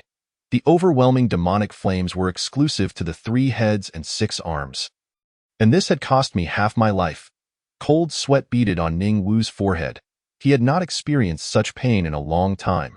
Fortunately, under the nurturing of the world's spiritual energy, his organs began to recover slowly, and in about 2 hours, he should fully heal. Ning Wu sat cross-legged on the ground, enduring the pain, and turned his gaze inward to examine his sea of consciousness. Originally, he should not possess a sea of consciousness, or even if he did, he would be unable to perceive it. However, after obtaining the Moon Palace seed, he had acquired this ability. The sea of consciousness shone brilliantly, resembling a golden pure land, where a small mound could be seen. The Moon Palace seed was planted within, slowly growing, though it had yet to sprout, and would require considerable time to fully mature. The Pure Land was surrounded by ethereal qi, exuding an otherworldly aura. Not of this realm, he wondered what transformations would occur once it fully matured. Moreover, his Rui Jingu Bang had actually reached 10% nurturing progress after several days in the abyss. What a delightful surprise! It seemed that in less than a lifetime, he would be able to wield the Rui Jingu Bang. Haha. Damn it, why is it so challenging to refine divine weapons? I have already acquired it. Yet it still requires nurturing. Ningwu grumbled as he rose to his feet, embarking on the journey to Moon-Gathering Valley. He intended to slay the Moon Demon. He had yet to obtain the Abyssal Blessing. Nor had he accumulated countless Abyssal points. Perhaps defeating the Moon Demon would yield substantial military merit. At this moment, an inconspicuous young man ventured forth from the dreamlike forest. Yet, Ningwu was unaware that the refinement of divine weapons was exceedingly arduous. If others were to acquire divine weapons, such as the Universe Circle, they would not only need to devise methods to subdue the weapon, but also refine it to acknowledge them as its master. This was an incredibly lengthy process, taking at least decades, if not centuries. If these individuals knew that Ningwu was dissatisfied, they would be infuriated. Moon-Gathering Valley. A figure darted through the air, generating a terrifying sonic boom, leaving only a sound in its wake. Talent holders were left stunned, glancing back to discern the identity of this remarkable individual. Yet, behind them, only dust swirled. When they turned back, they could only glimpse a fleeting streak of light vanishing from sight. Who was this person? Which prodigy? Could it be the Eastern God King, ranked first on the distant leaderboard? It cannot be. I just saw him, and he seemed to have fled in disarray after being defeated by someone. Even resorting to using his precious escape artifact. That is impossible. Do not speak such nonsense. The Eastern God King is renowned even in the outside world, a rare and esteemed talent. Someone scolded him not to speak irrationally. And though the individual felt wronged, they could only observe the Eastern God King's frightened and disheveled appearance. Yet what could they do if no one believed them? Ningwu soon arrived at Moon-Gathering Valley, only to find that the Moon Demon had vanished, replaced by a maniacal figure, arms akimbo and laughing uproariously. The very madman who had indirectly saved his life. Who is this person? He seems to call himself Long Aotian. Ningwu regarded him with a peculiar expression, noting his ancient attire and delirious proclamations. To an outsider, he would seem like a fool. Yet, this madman's strength was formidable. Ningwu truly sensed that this was not a power attainable by a mere peak martial artist. And the lotus bud in his hand emanated the scent of the Moon Demon. Surrounding them were numerous talent holders, who now refrained from engaging, for this madman had genuinely astonished them. He had single-handedly subdued the Moon Demon. A feat almost unimaginable, Long Aotian appeared to have defeated the Moon Demon alone, a strength beyond that of any martial artist, all stemming from the lotus bud in his grasp. Ningwu's treasure-seeking talent began to manifest. He could sense the extraordinary nature of the lotus bud. After his breakthrough, he could perceive the extraordinary in anything he encountered. It seemed that with time, his treasure-seeking talent would no longer require passive activation, and he could control it actively if he were to scavenge for treasures in the black market. Long Aotian abruptly interrupted Ningwu's train of thought, exclaiming with surprise, "Oh, how surprising that in such a barren place. A figure of your caliber would emerge. You possess the demeanor of one of my subordinates. I see you must have broken through to the martial master realm. Your foundations are quite solid. And you may barely qualify to be my guard. In the future, I shall lead you to great heights. Why do you look at me with such murderous intent? Am I not speaking the truth? Mere mortals can never comprehend the thoughts of a genius." Ningwu was speechless. This fellow was indeed a madman, entirely uncommunicative. Initially, he felt a modicum of gratitude towards Long Aotian. Although his demeanor was rather eccentric, he had, in a roundabout way, saved his life. Without his intervention, he would not have encountered the current opportunity. Yet, this individual had the audacity to boast so shamelessly. Thus, let the merits and demerits balance each other out. You vanquished the Moon Demon? I have no desire to eliminate such a trivial demon. I merely sealed it away, allowing for endless torment. Should it dare to resist, I shall die. The piercing wail emanated from the lotus bud in Long Aotian's grasp. He nearly lost his grip and inadvertently released the demon. Long Outyin finally wore an awkward smile. My apologies, my pet is rather disobedient. Chapter 34. The emergence of the extraordinary treasure, confrontation of geniuses. The crowd was rendered speechless. Yet the Abyss promptly delivered its announcement. Congratulations Long Outyin for defeating the Moon Demon, successfully sealing it, and earning 300,000 Abyss points, as well as the blessing of the Abyss and an opportunity for early advancement. In that instant, the position of the top rank on the Abyss leaderboard shifted, now directly occupied by Long Outyin. This fellow actually used his true name. How audacious. Some individuals entered the Abyss with the intent to conceal their identities. For instance, that so-called Great Sage and the Eastern God King do not use their true names. Although this person exudes arrogance, his strength is undeniably formidable. The onlookers felt helpless, for in comparison to Long Outyin, they resembled mature kindergartners. Long Outyin's words were akin to a kindergarten student wielding nuclear weapons. Although childish, his power was indeed terrifying. Long Outyin's aura surged instantaneously, causing Ning Wu's pupils to constrict. He had directly bypassed the process of breakthrough. He was certainly not of this realm. How had he entered? Could it be, as others suggested, that certain formidable beings employed alternate vessels to inherit battle experience and abilities to enter the Abyss in pursuit of extraordinary treasures? However, the Abyss had not restricted them in such a manner. Damn it, yet another cheat. Those with talent collectively exhaled in relief. Fortunately, it turned out he was an old hand, which explained his ability to confront the Moon Demon single-handedly. The Eastern God King had also contributed to the battle against the Moon Demon and had similarly secured an early advancement opportunity. By a precipice, bathed in the silvery glow of the moonlight. He gazed towards the direction of Mooncatcher Valley, astonished. Long Outyin, was he not that eccentric? Why does this name sound so familiar? Unable to recall, he thought it best to focus on his breakthrough. There were certainly numerous individuals who had also gained early advancement opportunities. After all, I was not the only one who contributed, yet regrettably, I only acquired 100,000 Abyss points. Once I break through, I shall eliminate that individual who obtained the Moon Palace seed. I refuse to believe you can surpass me again. The Eastern God King brimmed with confidence. He was an exceptional genius in the outside world, albeit not from Qinghai City. He would undoubtedly gain entry into one of the 4 great martial academies, where he would certainly be regarded as a top talent. This scene unfolded across the first layer of the Abyss. Anyone who had engaged with the Moon Demon had secured an early advancement opportunity. I seriously suspect that the Abyss orchestrated this to maintain balance.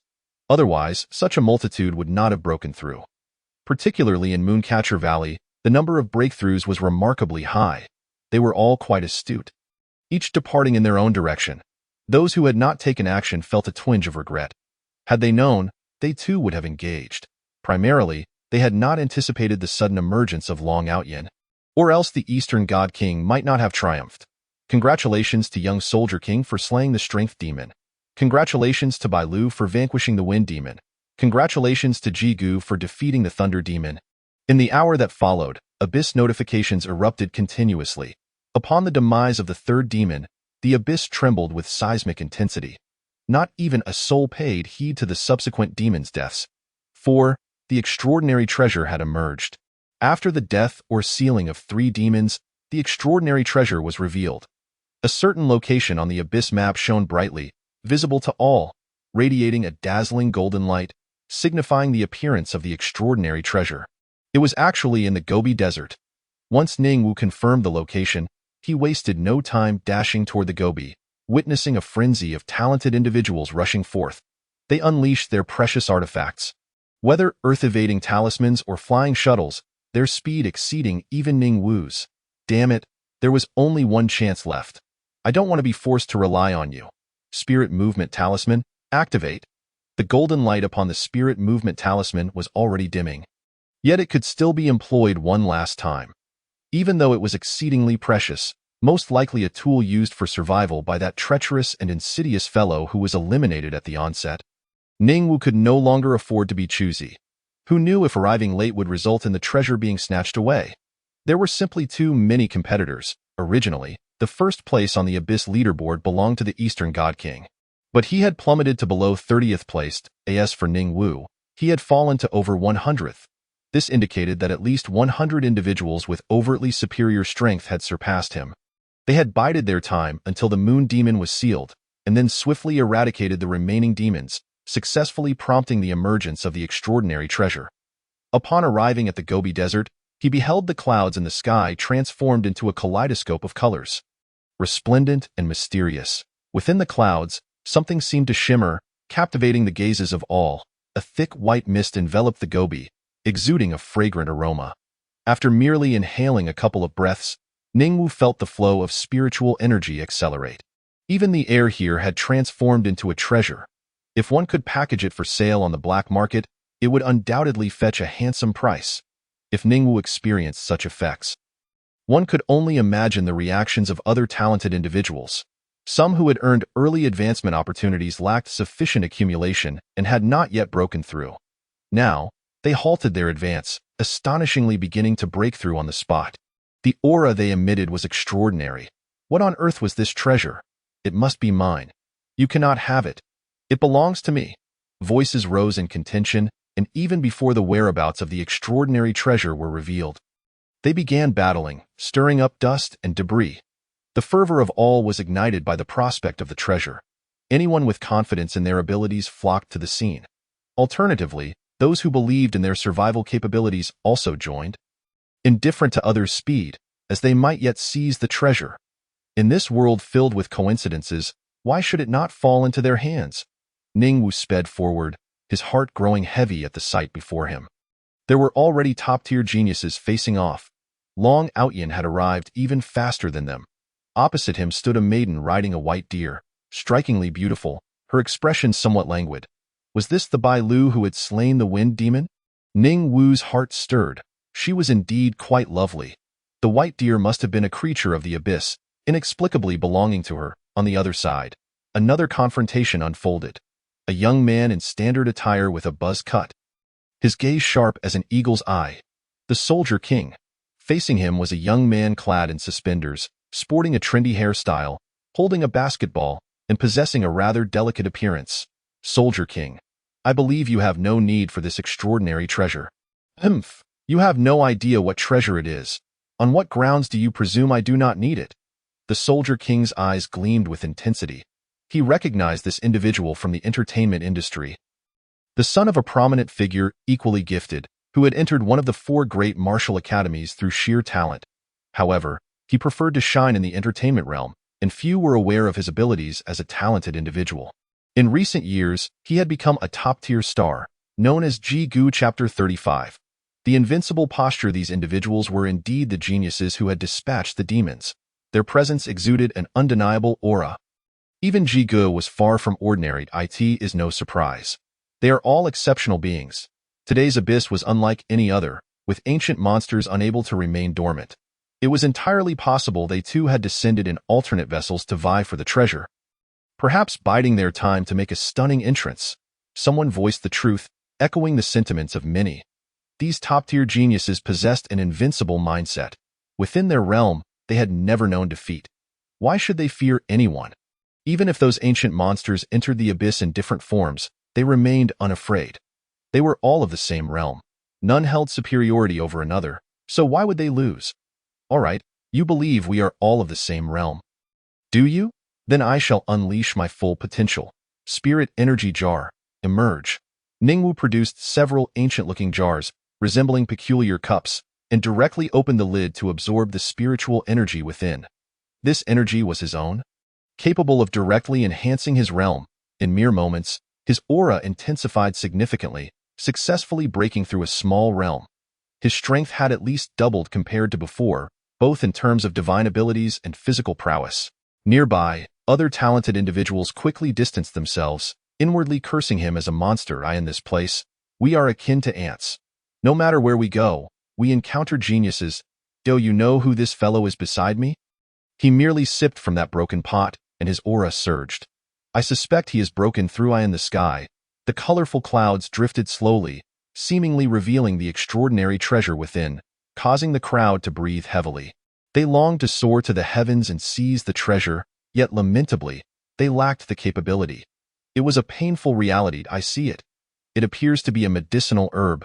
Could it be the legendary Tianyao? Someone exclaimed. Tian Yao had been passed down through the ages in the abyss, said to extend life and enhance beauty, and that was merely a fraction of its abilities.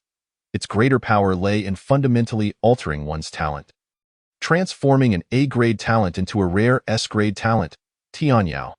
All were in an uproar as the legendary treasure materialized before their eyes. The hidden elders, both men and women, could no longer remain composed. Their desires transcended mere strength. Now yearning for longevity, with vast families, esteemed positions, they wished for just a few more years to savor life. Some could hardly restrain themselves from making a move. Yet, a remarkably perceptive genius exclaimed loudly, "You are mistaken. It is not a heavenly elixir, but a stone tablet. I sense the presence of the legendary supreme techniques upon it. Not a heavenly elixir?" The crowd was bewildered, grappling with the contradiction between the notion of a celestial remedy and that of a scripture etched upon stone. A cacophony of gasps erupted. No, it is neither a scripture nor an elixir. It is, without a doubt, an ancient empress, resplendent and unparalleled, eclipsing all others. I swear I saw a dragon inside. Nay, my friend, I truly beheld a dragon. Ning Wu was astonished. What manner of treasure was this? Could it morph into whatever one desired? A treasure without a fixed form.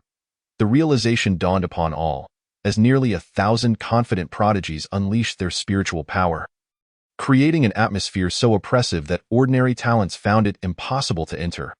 The moment they did, they faced a terrifying pressure akin to a tsunami capable of shattering their very beings. Such a treasure must belong to me. I am old and seek to extend my life. Grant it to me. Old Deng should perish. How dare he change his guise and intrude? Only the protagonist is worthy of such an extraordinary artifact. Let us first consult my sword to see if it consents. The flames of battle were about to ignite, as the strongest among them stood at odds. Ning Wu, cunning and shrewd, sought not to expose himself before the crowd. His vision was exceptionally keen. He gazed upward at the shifting clouds.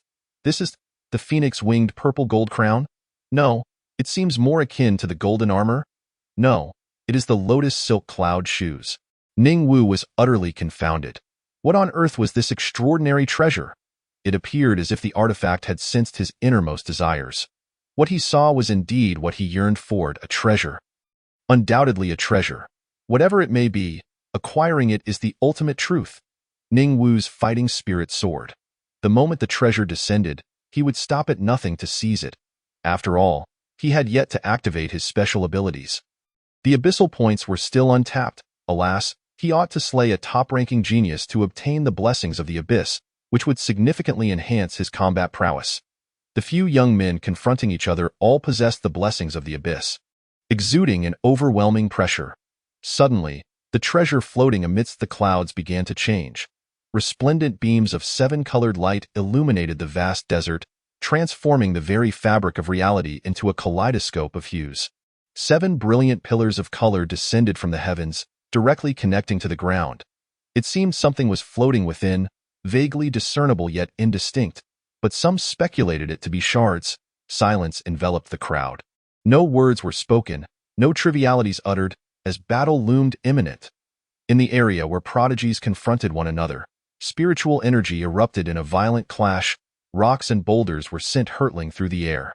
They deployed their most advantageous techniques, whether to obscure their opponent's vision or to enhance their own speed, all vying to enter the light pillars and seize the shards. Brother Ji took the initiative.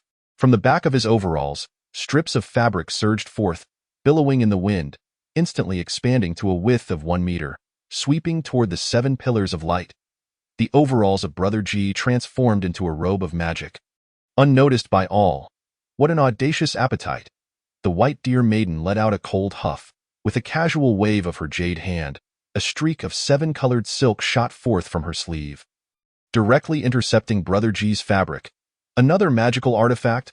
The crowd gasped in astonishment. Compared to these individuals, they were mere novices, impoverished. At the very least, these were profound-grade artifacts and of superior quality. They all hailed from esteemed backgrounds. Yet, the sheer multitude of strips emerging from Brother Ji's overalls was overwhelming. He wore a cold smile, as one strip aimed to pierce the light pillar. Suddenly, a camouflaged youth, a soldier king, blocked his path.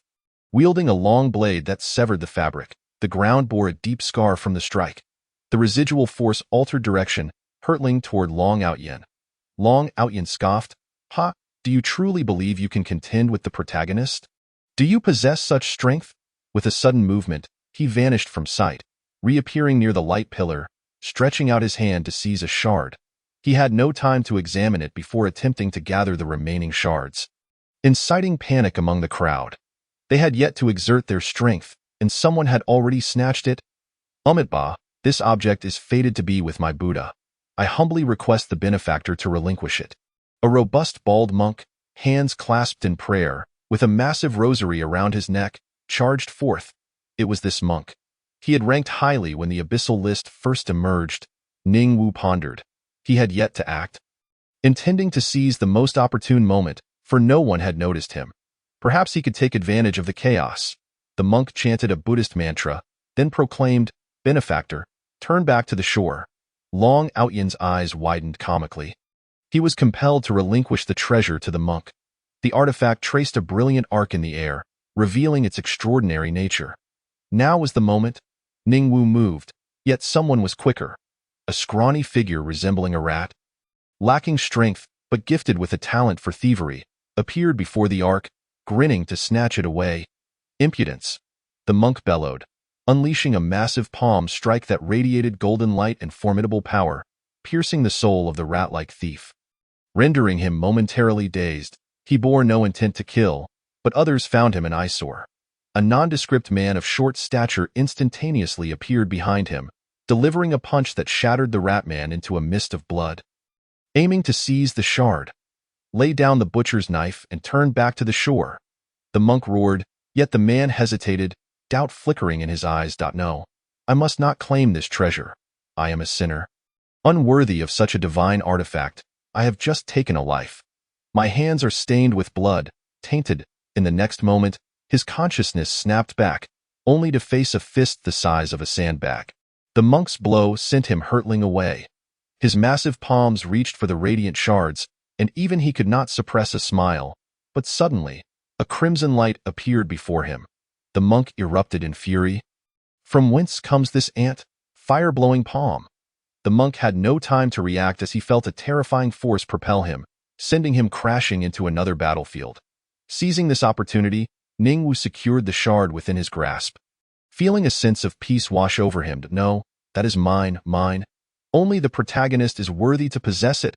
Long Outyen cried out in despair. "Nay, the protagonist should not seize the possessions of the weak. There are still 5 pillars containing treasures. You ought to battle them." Ning Wu probed, curious whether this childish Long Outyen would be swayed by his words. "You make a valid point, but spare the buts. I shall gift you a prophetic verse. With the sun and moon in hand, plucking the stars, none in this world can compare to you." Long Outyen trembled, his pupils dilating, his body quaking as he covered his face and began to sobt last. "At long last, someone understands me. I, Long Outyen, hereby designate you as my confidant. You need not serve as my subordinate. Welcome your king, for the protagonist has arrived." Onlookers stood in stunned silence. They lacked the strength to engage in such terrifying affairs. The moment they entered, they would be reduced to mere pulp. Even the hundreds of prodigies, once confident, felt powerless. As Ning Wu and the monk truly engaged in battle, they sensed the vast chasm separating them. The opponent's aura alone was enough to crush them. Thus, they opted not to interfere. Yet, Long Outyen's extraordinary prowess surpassed their wildest imaginations. Could an ordinary individual achieve such feats? To forego a treasure after hearing but 2 phrases, only to turn and attack others? They could scarcely fathom how his mind had cultivated such strength. "That fool spared you, but I have not." The short-statured man rushed toward Ning Wu, his fist laden with immense power. Crashing down upon him. "You dare not evade? Truly courting death. Do you know my techniques and powers are honed for the flesh?" He scoffed. He was but an avatar of old Deng, albeit with a low realm. Yet his strength was formidable. "By what right do you think you can compel me to retreat?" Ning Wu suddenly extended his hand, a faint magical flame enveloping his palm, cold and dark. The short-statured man remained undeterred. What did he have to fear from mere flames? Foolish dreamer. As their fists collided, a shocking revelation unfolded. The man stared in disbelief at Ning Wu. He had not taken a single step back. Instead, he felt an insurmountable force pushing him back, followed by excruciating pain. Looking down, he saw his arm engulfed in the dark magical flames. "Forgive me, but who compelled you to be so foolish? Do you have the strength to match me?" Ning Wu chuckled, for his spiritual power contained magical flames that this imbecile could not easily counter. Even he would suffer greatly if tainted by such flames, unless he had time to burn away the affliction. "Body of 100 saints," the man roared, realizing he could not hold back any longer. His muscles bulged, transforming him into a human fortress. Save for his head, he was a mass of muscle, and his aura surged to terrifying heights. He suddenly slammed his fist onto the ground, the terrifying force shattering the earth beneath him. An invisible power surged through the ground, rushing toward Ning Wu's feet with alarming speed. Ning Wu had no time to react, and in an instant, he was sent flying. Seizing the moment, the man combined his fists, intending to crush Ning Wu's skull as one would a watermelon. Yet at that moment, the figure before him vanished, and he was abruptly yanked from the sky, crashing down to the ground. The stones of the Gobi Desert were exceedingly hard, yet at this moment, they were marred with web-like cracks. The man's bones were exceptionally strong. He attempted to struggle, but was met with a barrage of fists raining down upon him. The great monk was engaged in battle elsewhere, leaving Ning Wu to deliver a one-sided beating to the man. "You are too weak. What does mere physical strength amount to? Can it compare to my demonic flames? Do you even know what demonic flames are? Have you ever played with them?" Wherever Ning Wu's fist landed, the man was tainted by demonic flames. Though his skin was tough and his bones nearly unbreakable, the flames enveloped him entirely. Even he, in the throes of excruciating agony, roared out as if ants were gnawing at his heart. A combination of intense pain and itching. No matter how vast his spiritual energy was, it could not extinguish the flames, which could only dissipate naturally over time. His skin melted away, his internal organs tainted by the demonic flames. And it was clear he would not survive. The man's expression calmed as he gazed at Ning Wu. "You are impressive. I shall remember you. When you emerge from the abyss, no matter how much you change your appearance, I will find you. At that time, everything you possess will be mine, including your life. You will come to understand the kind of person you have provoked." Chapter 36. Demonic Patterns. The might of 3 heads and 6 arms go to hell. Even when facing death, you still speak so arrogantly. Ning Wu ended the life of this wretched creature with a single punch. Old Deng deserved to die. At his age, still struggling in the abyss, hoping to live a few more years and bear more offspring. Someone shot him a cold glance.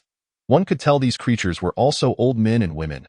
Ning Wu met their gaze coldly before charging into the next formation, where the battle raged fiercely, sending sand and stones flying across the Gobi. The treasures within the light pillars had already been seized, and everyone was vying for ownership, unwilling to yield to others.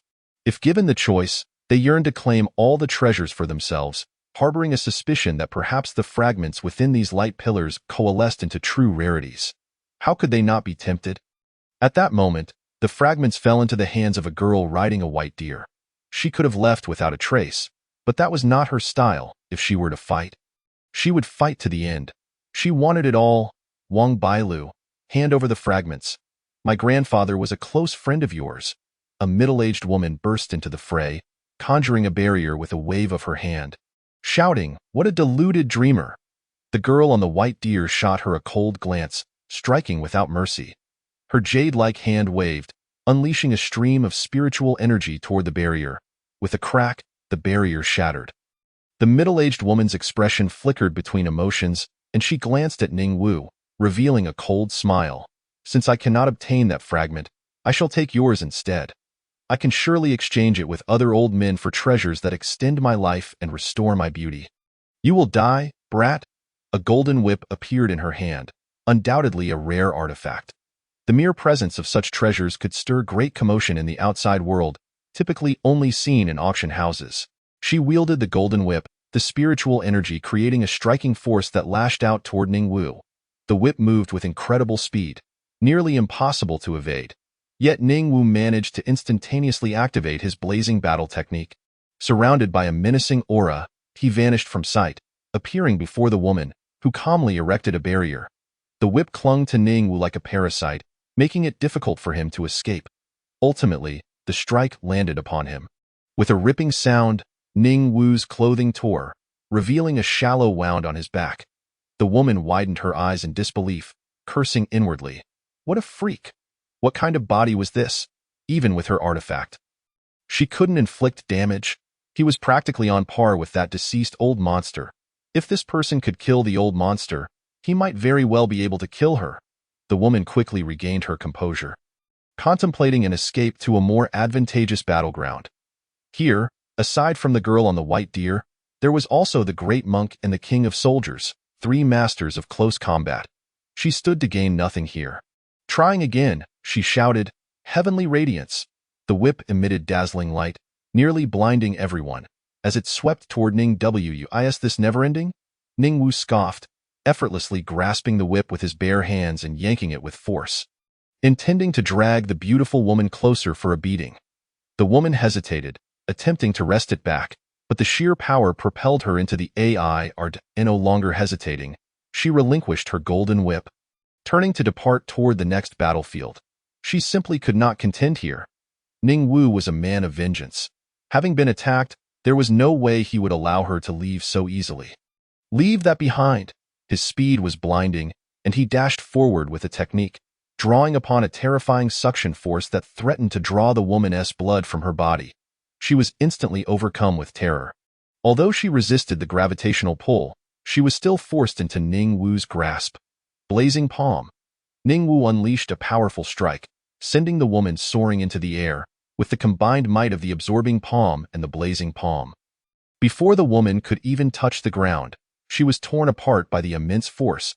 A power pushed her away, while another pulled her, creating a bizarre balance that rendered her unable to resist, exposing her in a most compromising manner. Her garments shredded, her hair disheveled, revealing a gaping wound on her back. Long Outyin, engaged in battle elsewhere, remarked, "Not bad. If she were younger, she might barely qualify for my harem." The other gifted individuals did not blink, captivated by the beautiful scene unfolding. This woman, in the outside world, was likely someone they could never hope to approach. Seeing her now, they could only bow in submission. They lamented not having a phone to capture this exquisite moment. Long Outyin sneered, "The protagonist always possesses things you cannot fathom. It's an illusion." He pulled out a broken bowl filled with ordinary water. Yet it held a unique ability to record everything that transpired. He pointed the bowl toward the beautiful woman. Her eyes widened in horror, filled with murderous intent. She had never experienced such humiliation. Here, in the abyss, under the gaze of so many, her clothes had exploded. Quite impressive indeed. Ningwu instinctively wiped his mouth, a gesture that only infuriated the beautiful woman further. "You will die, should I discover your identity in the outside world. My husband will teach you a lesson. You stole my spiritual whip. If you dare use it, I will surely track your whereabouts down, and you will learn what true torment feels like." "Pauper." Ningwu's gaze turned icy. "Pauper? You dare label me as such? Do you have any idea how deeply those words pierce my soul? Then let me see what power you possess." With both hands wielding different techniques, the terrifying repulsion force caused the beautiful woman's body to explode, transforming her into a mist of blood that fell like rain upon his face. The young man, with wild black hair and a cold gaze, stood tall amidst the swirling crimson mist, his presence exuding an air of indifference. A fierce individual, this woman, having entered the first layer of the abyss at such a high level, was certainly no ordinary foe. This youth would face danger upon exiting. Danger? Do such geniuses fear danger? Yet, why do I feel he resembles someone? Resembles someone? I'm not sure. He looks somewhat similar, but the aura is entirely different. The gifted individual harbored doubts. He had seen Ningwu before, at a time when he was gentle and refined. Nowhere near the current demonic presence. Moreover, he had not possessed such a striking appearance back then. They could not be the same person. Or could they? Ningwu understood that amidst the chaos, some might guess his identity. But it mattered not. He feared nothing.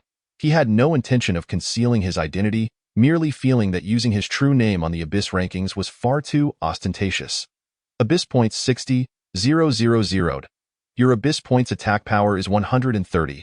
000. Congratulations on receiving the Abyss Blessing. In the Abyss Blessing, your 3 heads and 6 arms no longer consume spiritual energy, instead absorbing the surrounding blood energy to extend its duration. 10 additional breaths of time? Ningwu rejoiced. His battle power was now formidable enough. His base attributes far surpassed others, possessing both speed and strength, along with the infinitely releasable Blazing Palm and Absorbing Palm. His spiritual energy was nearly inexhaustible. Yet, his strongest offensive technique remained the 3 heads and 6 arms of Neza, which would deplete his spiritual energy in mere 10 breaths. Now, with the ability to absorb blood energy to extend its duration, how many severed limbs and remnants surrounded him? I am invincible once more. My apologies. Originally, I intended to join you in your playful endeavors, but now I must confess, my true identity is Neza. Ningwu, without hesitation, understands that every second of delay increases the risk. Even if the White Deer Maiden seizes the fragments and refuses to leave, others will inevitably find satisfaction and choose to depart. At that point, should they employ speed-enhancing artifacts, such as the Divine Movement Talisman, Ningwu may indeed find it challenging to pursue them. Thus, with a deep breath, 3 heads and 6 arms, activate. I wonder if the Golden Cudgel will still serve its purpose. I can wield it as a mere staff. After all, Rui Jingu Bang, grow larger. The talents within the battle circle have already distanced themselves, their gazes warily fixed upon him. He is a formidable being, likely one of the most powerful entities emerging from the abyss, and they are reluctant to confront Ningwu unless absolutely necessary. At that moment, these gifted individuals experience a tightness in their chests, struggling to breathe, as if a pair of enormous hands are constricting their throats, engulfed by a sensation of suffocation. What is happening? The demon of the moon has arrived. No, that cannot be. It has already been sealed. This is bad. I feel so unwell. I can hardly catch my breath. The onlookers, those endowed with talent from the outside, are no match for these top-tier contenders vying for the extraordinary treasures. It is that god of death. What is happening? Could this be his innate divine ability? Suddenly, someone gasps in disbelief, their eyes fixed on Ningwu. The tall, slender youth transforms into a towering figure, his stature proportionately increasing, his muscles sculpted as if they are the most exquisite works of art in existence. His garments tear apart, consumed by dark demonic flames, leaving Ningwu's upper body bare, displaying a physique that is both powerful and graceful, akin to a masterpiece of Nuwa. Dark demonic patterns emerge slowly upon his muscles, revealing a shadowy gray hue as flames flicker forth, burning fiercely. A pitch-black halo of fire materializes behind his head, reminiscent of the Buddhist halo, yet imbued with an overwhelming aura of malice. Most astonishingly, 2 additional heads sprout forth, one on the left and one on the right, embodying compassion and malevolence. Their eyes remain shut, yet they appear vividly alive, instilling a profound sense of terror among the onlookers. 4 extra arms emerge from under Ningwu's armpits and waist, flesh tearing as bones extend, each adorned with intricate patterns that dazzle and induce dizziness. Neza's divine ability, 3 heads and 6 arms. Chapter 37. Suppressing the Abyss, finally attaining the extraordinary treasure. What sort of innate divine ability is this? Why is it so terrifying? I feel as though I cannot breathe. He truly resembles a demonic deity. The White Deer Maiden's mount, a white deer, becomes frantic, attempting to flee. "Do not move," she commands, managing to calm the deer, only to see a demonic shadow manifest before her, towering over a foot tall, exuding an indescribable aura of terror, entirely beyond what one would expect at this level. Ningwu, with 3 heads and 6 arms. 2 heads closed in contemplation, bears a fiery demonic pattern upon his forehead, vividly appearing as if it were ablaze. One of his hands grips what seems to be an unremarkable Rui Jingu Bang. Although it has yet to be fully nurtured, it remains indestructible. At the very least, no artifact can harm it. Having resolved to unleash his full power, he leaves no room for resistance, ensuring these individuals will not have the slightest chance to fight back. He possesses a higher level of cultivation, certainly at least 1 tier above theirs, endowed with the divine ability of 3 heads and 6 arms, rendering him invincible. Hand over the fragments, and I shall spare you. Ningwu's voice is hoarse, akin to a demonic roar, his gaze icy and devoid of emotion. Neza is inherently a demonic child, a heavenly-born demon lord. After transforming into his 3 heads and 6 arms, Ningwu has also been slightly influenced. I'm not .hm. Ningwu lets out a cold snort, causing Wang Bailu to spit out a mouthful of fresh blood, her fair face turning as pale as a sheet. Her arms dropping limply, she finds herself unable to move, as if any attempt to act would lead to her demise. Here you go. Reluctantly, she relinquishes the fragments, encased in a radiant, multicolored glow, resplendent in its sanctity. Ningwu's large hand grasps hers, seizing the fragments, and the demonic shadow vanishes instantaneously, leaving them momentarily stunned. The youth who had intended to snatch the fragments wears a blank expression, yet his eyes betray a sense of loss. His strength is commendable, yet compared to such prodigies, he remains somewhat lacking. He cannot even catch a glimpse of Ningwu's silhouette. How can he hope to engage in battle? The youthful soldier lets out a bitter laugh. Turning away with a resolute stride, his gaze regaining its sharpness, Ningwu suddenly appears before the monk. Even though the monk is robust, he appears diminutive in the presence of the demonic deity. Clutching the fragments he has just seized, which shimmer with a 7-colored radiance, he is indeed extraordinary. Alas, this item is beyond my connection with the Buddha. I hope the benefactor treats it well, the monk sighs. Handing the fragments to Ningwu. You are quite impressive, Ningwu replies with a smile, but then he notices a figure darting away at great speed towards the edge of the desert. His gaze turns cold. You wish to take what belongs to me? Now, all treasures here are mine, having been claimed by me. Everyone witnesses the black demonic flames engulfing the air, as the towering and robust figure of the demonic deity lifts a struggling youth. Dong Shunwang, do you still remember me? To everyone's astonishment, it is Dong Shunwang who had snatched the fragments, his strength ranking among the weakest of them all, unable to contend with anyone. Before anyone had displayed their true prowess, he had been the first on the Abyss rankings. Yet now, reality proves that rank does not equate to everything. You desire it, don't you? I shall hand it to you. Spare me. Dong Shunwang finds himself gripped by Ningwu around the neck. A large hand covering half his face, rendering him breathless, on the brink of suffocation. What I want, I will undoubtedly take from you. The moment you harbored thoughts of killing me, your fate was sealed. With a sickening crunch, Dong Shunwang's head bursts like a watermelon. His grand aspirations have been obliterated, lost forever. If he could regret anything on the path to the Yellow Springs, it would be his entanglement with Ningwu. He should never have coveted the Moon Palace seed. Now he meets such a tragic end. The monk sighs, uttering, Umitba. The youthful soldier pauses, casting a lingering glance at Ningwu. How ruthless. He strides away. Although he is part of the Federation, he has no intention of speaking out. In the Abyss, no law exists. Even if he dies, the law will not avenge him, unless the higher-ups choose to engage in underhanded dealings. As for Dong Shunwang, he has long been a thorn in his side. Death suits him well. The white deer maiden bites her red lip, her beautiful brow slightly furrowed.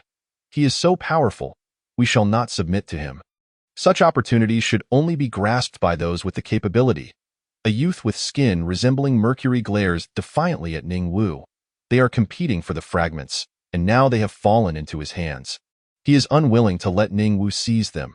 If this fierce demonic deity truly intends to strike, he can do nothing but surrender. Yet his gaze shifts, opting to ally with others. The others are stirred. They do not wish for the treasures they hope to obtain to fall into Ningwu's hands. Agreed. No problem. Ningwu dismisses them, turning his attention towards Long Outyin. Protagonist, what about you? Long Outyan's expression is conflicted. He happens to possess a fragment, his strength formidable, with many artifacts yet to be utilized. Truth be told, his power ranks among the top 3 here, at least excluding Ningwu.as fellow 6th-tier beings. He is unaware of the hidden cards others possess, which is precisely why Long Outyin has not unleashed his full strength. After all, he is an S-class talent. Very well, what of it?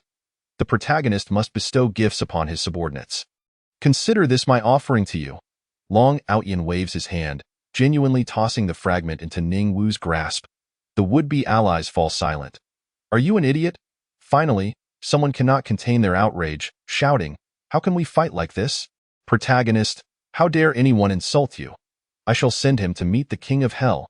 Ningwu appears before him, delivering a single punch that obliterates his form, sending him to meet the King of Hell.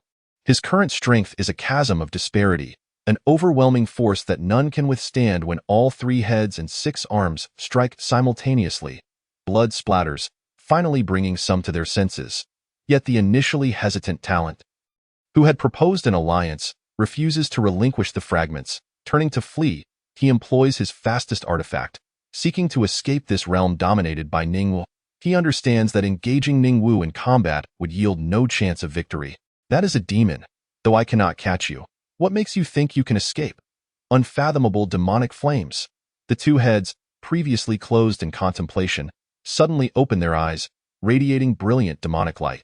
The pitch-black flames descend upon the gifted individual. He possesses no means of resistance, screaming in agony, and within 2 breaths, he vanishes completely from existence. A fragment, shimmering with multicolored light, falls to the ground, which Ningwu picks up. Now, only 1 fragment remains. He casts a calm glance at the remaining gifted individuals who had contemplated an alliance. Their expressions reflect struggle and hesitation, yet they ultimately depart. Even if they feel resentment, they are left with no choice. The abyss is a realm where the weak are devoured by the strong. Everything from the outside holds no value here. Unless one hails from a truly illustrious lineage that inspires fear, one merely accelerates their own demise. They still have bright futures ahead. They do not wish to die. A true treasure can only be claimed when one has the life to do so. At last, all fragments have been gathered. Ningwu stands amidst the desolate wasteland, surrounded by the blood of battle. With blood mist and severed limbs scattered about, he surveys his surroundings, shrouded in silence. No one dares utter a word of dissent. Absolute strength suppresses all. No one wishes to meet their end, with merely 2 days remaining until their departure from the abyss. They were resolute in their desire to survive. Gratitude poured forth from them as they expressed their appreciation, bidding farewell with the hope of crossing paths again. Ningwu erupted into laughter, leaving behind a remark that ignited a simmering frustration among the crowd. Before vanishing without a trace, the atmosphere here was laden with silence. Had the coveted treasure truly slipped away? The clouds in the sky began to disperse, starkly illustrating that the treasure had indeed fallen into the hands of that demonic deity, leaving them unable to catch a glimpse of its true form. Alas, even a fleeting view would suffice. A sigh escaped someone as they turned to depart, but in the next moment, a blood-stained blade tip emerged from their chest. Glinting coldly, I am yet to qualify for an upgrade. If I do not slay you, whom shall I slay? The ambience grew increasingly sinister as the abyss transformed once more into a haven of slaughter, where only the top 10,000 would advance. For them, witnessing the clash of top-tier geniuses was merely a spectacle. Advancement remained their primary objective. Ningwu moved with remarkable speed, selecting a secluded spot on the map. His heart raced with exhilaration. I have gathered all the fragments of the extraordinary treasure. What could this true treasure possibly be? Ningwu swallowed hard, retrieving the 7 resplendent fragments that shimmered with an extraordinary aura, revealing their true forms for the first time. Chapter 38. The 9-character mantra, the secret of the fight. What wonders might unfold if these 7 fragments were to unite? As soon as he took them out, the 7 fragments naturally began to coalesce, radiating brilliance and exuding an extraordinary essence. Each fragment represented a stroke, a horizontal, vertical, and diagonal line, revealing an unexpected truth. Could it be that their amalgamation signifies one of the 9-character mantras? The more Ningwu pondered, the more plausible it became, for the 7 fragments genuinely began to condense, their strokes merging together. An invisible force field suddenly enveloped the area, distorting everything visible to the naked eye. The surrounding trees seemed to dissolve into the realm of illusion. One moment, they appeared as trees. In the blink of an eye, they morphed into blades of grass, only to transform again into a beautiful maiden, mysterious and unfathomable. Strokes spiraled rapidly, dazzling the onlookers, while the force field deepened in its enigma, as if the very heavens and earth were reaching their zenith. No, it was not the cosmos that was upturned. Rather, my consciousness was shifting. The strokes were altering my vision and judgment. What on earth is this? Ningwu was consumed with excitement. This was an unparalleled treasure, undoubtedly the pinnacle of all treasures. Perhaps it rivals the Rui Jingu Bang. The Rui Jingu Bang is considered the highest-grade divine weapon. But what would this stroke ultimately coalesce into? The seven-colored light shimmered, each hue resembling a dreamlike illusion, as they gradually merged to form a character. It was not a modern script but appeared exceedingly archaic, reminiscent of ancient glyphs. Its form constantly shifted, defying identification, until the seven-colored radiance slowly faded, revealing the character's true shape.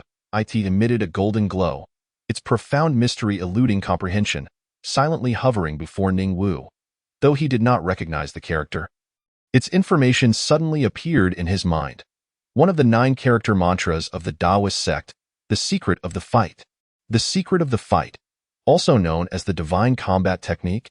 It can simulate any attack, evolving into all forms of offensive divine techniques, endlessly variable, a secret that combines all powers of the heavens and earth.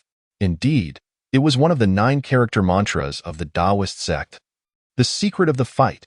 Those who engage in battle shall array before me, each character imbued with immense power, connecting heaven and earth, transcending the mundane. Why secret of the fight, in its initial stages, allows me to replicate any divine technique I have witnessed, bestowing upon myself unimaginable strength. However, due to my current limitations, I can only replicate one technique I have encountered, and its power will resonate with the will of heaven and earth, enhancing its might. As my realm ascends, I will ultimately be capable of replicating all divine techniques I have seen, even those unique to my adversaries. The secret of the fight bridges heaven and earth. Anything I have witnessed can be incorporated into my being. Ning Wu was on the verge of leaping for joy. Even those S-rank divine techniques, once glimpsed by Ning Wu, could be directly transformed into his own divine skills. There would be no restrictions based on realm.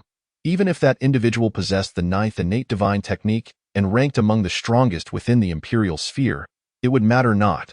Once I laid eyes upon them, I could instantaneously evolve. Should I encounter Kong Xian's 5-color divine light in the future, I too could directly replicate it as my own divine technique. Alas, such figures are but legends. Perhaps one day, I might draw a deity from the divine lot. Ning Wu felt a yearning for the 5-color divine light, one of the ancient divine techniques, manifesting in hues of blue, yellow, red, black, and white, possessing the ability to claim any treasure as one's own. Regardless of the opponent's artifacts, once claimed, they would belong to the victor. No matter how formidable their divine techniques, they would vanish upon contact. Such divine techniques rivaled Nez's 3 heads and 6 arms. This alone sufficed. The evolution capability of the secret of the fight would truly shine through me. To my astonishment, I have risen to the 1st rank within the abyss. I was unaware. Let it remain as is. The 1st place is not my utmost desire. But I shall not relinquish a position within the top 3 lightly. As for those treasures guarded by the demons, I wonder who has laid claim to them. The wind and sand bottle and that palace should belong to 2 distinct categories of treasures. The moon palace seed I obtained could be considered a divine herb. Ning Wu felt an overwhelming sense of ease as he reclined on the ground, quietly observing the glistening secret of the fight that floated gently before him. With a flick of his fingertip, the secret swiftly entered his heart. Upon introspection, he discovered that his heart had been opened to reveal an expansive space, vast beyond measure, with the secret of the fight suspended in mid-air. Occupying a significant portion of that space, it continuously evolved within, even giving rise to the 5-color divine light, causing a reversal of his heart's essence, another manifestation of the divine technique of reversal. The secret of the fight can evolve all divine techniques, provided Ning Wu has merely witnessed them. It seems feasible to conjure divine techniques from thin air, although his current realm does not permit such feats.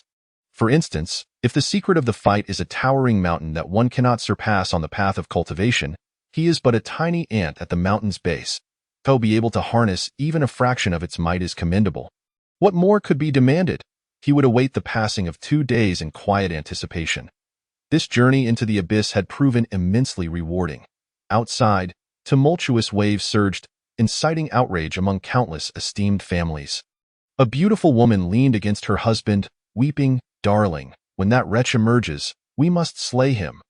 I can no longer endure his insults within the abyss." An elderly man, his muscular torso bare, stood atop the ocean, howling at the heavens. "I have been slain by a mere junior. Investigate this matter. Determine his lineage, He must belong to a prominent family. One such genius cannot arise from ordinary origins in the Ning family. An atmosphere of chilling silence prevailed. Ning Suzhen sat in the foremost position, gently stroking the white fox in her embrace, an aura of barely contained malice radiating from her.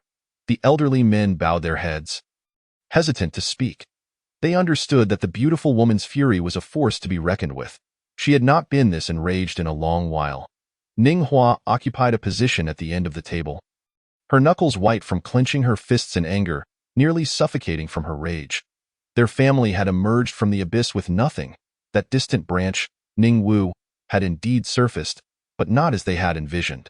He descended upon the realm like a demonic deity, wreaking havoc, while the Ning family boasted their own prideful genius, who was rendered speechless by fear. In truth, the very individual Ning Wu had encountered on the Abyss rankings was the Ning family's own genius, who had deliberately used his real name to provoke Ning Wu into a confrontation. Yet, the first time Ning Wu had laid eyes on him was during the contest for the secret of the fight. And in that moment, the sight of Ning Wu had instilled such terror that he dared not utter a word among 800 others. Indeed, he was a genius, but merely one among the hundreds.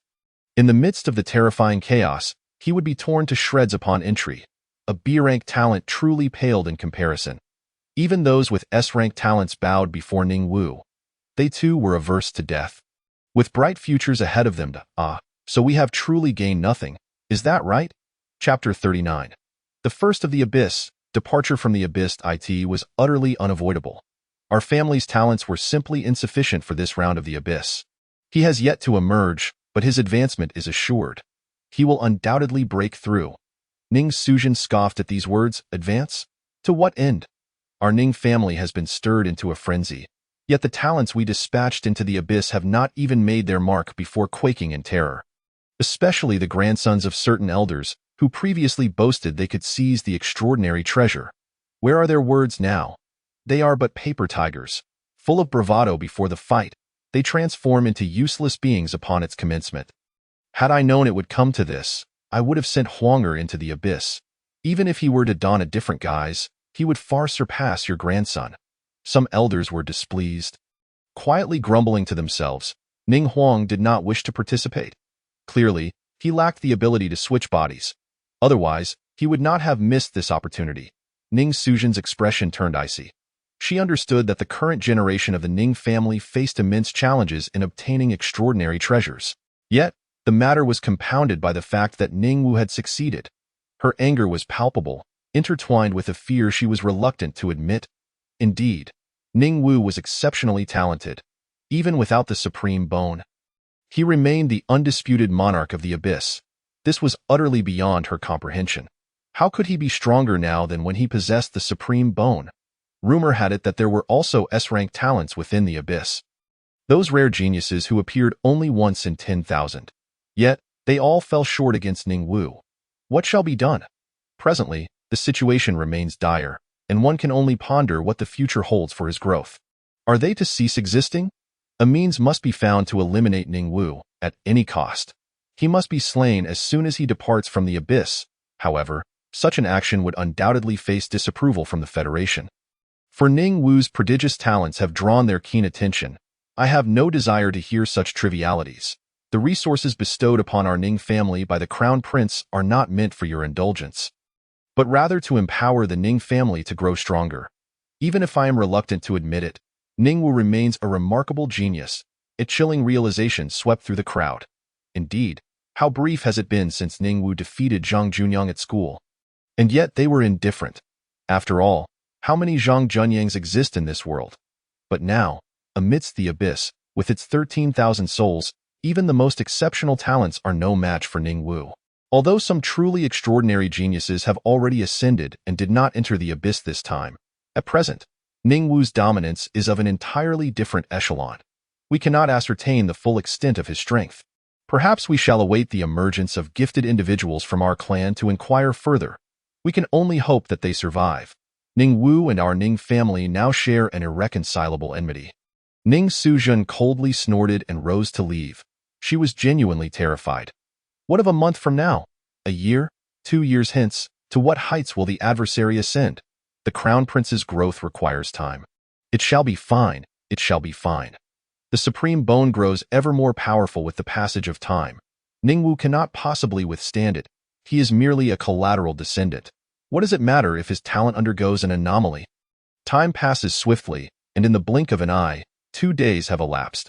With the prompt from the abyss, the hearts of those who failed to advance finally succumb to despair. Alas, the weak among us indeed find ascending a formidable challenge. This time, there are simply too many participants in the abyss. Indeed, it is profoundly unjust, especially with so many prodigies present. Speaking of which, did not someone acquire all the fragments? Surely he has obtained the ultimate treasure.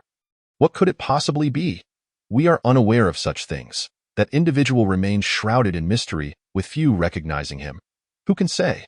Some speculate that Ningwu used divine abilities to alter his appearance. However, they are mistaken. None among the gifted of Qinghai Martial School stand out. Even if there were truly formidable ones, they have long since graduated. How could they possibly be here? Ultimately, among the several hundred individuals with the strength to spectate the climactic battle, not a single one hailed from Qinghai Martial School. Only at the onset of the abyss did a student recognize Ningwu, but even he is uncertain if he still lives. The remaining number has dwindled to a mere 80,000. It is truly terrifying how many perished within the abyss. An arena of slaughter over the course of 3 days. 1,000 souls could transcend and reach the martial master realm. What of me? The abyss has commenced a 60-second countdown, and they shall soon be teleported back to the original entrance. My current abyss points total over 500,000, undoubtedly placing me in first. I wonder what changes will occur with the breakthrough rewards bestowed upon me. As the countdown dwindles to the final 10 seconds, Ningwu's spiritual energy suddenly surges, his reserves continuously increasing. Within mere breaths, he breaks through a level, ascending to level 12. Just level 1, you say? Yet, it is barely satisfactory. I am not far from level 13, and I suspect it will not be long before I ascend once more. What an astonishing man, propelled like a rocket. Furthermore, I am now eligible to exchange for abyss rewards. Although they offer little of value, all are effective solely within the abyss. My blessing shall dissipate upon my next entry into the abyss, so to enhance my strength, I shall exchange for a permanent abyss title, 30,000 abyss points for the title Abyss Meat Grinder. With over 100,000 points remaining, I shall acquire a set of mysterious grade abyss armor. It is regrettable that the earth grade abyss armor requires at least 1 million abyss points. The disparity remains considerable.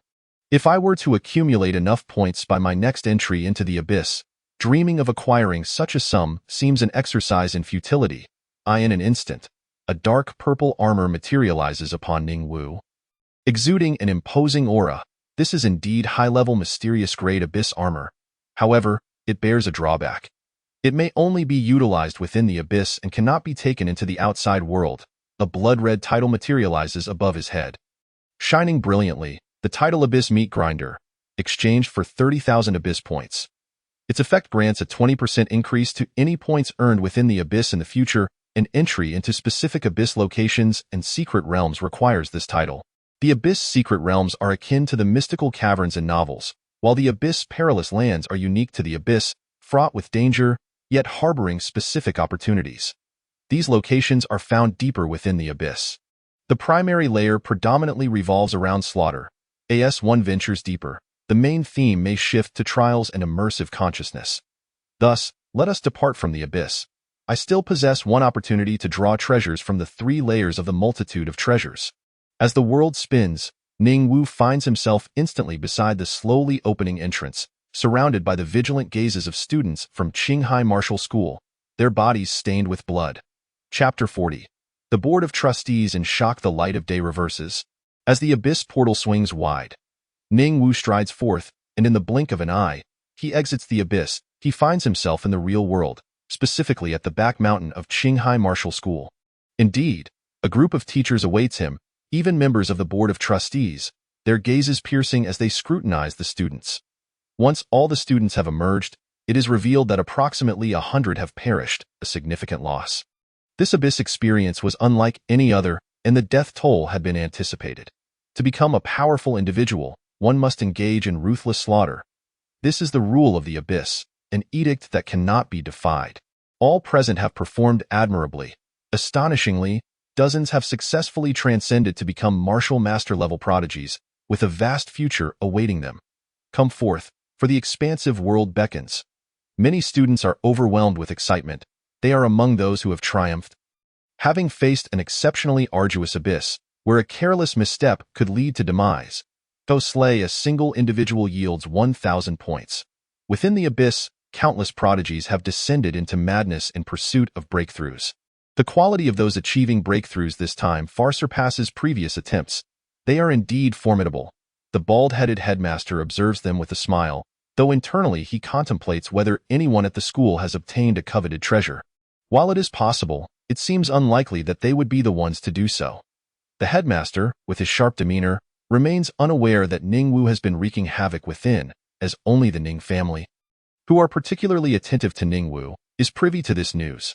For Ning Suzhen possesses the means to ascertain the true circumstances within the abyss. Some members of the Board of Trustees are also aware of a genius named Desheng, whose unmatched prowess left others unable to lift their heads. Yet, they remain oblivious to the fact that Ningwu is indeed that Desheng. Even those who previously encountered Ningwu have perished and failed to return. Unknown to whom they fell victim, life within the abyss holds little value. Come forth without hesitation.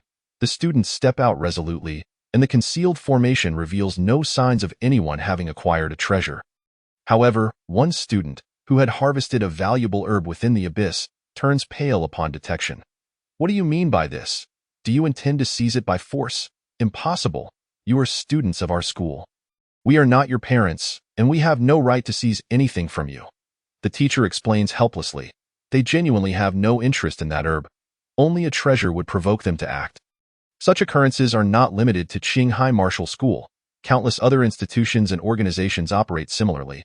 Who exactly is this Desheng, and what caliber of genius does he possess? We have no knowledge of it. But he is likely a top genius from a major power, possessing talent of the highest caliber, possibly an S-grade talent. It should be noted that even S-grade talents have been suppressed by him. I have heard of this matter. Upon learning this news, the teachers at Qinghai Martial School have little hope for their students. How could such a genius possibly emerge from their institution? The highest talent within their ranks is Ningwu. Yet his supreme bone has been extracted. Even if he can handle Zhang Junyang, his overall strength barely qualifies him as the top of his grade. Being the top of the grade in the abyss does not amount to much. He likely wouldn't even make it into the top 100. However, when it comes to Ningwu, they have begun to take him seriously. What if, after all, he possesses even a slight chance of acquiring a treasure? Do not investigate further. I understand your intentions. How could such a sacred item possibly be within my grasp? You greatly overestimate the abilities of our school students. Ningwu calmly states, stepping out of the circle delineated by the formation. Feigning ignorance. Indeed, no unusual phenomena ensue, leaving the teachers in an awkward silence. Humph, the secret of the word duel has long since integrated into my being. Do they believe treasures are carried on one's person? Ningwu strides forward. Not glancing back as he departs, I and the Board of Trustees. Someone pounds the table in anger. Is there truly not a single genius among us? Having inquired far and wide, the highest rank achieved is merely over 300. Are you certain you have asked everywhere? Do you know what rank Ningwu holds? He is indeed the genius ranked over 300. Quite so, considering he achieved this standing after losing his supreme bone. It is already commendable, but the prospect of obtaining a treasure is utterly impossible. It is unfortunate that this time we are merely participants. A true genius can subdue everyone single-handedly. I wonder which family the great sage hails from. The kindly old man remained silent, his astonishment evident as he gazed at the message sent by his granddaughter on his phone. Utterly shocked. Grandpa, this guy is actually from your school. Indeed, it is he who single-handedly overwhelmed us and seized all the shards. The girl riding the white deer is the old man's granddaughter, a prodigy ranked among the top 10. He could hardly believe that his granddaughter had been subdued, left with not a single shard to her name, and that the one who vanquished her was a student from their own school. Unbelievable. This youth is extraordinary. Having concealed his true abilities all along, he sighed, realizing they had gained nothing, effectively serving as mere bystanders. Although his granddaughter achieved an excellent ranking within the top 10, he felt no joy. Typically, sending the girl to the abyss would guarantee a first-place finish. He had confidence in her. Originally, The White Deer Rider was to enter the Abyss for a breakthrough, to acquire talents that would enhance her strength. The top 10 in the Abyss hold little value, at most merely earning some Abyss points. Alas, fate varies for each individual, yet this youth truly defies expectations. I never anticipated such depth in his abilities. Even defeating Zhang Junyang merely reflected his insignificant prowess. In the same realm, no one should be his match. It would be wise to foster a good rapport with this young man. The old man mused silently. Ning Hua had remained silent in her position on the board of directors, fully aware of who had acquired the extraordinary treasure. It was that wretched Ning Wu. She had not anticipated the overwhelming number of participants in this Abyss event, and reflecting on her earlier statement about purchasing the treasure for 5 million, it seemed utterly ludicrous. 5 million tossed into the Abyss would hardly create a ripple. The top 100 competitors are the pinnacle of genius, not a single one from Qinghai Martial Academy or the Ning family. The top 10 are even more exceptional. Any one of them could easily gain entry into the 4 major martial academies, causing a significant stir. Ning Wu must perish. If this continues, my Ning family will face dire consequences. Ning Hua thought darkly, her heart brimming with resentment. Ning Wu, unfazed by such matters, was currently enjoying a delightful cup of coffee in a CAF, awaiting the arrival of Shangguan Yinran. Chapter 41. Drawing Treasures from the 9th Layer. The moment he emerged from the Abyss, he received a call from Shangguan Yinran, requesting a meeting. Let us meet at the CAF. You retreating? As Ning Wu sipped his coffee, he glanced at the message from Chen Yu. Congratulations on securing first place. I knew you could do it. How did you know? I just know. You encountered Long Aotian, didn't you? That guy has been boasting about making a close friend in the Abyss and has received endless disdain for it. Ning Wu was taken aback. It turned out Long Aotian was also from Qinghai Martial Academy. Indeed, he was not of this realm. No wonder he could single-handedly suppress the Demon of the Moon, while others had to team up to defeat ITIS. He an S-level talent? Yes, though I'm unsure of the specifics. He is definitely S-level, a rather bothersome fellow who enjoys flirting at school, quite annoying. Moreover, despite being a martial king over level 40, he dared to venture into the first layer of the Abyss. Chen Yu explained in a voice message. S-level talent appeared so effortlessly? Ning Wu was astonished. Long Aotian was a true genius. Even when he possessed the Supreme Bone, he was merely on par with Long Aotian in their realm. After all, the strength of S-level talents is generally comparable, with little disparity during battles. He hadn't even clearly seen what abilities Long Aotian possessed. No, he barely witnessed that fellow make a move. Long Aotian likely concealed his strength.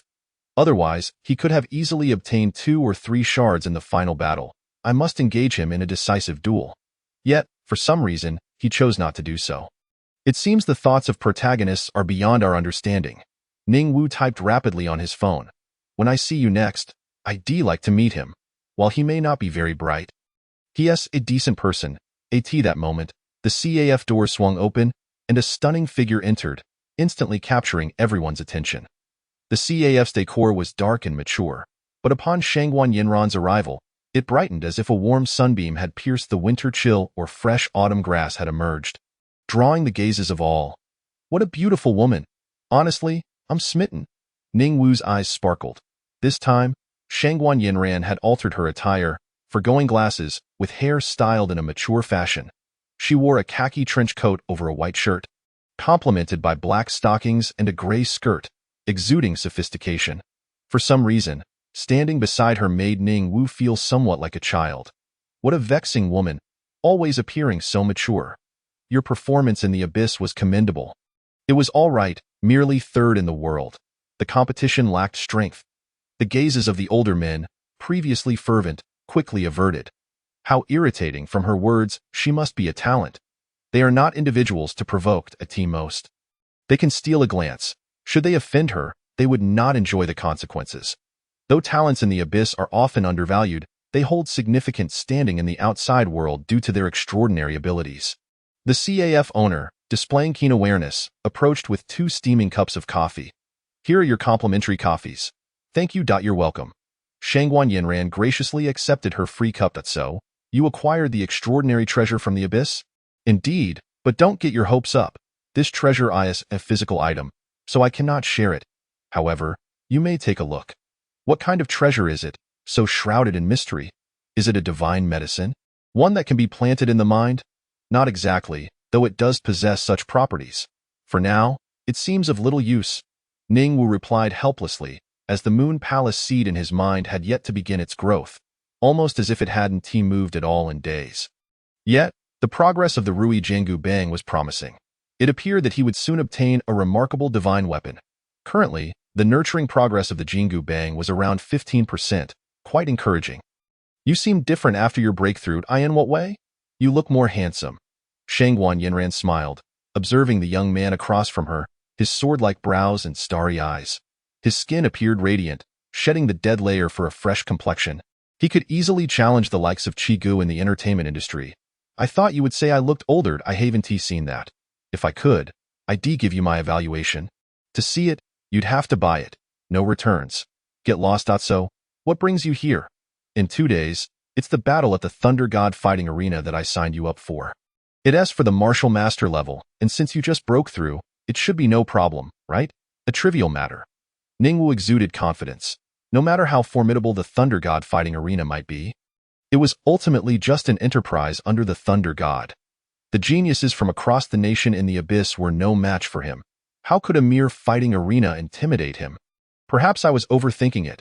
Shangguan Yinran chuckled lightly, her eyes betraying a hint of concern, though she did not voice her reasons. Ningwu noticed but chose not to inquire further, respecting her silence. After Shangguan Yinran departed, Ningwu eagerly entered the treasure space. He had one last opportunity to draw from the final 3 layers of treasures. It is said that the final layer contains supreme abilities and divine weapons, such as the 8-9 Profound Art and the laws of heaven and earth. The divine weapons are equally dazzling, radiating golden light in a dreamlike fashion, reminiscent of top-tier weapons in games. You have one draw opportunity. Would you like to proceed? Draw. Ningwu unhesitatingly selected to draw, his heart racing with excitement. He yearned for divine weapons over divine abilities. He had already acquired the Dozi secret and lacked for nothing in terms of abilities. He could borrow anyone's abilities for use. What he craved was to complete the 3 heads and 6 arms technique. Although it was already in its final form, he still lacked divine weapons. Why was the 3 Alter C meeting so powerful? It was precisely because he wielded 6 divine weapons. At present, he possessed only the Rui Jiangu Bang, which he could not yet utilize. It felt somewhat impoverished. A white light leaped in the treasure space, ascending through the last 3 layers, mirroring the rapid beats of Ningwu's heart. You bastard, if you draw something mediocre, you're in for it. The white light seemed to possess awareness. And under Ningwu's threat, it indeed leaped to the final 9th layer. Chapter 42. Fantastic. It is the Hunyuan Silk. I can't believe it is indeed the 9th layer. The drop rate in this treasure space is astounding. Everyone, come and give it a try. It's simply exhilarating. Ningwu was filled with excitement. The treasures from the 9th layer are exceedingly rare, none less valuable than the Liao Yu 100 battles. The conflagration of 100 battles has already granted Ningwu an exceedingly formidable celestial-level divine ability, rendering him virtually unmatched among those of the same realm. What treasures might he draw now? His anticipation is palpable. Congratulations! You have drawn the super-invincible treasure, the legendary weapon of Neza, the Hunyuan Ling. Upon hearing the voice within his mind, Ningwu trembles with excitement. The Hunyuan Ling, a premier divine weapon. Though somewhat overshadowed by the Rui Jiangu Bang of Sun Wukong in Journey to the West, remains untested by anyone. Who can truly ascertain its prowess? I believe the Hunyuan Ling is certainly not inferior to the Sea-Calming Needle. And at the very least, it belongs to the same echelon of divine weaponry. Let me see for myself. With a mere thought, Ningwu conjures forth a fiery red ribbon-like object. As it emerges, it immediately wraps around his arm, seemingly imbued with sentience, expanding as if in response to the wind. Standing in a secluded grove, Ningwu prepares to test the might of the Hunyuan Ling. The ribbon coils around his arm, and he commands, "Expand." With a sharp exclamation, the Hunyuan Ling instantly swells, enveloping a small portion of the sky above him. Bystanders, bewildered, exclaim, "What in the world is happening? Whose undergarments are so vast?" If it were indeed a pair of undergarments, the owner would surely rival the fearsome demon Bo Gang recently emerged from the abyss. What a frightful sight that would be! You truly lack discernment. For this is not undergarments at all. It is, in fact, a magical artifact, albeit one that appears deceptively unremarkable. The crowd gazes at him in awe, mistakenly believing him to be a prodigious talent. This gifted individual is indeed formidable. Feeling the weight of their stares, the young man breaks into a wide grin. Despite having yet to conquer the first layer of the abyss, he takes pride in his identity as a gifted one. In this world, those with gifts are regarded as superior. Those who can traverse the abyss are destined for great futures. If he succeeds in overcoming the first layer, he stands a high chance of becoming a powerful warrior of the martial spirit level, securing a prosperous life ahead. This is merely one of the Hunyuan Ling's attributes, its ability to alter size at will. Should my spiritual energy suffice, I could expand the Hunyuan Ling to match the very heavens, effortlessly shrouding the entirety of Qinghai City. Alas, my current power is insufficient. Yet, those outside who jest about the Hunyuan Ling being a pair of red undergarments are truly underestimating this top-tier divine weapon. Allow me to demonstrate the art of sealing with a thought. A misty red light envelopes the Hunyuan Ling, resembling the setting sun, dreamlike and wondrous, shimmering with iridescence. Along the road, silent gifted ones begrudgingly prepare for work. Alas, even gifted individuals must toil. Despite their elevated status, they still serve the true magnates in a nation as populous as Huaxia. Even rare talents are not exempt from the grind of existence.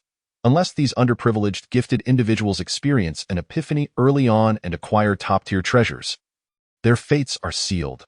Suddenly, these talents feel a halt within their spiritual energy, as if sealed by some unseen force, solidifying like ice, rendering it immobile. Turning to one another, shock is evident on their faces. My spiritual energy is inert. Mine too. What is happening? Mine has ceased to function as well. The crowd is in disarray, realizing that all their spiritual energies are utterly incapacitated. Could it possibly be the cause of that immense red object in the sky? Unlikely, they muse. What artifact could possess such power? It's not impossible. One recalls having read a book that stated some supreme artifacts could sever the connection of hundreds of thousands, rendering them ordinary. Could such an artifact have materialized in Qinghai City? One cannot help but snap a picture in excitement. However, the red object vanishes as suddenly as it appeared, as if it had never existed. The once frozen spiritual energies of the gifted individuals begin to flow freely again. They now comprehend that their earlier incapacitation was indeed due to a sealing. I captured it on camera. I captured it, exclaims one gifted individual in delight, pulling out his phone. The crowd gathers around, eager to witness the terrifying artifact. They all know it cannot possibly be red undergarments. It appears to be a red ribbon-like treasure. Yet, to their dismay, the images on the gifted individual's phone have inexplicably vanished, replaced by a blur of crimson, rendering everything indistinct. What could this mean? Could it be that a powerful top-tier gifted individual was toying with them? The crowd's anger begins to simmer as they consider the implications. Indeed, these ordinary gifted ones possess no rights. They can only observe as others claim treasures in the abyss, unable to break through themselves. Having to return to their mundane jobs while being mocked is unbearable. In the thicket, Ningwu chuckles to himself. He had not anticipated that the Hunyuan Ling harbored a unique ability, impervious to scrutiny and documentation. They might as well attempt to photograph it. Even writing it down would alter the records, distorting the text into something entirely different. Thank goodness for this. Otherwise, I would be exposed, potentially attracting the attention of some shameless old foe seeking to assassinate me. However, why can I utilize the Hunyuan Ling directly, while the Rui Jingu Bang requires refinement? This truly perplexes me. Ningwu muses with a hint of irritation. It seems the Rui Jingu Bang holds a significantly higher status than the Hunyuan Ling. Otherwise, it would not necessitate such refinement. With such terrifying capabilities, one can only imagine the power the Rui Jingu Bang wields. Perhaps a single strike could obliterate a powerful warrior of the Ninth Realm? Ningwu cannot help but chuckle at the thought. He is acutely aware that such fantasies are mere illusions. Due to the vast chasm between realms, a Ninth Realm warrior would not be ensnared by the Hunyuan Ling. Nor would they be felled by a single blow from the Rui Jingu Bang. Unless he were to entrust both divine weapons to another powerful individual, such an outcome might be feasible. Chapter 43. An attempted assassination? Thus, Ningwu's 3 heads and 6 arms now possess a genuine divine weapon. Without a divine weapon, the full potential of the 3 heads and 6 arms cannot be realized. While easily overpowering those of the same realm poses little challenge, facing a gifted individual of a higher realm proves daunting. Within a 12-star hotel, Ningwu sits upon a plush bed, silently cultivating. Suddenly, he opens his eyes, the fire within them blazing with joy that I am on the verge of a breakthrough. I have scarcely emerged from the abyss, and already, I am about to ascend. What a delightful sensation. The Stone Monkey-S origin technique truly lives up to its reputation as a top-tier celestial-level skill, granting me a 20-fold increase in spiritual energy absorption. Otherwise, I could not have achieved this breakthrough so swiftly. Upon succeeding, I will become a 13th-level warrior, enhancing my strength by approximately 20%. A minor realm breakthrough does not significantly augment my abilities. Only a major realm ascension fundamentally alters my life's essence. If I project this forward, by the time I reach the 19th level, my strength will likely double, enabling me to contend against gifted warriors of the martial spirit realm. Should I employ the 3 heads and 6 arms, my prowess would ascend another notch, quite satisfactory indeed. Ningwu closes his eyes, his internal spiritual energy swirling with remarkable speed, yearning to shatter the invisible constraints that bind it. Within him lies an intangible barrier. Not particularly thick, yet appearing feeble beneath the weight of such formidable spiritual energy, easily breached. Crack! The sound reverberates within Ningwu's mind. Indeed, the previously sluggish flow of his spiritual energy accelerates, now moving at an increased pace. Following a breakthrough, the rate of spiritual energy circulation also quickens, amplifying the power of his strikes. As for those of higher realms, a breakthrough not only enhances their spiritual energy quality and flow rate, but also bolsters their physical attributes. Combined with their divine abilities, they can effortlessly crush those of lower realms. At this moment, Ningwu's sharp gaze turns icy, akin to a fierce tiger prowling the forest, brimming with killing intent. Someone approaches. They dare to attempt an assassination in the city center. Such audacity. They fear not even the Federation, suggesting they are agents dispatched by certain individuals. However, the identity of those seeking my demise remains unclear. Anyone who has witnessed my exploits in the abyss could be a suspect. Perhaps it is those old men I defeated, or it could be an old woman. Yet, I suspect the most likely culprit is the Ning family.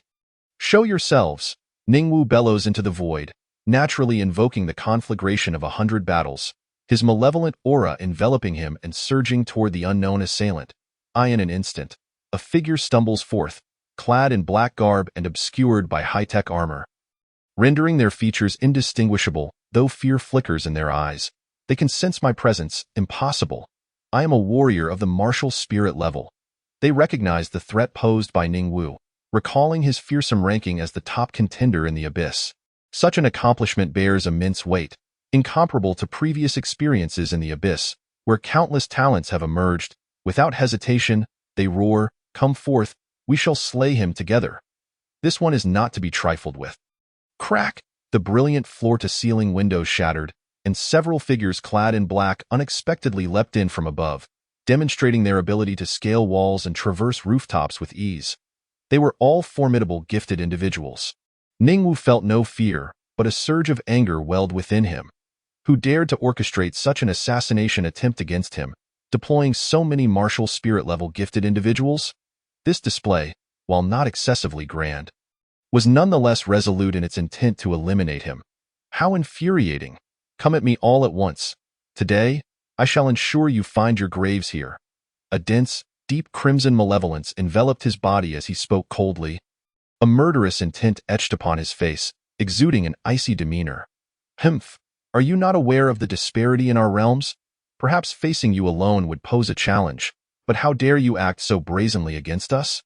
You deserve to die, brothers. Let us take him down.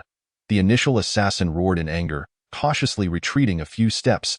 Sensing that Ningwu was not to be trifled with, he decided to let his companions test the waters first.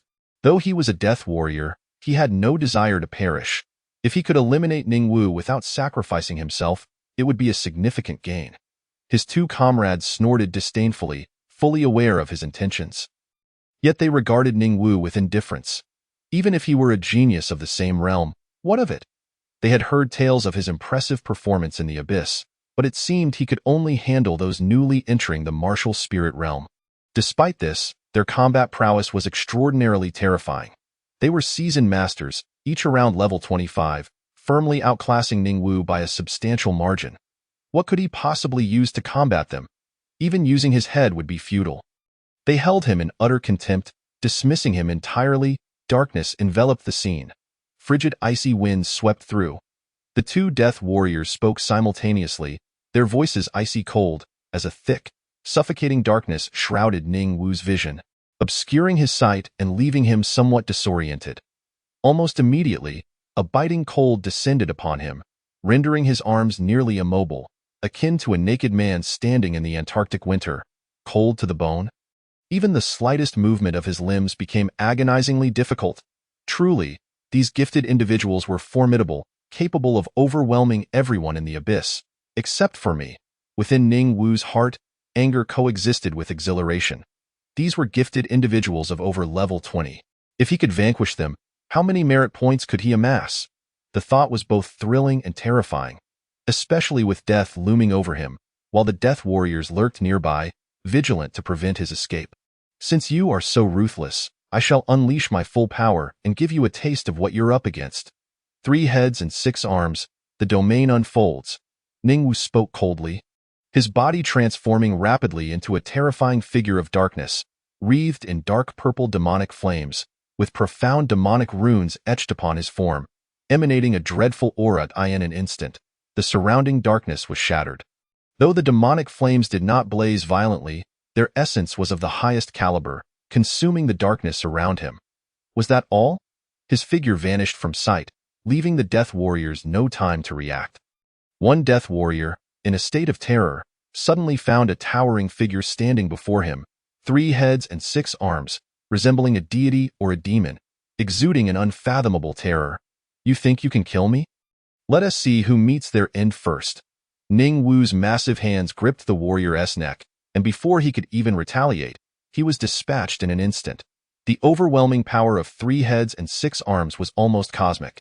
Any latent strength he could muster was merely due to Ningwu's insufficient realm. Were his realm higher, he could connect with the forces of heaven and earth, effortlessly obliterating a city. Chapter 44. Rampage of Destruction. His hands ignited with pitch-black demonic flames, and with a single slap, the death warrior was instantly engulfed in flames. A harrowing wail erupted from him, as if his head were being torn asunder. An unparalleled agony ripped through his soul, akin to being crushed by a bulldozer. In the blink of an eye, his screams ceased abruptly. He was dead. Facing Ningwu, he possessed no capacity for resistance. Obliterated in an instant. What just happened? Impossible, absolutely impossible. One death warrior gasped in horror, yet he dared not flee. Otherwise, their employer would surely hunt them down, no matter how far they ran. Therefore, today, only one side could survive. If Ningwu perished, they would live. Seal. A gifted individual bellowed, the most powerful among the death warriors, whose ability was to directly seal the enemy's spiritual power. Yet, such abilities generally proved ineffective against peers of the same tier, as their spiritual powers were of equal quality, unless his gifts surpassed theirs significantly, which posed a challenge. However, he felt confident in sealing Ningwu, given the considerable gap in their realms. They had already reached his current level several years prior. Genius? What genius? Only those with true strength deserve the title. It is those who survive and develop who are the true geniuses. If he were to die now, he would simply be an unfulfilled genius. Are there not many geniuses who have perished before reaching their potential? Indeed, there are, and now, Ningwu was on the verge of becoming one of them. In an instant, Ningwu sensed a blockage in his internal spiritual power. Yet it was merely a minor obstruction, a commendable talent. But do you believe you can seal me? Dream on. Ningwu scoffed coldly, causing the death warriors to freeze momentarily, doubting whether he was merely bluffing. Believing his spiritual power had indeed been sealed. Yet, Ningwu's internal spiritual power was only slightly obstructed. The gifted individual's ability was insufficient to fully seal him. His spiritual power was exceptionally dense, far surpassing that of his peers, nearly reaching the strength of a martial spirit-level warrior. Thus, the death warrior was attempting to seal a gifted individual of the same tier, an almost impossible feat. Furthermore, with his 3 heads and 6 arms, the demonic flames swirling around him had long since severed any foreign power, rendering it incapable of intrusion in the blink of an eye. he vanished from his original position, reappearing before the astonished Death Warrior. His talent was to seal power, hence his physical form was exceedingly frail. Ning Wu showed no mercy as he struck, his fist descending with a fierce wind, igniting the air. Before his fist could even touch the gifted warrior, the hairs on his body had already caught fire. This conflagration would not cease until the time was up, and given Ning Wu's current strength, it would take hours before it burned out completely. His fist crashed down upon the warrior's head, which exploded like a watermelon, blood and brains scattering everywhere, creating a ghastly scene. He did not even have time to emit a cry of despair before succumbing to death. The remaining Death Warriors stood in stunned silence, unable to comprehend what they had just witnessed. The towering figure cloaked in black, demonic flames was a sight of sheer terror. They were truly frightened, even trembling at the thought of moving. What a terrifying being. Was this truly a gifted individual of a lower realm? Why did it feel as though he was crushing them effortlessly, akin to squashing an ant? One punch had rendered them powerless, leading to immediate demise. Some even began to entertain thoughts of escape. There was no choice. It felt as though they would die here, and what could they do to survive? Even if they fled, their employer might still hunt them down, but that was not a certainty. Many Death Warriors had managed to escape undetected, living to tell the tale. Although the odds were slim, such successes had occurred, and thus they began to entertain similar thoughts. Continuing to battle this demonic entity would likely lead to their deaths, and the chances of survival were dismally low. He was simply too vicious. Just as they contemplated fleeing, a wave of joy surged through them. For Ning Wu had inexplicably reverted to a normal human form. The black, demonic flames extinguished, and the terrifying visage had vanished. By heavens, this fellow's power has faded. I knew such a formidable ability could not last indefinitely. The Death Warriors erupted in cheers. Otherwise, they would truly have had no choice but to flee. Engaging Ning Wu in battle would have been tantamount to courting death, with no possibility of survival. Now, however, the situation had changed. He had lost that dreadful power and was now akin to an ordinary gifted individual. What difference remains between you and an average genius? At most, your spiritual power rivals that of martial spirit-level warriors. But so what? Aren't we all martial spirit-level beings? Someone sneered, and Ning Wu's gaze turned icy as he surveyed the gathering. Within the wreckage of the building, for Death Warriors still lurked, having hidden themselves previously. They had hesitated to engage, initially intending to join the fray but had been deterred by Ning Wu's overwhelming presence. Now that he had lost that terrifying strength, they emerged, eager to subdue him. Looking at you all, one might think I was the one destined to perish. Have you all gathered here? Ning Wu spoke coolly. Though the Death Warriors were not incorrect, his current strength was indeed insufficient to confront so many martial spirit-level beings. The disparity in realms was too great.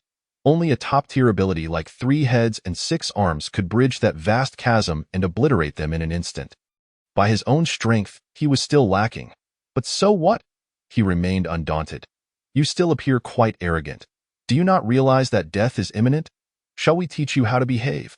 Someone scoffed, now dismissing Ning Wu entirely. The deceased Death Warriors had truly met with misfortune. Those who had refrained from joining the battle were elated, relieved that they had not engaged. Had they done so, they would have met their end beneath Ning Wu's explosive might. With no hope of survival, but the circumstances had shifted. The roles were reversed, and it would not be them who perished. We have certainly all emerged, yet you appear utterly unafraid. Are you not aware that death looms near? Or perhaps you remain oblivious to the gravity of the situation. Even if you were to kneel and kowtow before us now, it would be of no avail, for you are still destined to perish. However, should you choose to bow, it may grant you a swift end, as witnessing a top-tier genius like you kneel is rather exhilarating. One individual laughed heartily, feeling quite at ease. They were still somewhat taken aback. Ning Wu was indeed terrifying, possessing an individual strength so formidable. Since you have all made your appearance, then so be it. Huntian Ling, Chapter 45. Behold the power of the divine weapon. The crowd was momentarily bewildered. What on earth is Huntian Ling? Does this lad still have a hidden card? They soon beheld a crimson strip of cloth, resembling oversized undergarments, manifesting before them. Upon its arrival, the assassins stifled laughter. What is this? Is this your prowess? What distinguishes it from my own oversized undergarments from my coming-of-age year? Do you intend to confront us with this? I cannot discern whether you are merely deluded or believe that your martial artist rank alone suffices to contend with our martial spirit-level warriors. At this, the assassins, who had initially harbored some anxiety, found themselves at ease, bursting into laughter. Though they understood that this object was indeed a treasure, it appeared utterly devoid of power, unless it possessed an unassuming exterior while harboring extraordinary capabilities. Yet such a possibility was exceedingly slim in this world. Any potent treasure invariably exudes an extraordinary aura that instills fear. At the very least, this Huntian Ling appeared rather mundane. You all underestimate Huntian Ling. I find it to have quite an imposing appearance. Those who have not seen the film Neza are indeed fortunate. Ningwu grinned, for they remained unaware that this was the divine weapon Huntian Ling. Since you deem it unworthy, allow me to present to you the true divine weapon that can instill fear. The assassins erupted into laughter, mocking the notion of a divine weapon. What utter nonsense. At most, it is a mystic-grade weapon, if not lesser. While Ningwu is undoubtedly a genius, he is merely a genius, not an extraordinarily wealthy individual. He is a pauper, having lost his identity as a member of the Ning family. Now, he is but a solitary wanderer, akin to these assassins. No, they at least have the benefits provided by their employer, be it treasures or supernatural abilities. Kid, I reckon your mind is quite muddled. Do you understand the concept of a divine weapon? In our China, the notion of a divine weapon has never even materialized. Do you grasp that? Regardless of what divine weapon it may be, if bestowed upon me, I could soar like a dragon. And who would dare to look down upon me thereafter? Do you now comprehend the worth of a divine weapon? The assassins remained skeptical, for it was far too radical a departure from their understanding.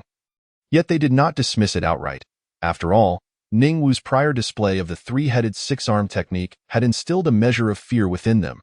Though they scorned Huntian Ling, there lingered a slight possibility that it might indeed be an Earth-grade treasure. An Earth-grade treasure could significantly compensate for a person's combat deficiencies and might even enable them to transcend realms and slay one among them. Even if victory were unattainable, eliminating one of their number would not be an insurmountable task. Very well, allow me to demonstrate what a true divine weapon resembles. With a flick of his wrist, Ningwu conjured the Rui Jingu Bang, resembling a golden ear-picking tool, diminutive yet imbued with an inexplicable aura. In that moment, he appeared to be the sovereign of the heavens and earth, exuding a peculiar presence that left the assassins momentarily stunned. What is this? Does he claim this object is a divine weapon? Do you believe it? I certainly do not. Neither did any of the assassins believe it, yet they instinctively took a few steps back, perplexed by Ningwu's enigmatic demeanor. It was unclear which of his words held truth. But he undeniably possessed an oddity. How could a martial artist's rank contend against their martial spirit-level warriors? Now, he brandished a red pair of undergarments and a picking tool as a divine weapon. Even if they did not believe, they had to remain vigilant. One could never tell when a genius like Ningwu might turn the tables, much like the fallen prodigies before them who had underestimated him. They had been overly naive and had scorned Ningwu, charging in recklessly, which ultimately led to their demise. Are you going to fight or not? Otherwise, I shall commence my study of the Rui Jingu Bang. Ningwu lamented, surprised to discover some changes in the Rui Jingu Bang. As if it had merged with him, it felt as though the two were born as one, with only a half measure remaining until complete unification. Ningwu sensed that once they fully merged, he would wield complete control over the Rui Jingu Bang, which ought to be an even more powerful divine weapon than Huntian Ling. Huntian Ling was already formidable enough to seal the spiritual power of a street full of prodigies, let alone the lethal potential of the Rui Jingu Bang. Damn it, enough of this. We must kill him, or we shall surely face retribution from our employer. One assassin could no longer contain himself, and the others soon came to the same conclusion. Otherwise, they would return to a most unfavorable outcome. Dark prison, lethal toxin. Several prodigies simultaneously unleashed their ultimate abilities, all of which were intimately tied to their innate talents and incredibly potent. Akin to the ultimate technique unleashed by the lightning general, Zhang Junyang.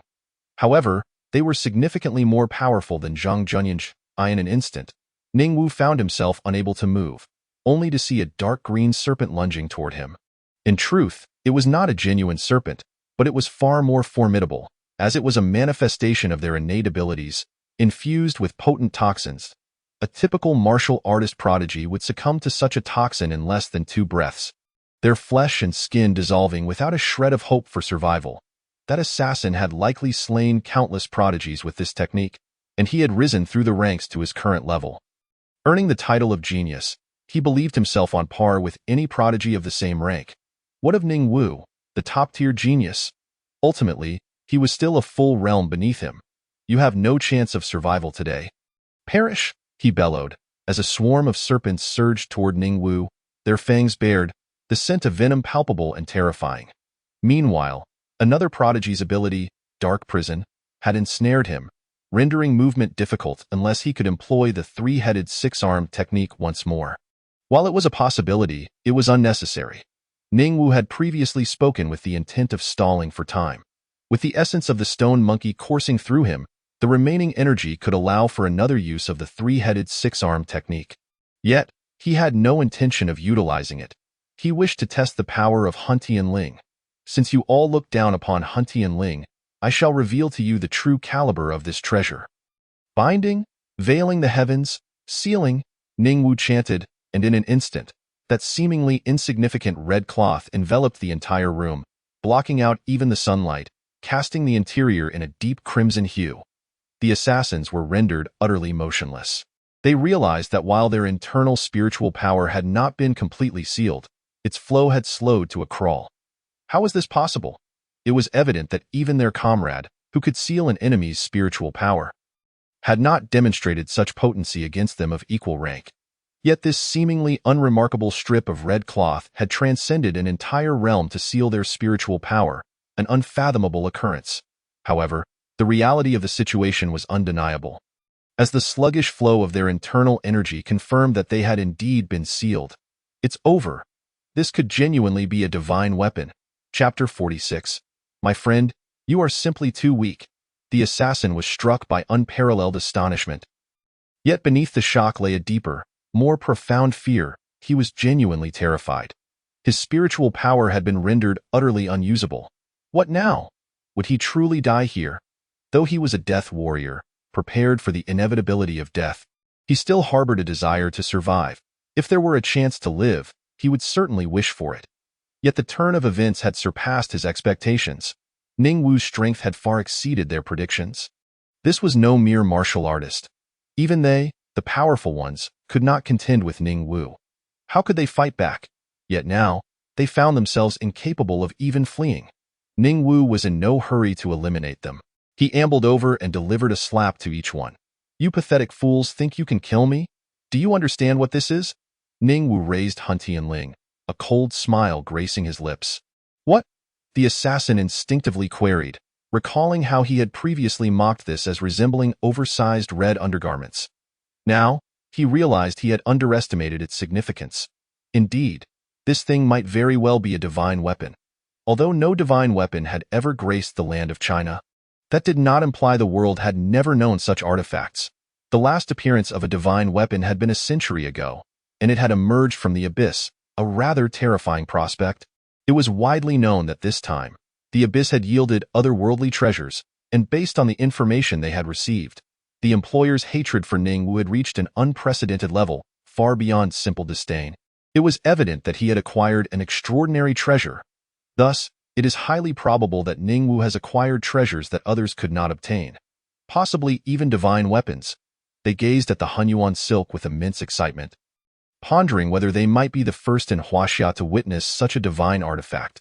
Contemplating this possibility, they mused that it might render their impending doom somewhat less regrettable. Tell me, is this truly a divine weapon? If I must perish at the hands of such a weapon, I would die without regret, one of the warriors lamented. To witness a divine weapon, even once in a lifetime, is something beyond the comprehension of ordinary mortals. Yet, they not only beheld it but also fought against its wielder. No, in truth, they were utterly crushed. Nonetheless, it would not deter them from boasting in the afterlife about their past strength. Ning Wu's ascent was already unstoppable. He would undoubtedly become a formidable force in the world, unless someone could wrest the divine weapon from his grasp. However, aside from them, who else was aware of this? This is indeed the divine Hunyuan silk. Never seen it before, have you? Well, take a good look. Have you ever wielded it? With a swift motion, Ningwu struck the warrior's face, instantly transforming it into a swollen visage. His slap was no trifling matter. Even a massive boulder would shatter into dust under its force. The warrior's skin had become so thick that Ningwu felt a twinge of pain in his hand. It was unimaginable how thick-skinned these warriors must be. It was truly astonishing that his hand could hurt so much. Now, tell me, who sent you to kill me? Who possesses such audacity and hatred towards me? The warriors fell silent, fearing to speak, knowing it was unnecessary. After all, they were already doomed, and Ningwu would show them no mercy unless they offered information that might spare them. For now, compelling them to speak proved challenging. What is the matter? Unwilling to divulge? Ningwu was unperturbed by their silence. With a smile, he drew forth the Rui Jingu Bang, now capable of changing size at will. With but a thought, the weapon transformed into a massive club, radiating a strange aura. What is this? I feel as though I have returned to the primordial age. Such a terrifying presence. One of the warriors trembled in fear upon seeing the 5 gilded characters inscribed on the Rui Jingu Bang. He felt a searing pain in his eyes, as if being burned by an unseen force. He cried out in agony, "It's over. I'm blind. I'm blind.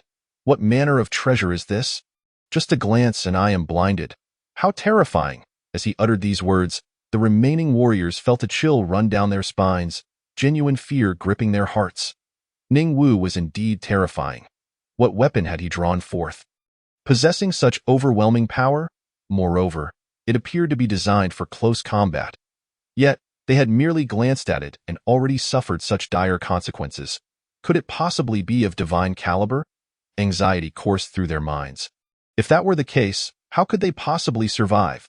The thought of such a monstrous talent existing in the world astonished them. He was merely a martial master, just beginning his journey of cultivation. How could their gap with such a genius be so vast? Seeing that one warrior was unwilling to speak and displayed a defiant demeanor, Ningwu approached another warrior who had already soiled himself in fear. This individual was truly cowardly. Ningwu had yet to act, yet he had already lost control of his bodily functions. A foul odor emanated from his trousers, and upon inspection, they were thoroughly soaked. "What sort of waste are you? Truly disgusting. Do you even know what this is?" Ningwu remarked, pinching his nose from a distance. This man was so timid that merely witnessing 2 divine weapons had caused him to urinate himself. He hadn't even begun to administer punishment yet. How could such a coward even aspire to be a warrior? "I don't know. No, wait, I know. This must also be a divine weapon, right?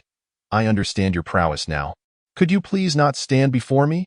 The warrior, trembling, began to weep, tears streaming down his face. This was not entirely his fault.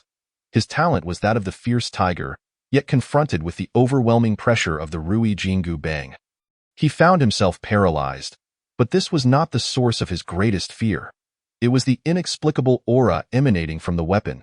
He felt reminiscent of the terrifying beasts from ancient times. His innate tiger talent howled in agony, suffering immensely, for it sensed the essence of an ancestor upon the weapon. This indicated that an ancestor had perished at the hands of Ningwu's club. How horrifying! This was undoubtedly a divine weapon, likely passed down from the ancient era. Now I comprehend. You are indeed a tough adversary, Ningwu mused. Upon hearing the explanation, he recognized the significance of the Rui Jingu Bang, which belonged to the Monkey King in those ancient times. The Monkey King was the king of all demons, having slain countless monsters, some of which may have been ancestors themselves. The Monkey King's power had reached a level beyond the confines of the 3 realms and 6 paths. Thus, the weapon in Ningwu's grasp was a divine artifact of the great sage. No wonder a mere hint of its aura caused this warrior to tremble in fear. "I am not tough. I am merely a coward," the talentless warrior quickly replied. "I detest cowards above all. You exhibit no spirit and yet dare to urinate yourself before me. Do you not realize how humiliating that is for an adult?" With a gentle tap of the Rui Jingu Bang against the warrior's arm, a piercing wail erupted from him. His cries resembled those of the unfortunate souls suffering in a prison cell, perhaps even surpassing them. Truly, the Rui Jingu Bang was formidable.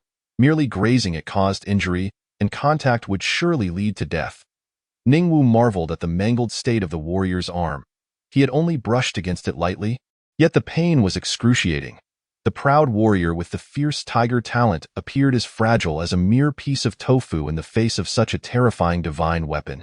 "Let me test just how thick your skin is." With a resounding slap, Ningwu struck the warrior's face, the sound echoing sharply. Instantly, the warrior felt a tremendous pain. "Your skin is astonishingly thick. It seems my divine weapon is indeed formidable," Ningwu remarked with satisfaction. He had anticipated the warrior's skin would be tough, but he hadn't expected it to be so resilient.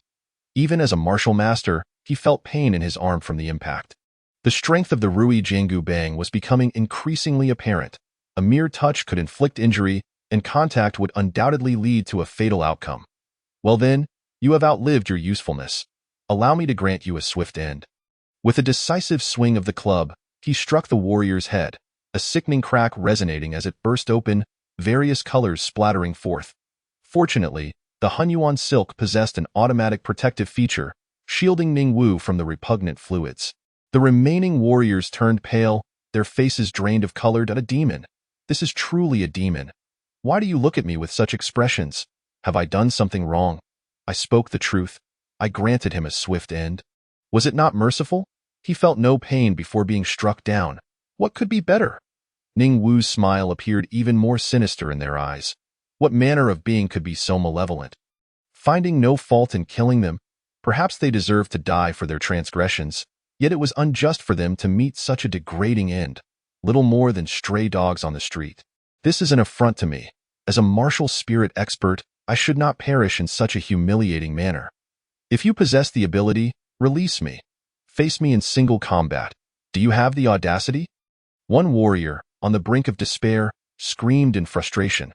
Though he was a dead man, he was still human, possessing emotions just like any ordinary person, merely with a bolder disposition. Yet, Ningwu's ruthless demeanor had stripped away his courage. He felt that merely holding back his fear was already an accomplishment. Yet, a small thought lingered in his mind. It seemed that Ningwu favored those with bravery. Otherwise, why had the first warrior been spared? Perhaps if he exhibited courage, Ningwu might also show him mercy. Such thoughts were uncertain, yet if he were to perish, he might as well leave with a shred of dignity, even if he were to go down fighting. Very well, Ningwu released the Hunyuan silk's hold on the warrior. Instantly, he was filled with elation. He had truly been freed. He charged at Ningwu, his eyes filled with darkness. Yet, as he lunged forward, the Rui Jianggu Bang radiated a golden glow before him. With a resounding thud followed by a crack, red and white splattered everywhere as his head exploded. How dull. This is called the Rui Jianggu Bang. Have you ever wielded it, my friend? Chapter 47. Let the Ning family feel pain. The few warriors, nearly paralyzed with fear, were rendered speechless by Ningwu's words. They had not anticipated being ruthlessly mocked even as they faced death. He treated them as if they were less than human.